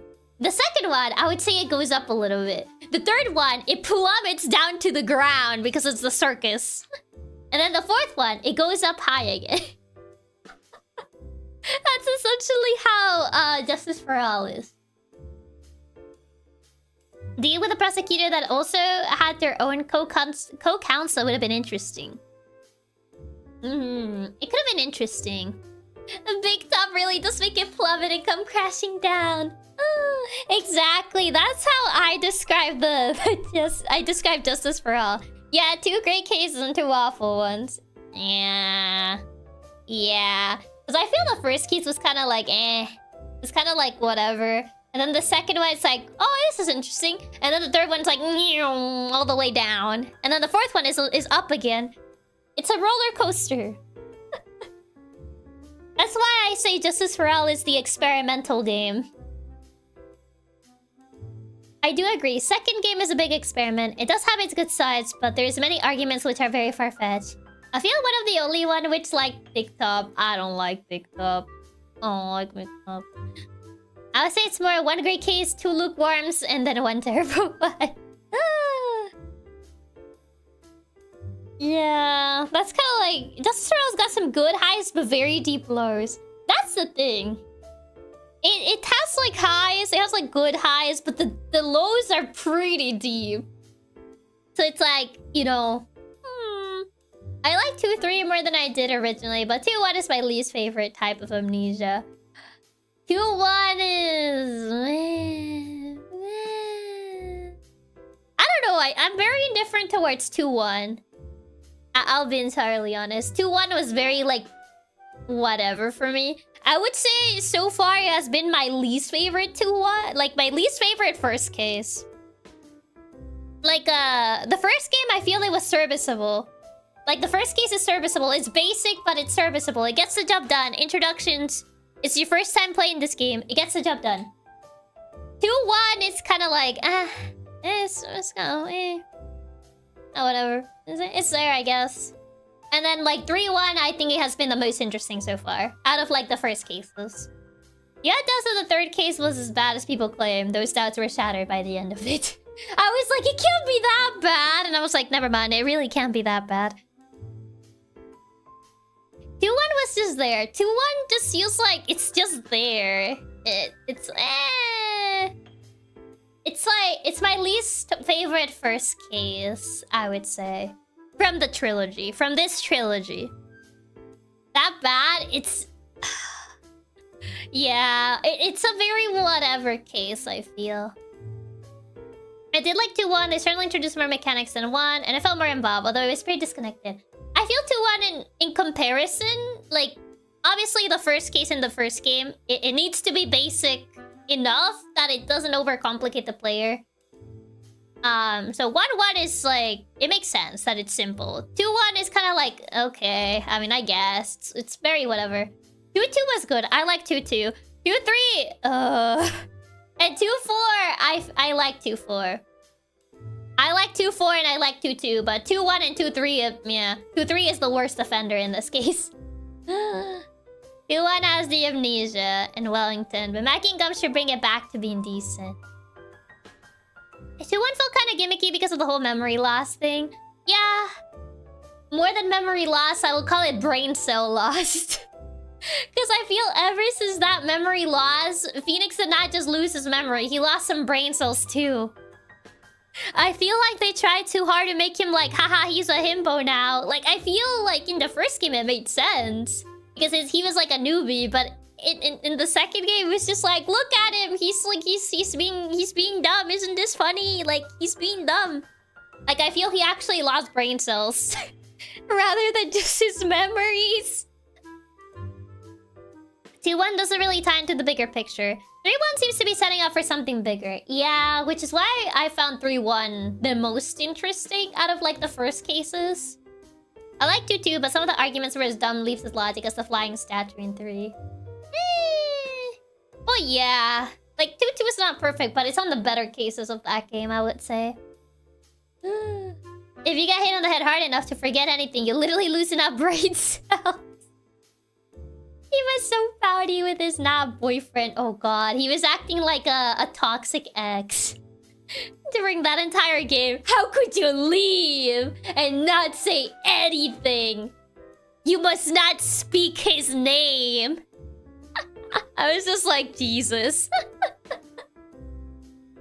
Oh yeah, they went too hard with making Phoenix dumb and not really endearingly dumb. Yeah. The channeling chamber? Phoenix, right? Oh god. 2, Justice for All is an interesting experiment. I would say that. It definitely has its highs, but its lows are very low. Personally, I would put 2-4 as my favorite in the game, then 2-2, and 2-3 and 2-1. Phoenix really pulling out the welcome home cheater. Yeah, he really did. Oh my god. He's quite something. He's quite something in that game. I don't know what to tell you, Chief. I don't know what to tell you. Too low at times. Yeah, that's the thing with Justice for All. When it hits the lows are very noticeable. That's, I would say, the biggest thing with that game. Well, it's too early for me to say which of the trilogy is my favorite because we're still too early on Trials and Tribulations. So who knows? But so far, I've enjoyed what I've seen from Trials and Tribulations. But like I said, it's too early. It's too early to tell. Again, very short dev time, straight into it after Shu Takumi's vacation. Had to power through 1 episode per week, scripts by the use of beer. I did remember hearing that he was drunk while writing some of these. And after seeing 2-3, I can tell. Phoenix was far too bitter than he should have been in that game. He was, yeah.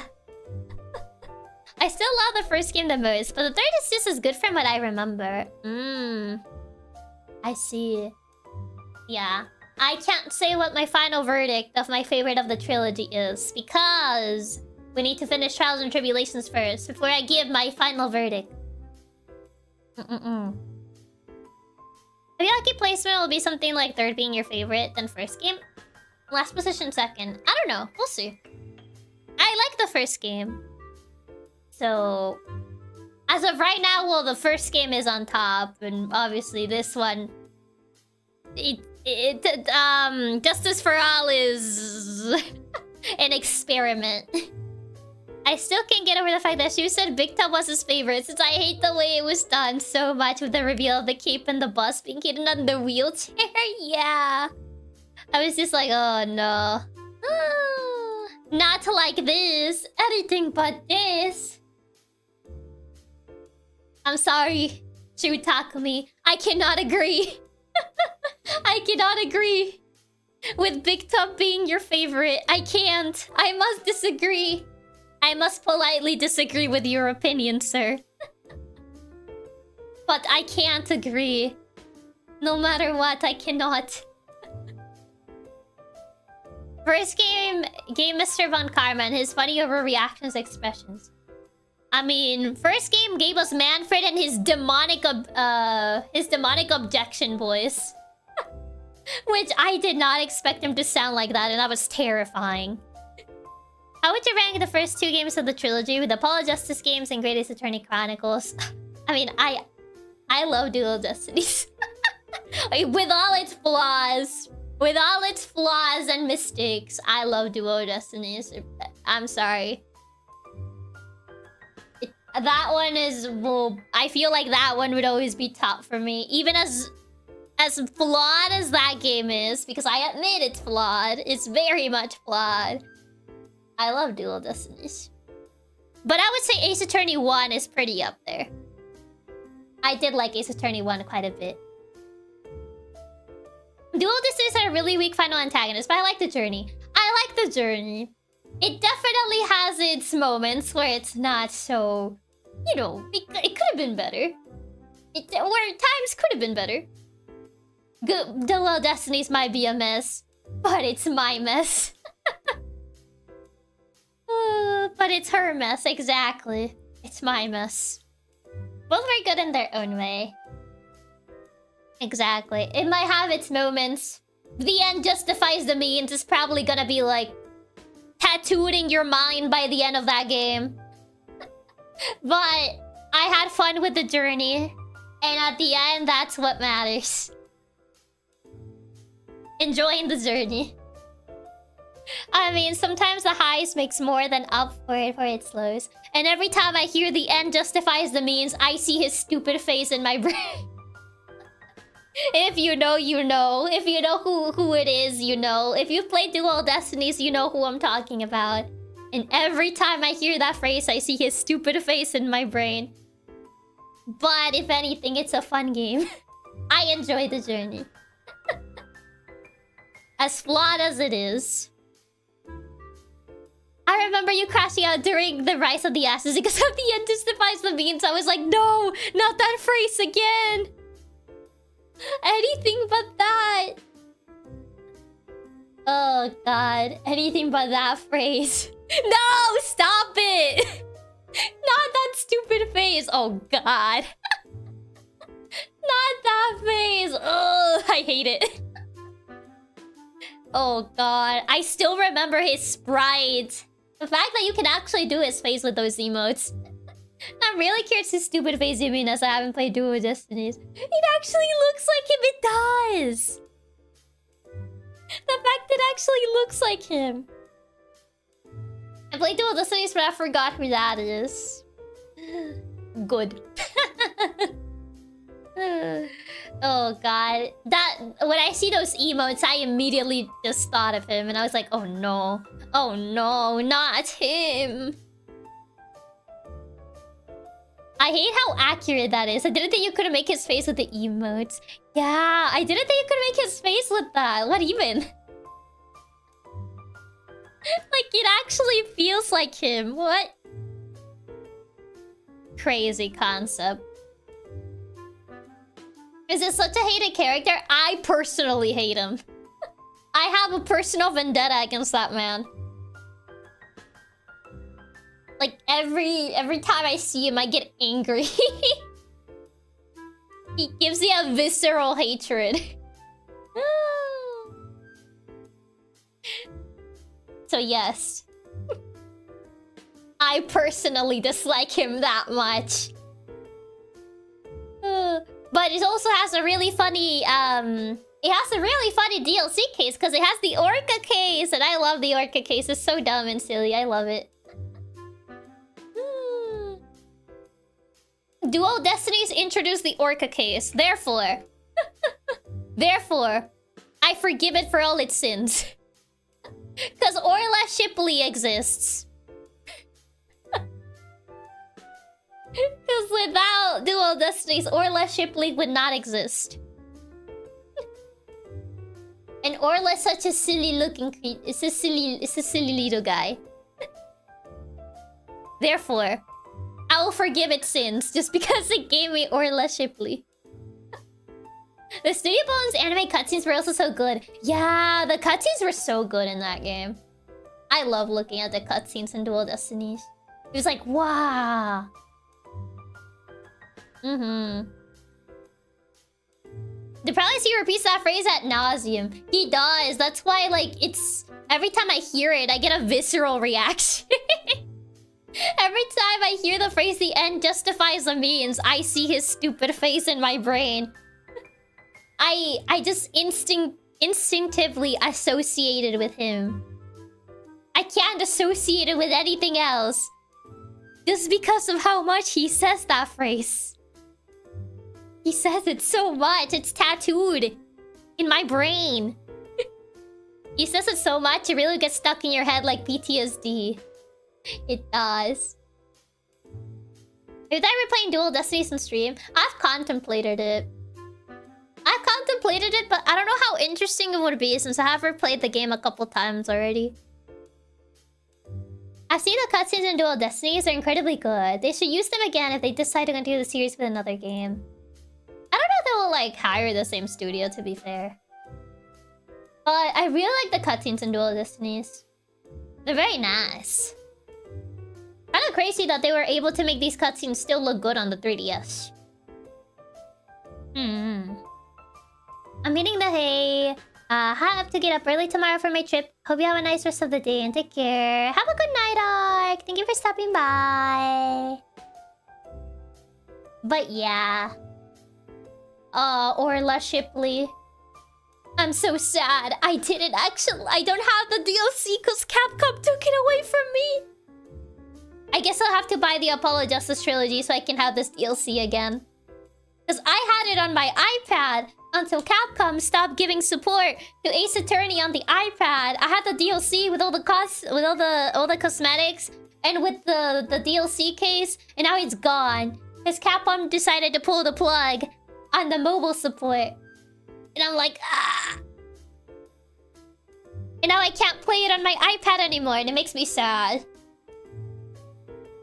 Gotta buy her the collection so you can see front-facing Orla again. I can't see front-facing Orla again. I can't visit Orla anymore. Capcom decided to pull the plug. This is so sad. This is so sad. I had all the cosmetics in that game. And like the DLC case too. Mobile gaming. It could be like that. Oh. I didn't have a 3DS at the time. When I wanted to play this game, I didn't have a 3DS at the time. So my only way to play it was to play it through mobile. So I downloaded this game on my iPad at the time, and I bought all the cases. And I liked it so much, I bought the DLC too, and the cosmetics. It was my first ever Ace Attorney. And I was like, oh my god, I love this game. And then I bought all the cosmetics and all the DLC. And I was so happy. It brought me so much joy and whimsy. What do you think of the 3D gimmick on the device? I didn't really mind it, honestly. I don't think I really minded it as much. Maybe because my first Ace Attorney was at 3D. That's why I didn't feel like the... I know a lot of people kind of had issues with the transition of Ace Attorney between 2D and 3D.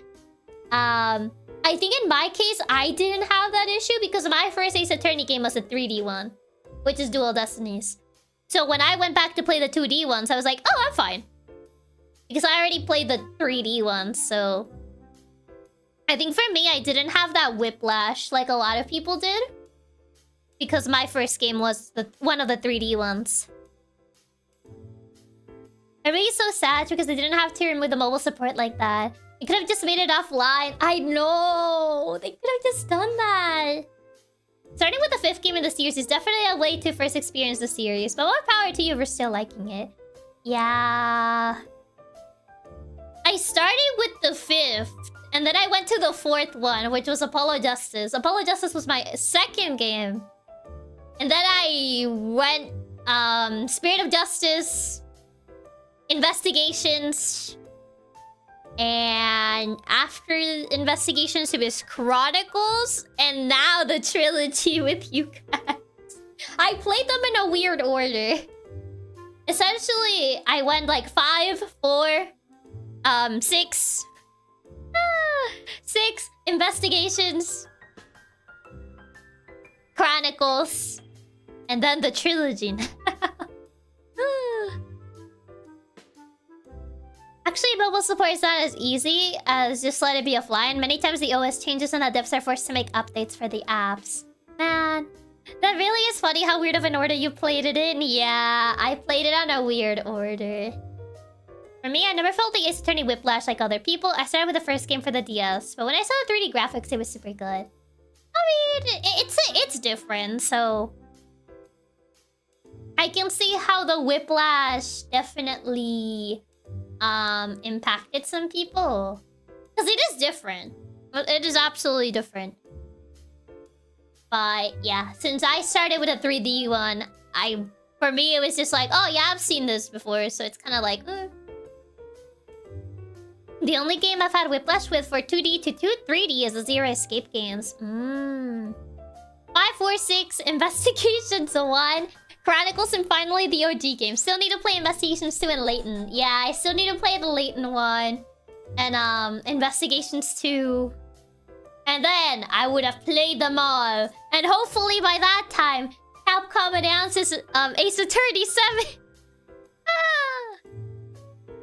Hopefully by that time, Capcom makes my Christmas wish true and finally announces that Ace Attorney 7 is real. And it's not just a conspiracy theory. It's different, but I'm the sort of person which usually doesn't mind it. Both 2D and 3D have its charm. As Chiaki can see, I'm someone who actually can stand big up. But yeah, that's the thing. That's the thing. I played these games in a weird order. I think like with the trilogy, I only got to play like a first case because it was free. It was free 99. But like my first full Ace Attorney game was Dual Destinies. Because I saw it, I was like, wow, this looks so cool. And I was like, but I don't have a 3DS. I don't have a 3DS, so I can't play it on the 3DS. So I look up where I could play this game, and it was like, oh yeah, you can play it on iOS. And I was like, oh my god, I have an iPad. I can play it there. And I played it. Next year should be the 25th anniversary. Hopefully they'll announce it finally. Come on, Capcom. Release Ace Attorney 7 already. Like, you don't have to release the game. Just give me signs that it lives. And it exists. That's all I need. I just need a sign. A sign of life. That it's real. Interesting. I never knew it until now it was on iOS. Yeah. I feel like a lot of people didn't know, to be fair. Maybe you just hop into the series when it first caught your attention. Then you went back to the other game since you liked it. Do you know that Ace Attorney was a franchise at the time? I didn't know it was a franchise at the time, no. I had heard talks about it. About like, oh yeah, I love Ace Attorney. But never really like, I love the Ace Attorney franchise. So I didn't know there were more games. I thought at the time Dual Destinies was the only game. Until I was like, oh, I want to play more if there is more. And that's when I like looked it up and I found out there were more games. So at the time I didn't know there were more games. Until I wanted to play more Ace Attorney games and then I found out there were more. But yeah. I essentially played the first one that caught my attention, which happened to be this one.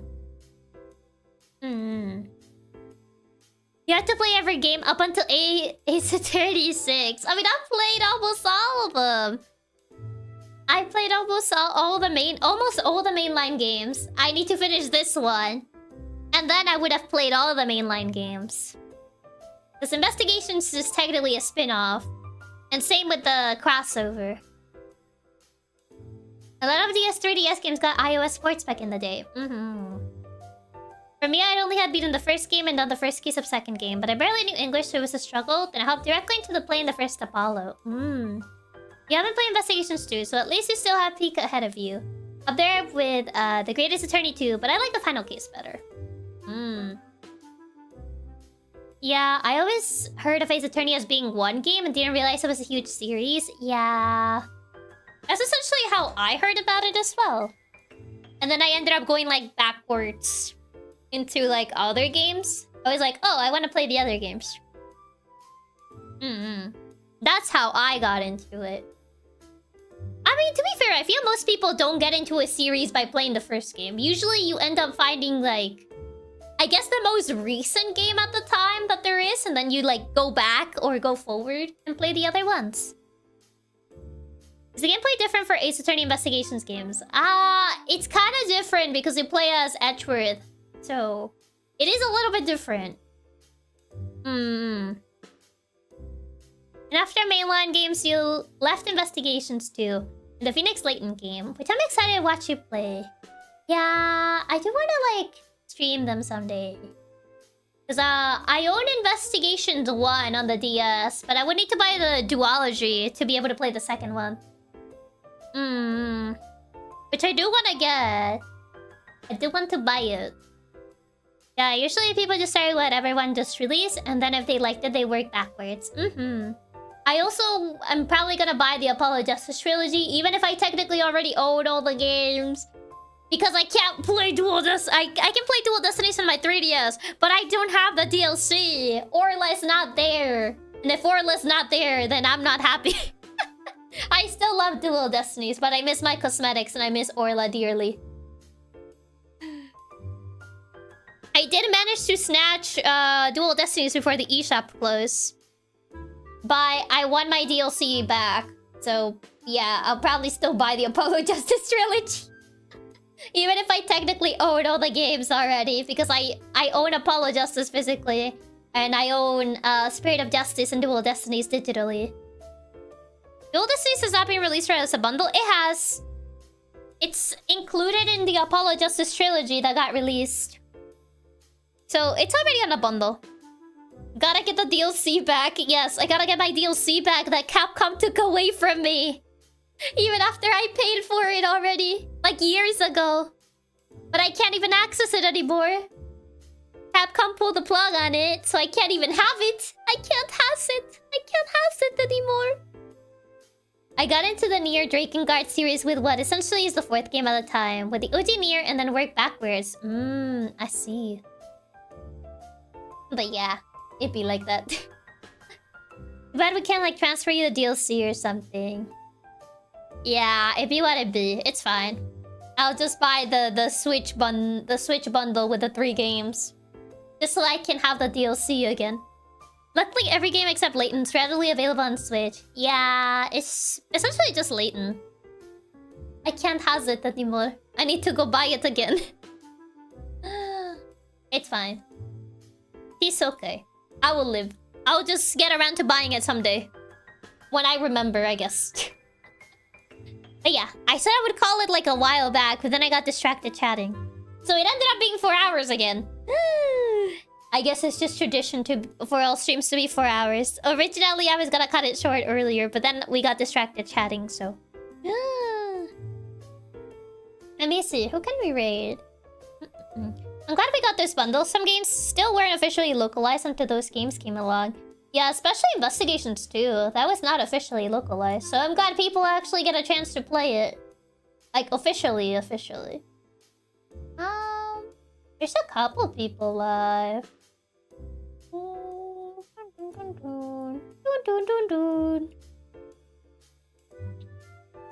We really are too distracting. She likes talking to us and she likes us so much. Mayhaps.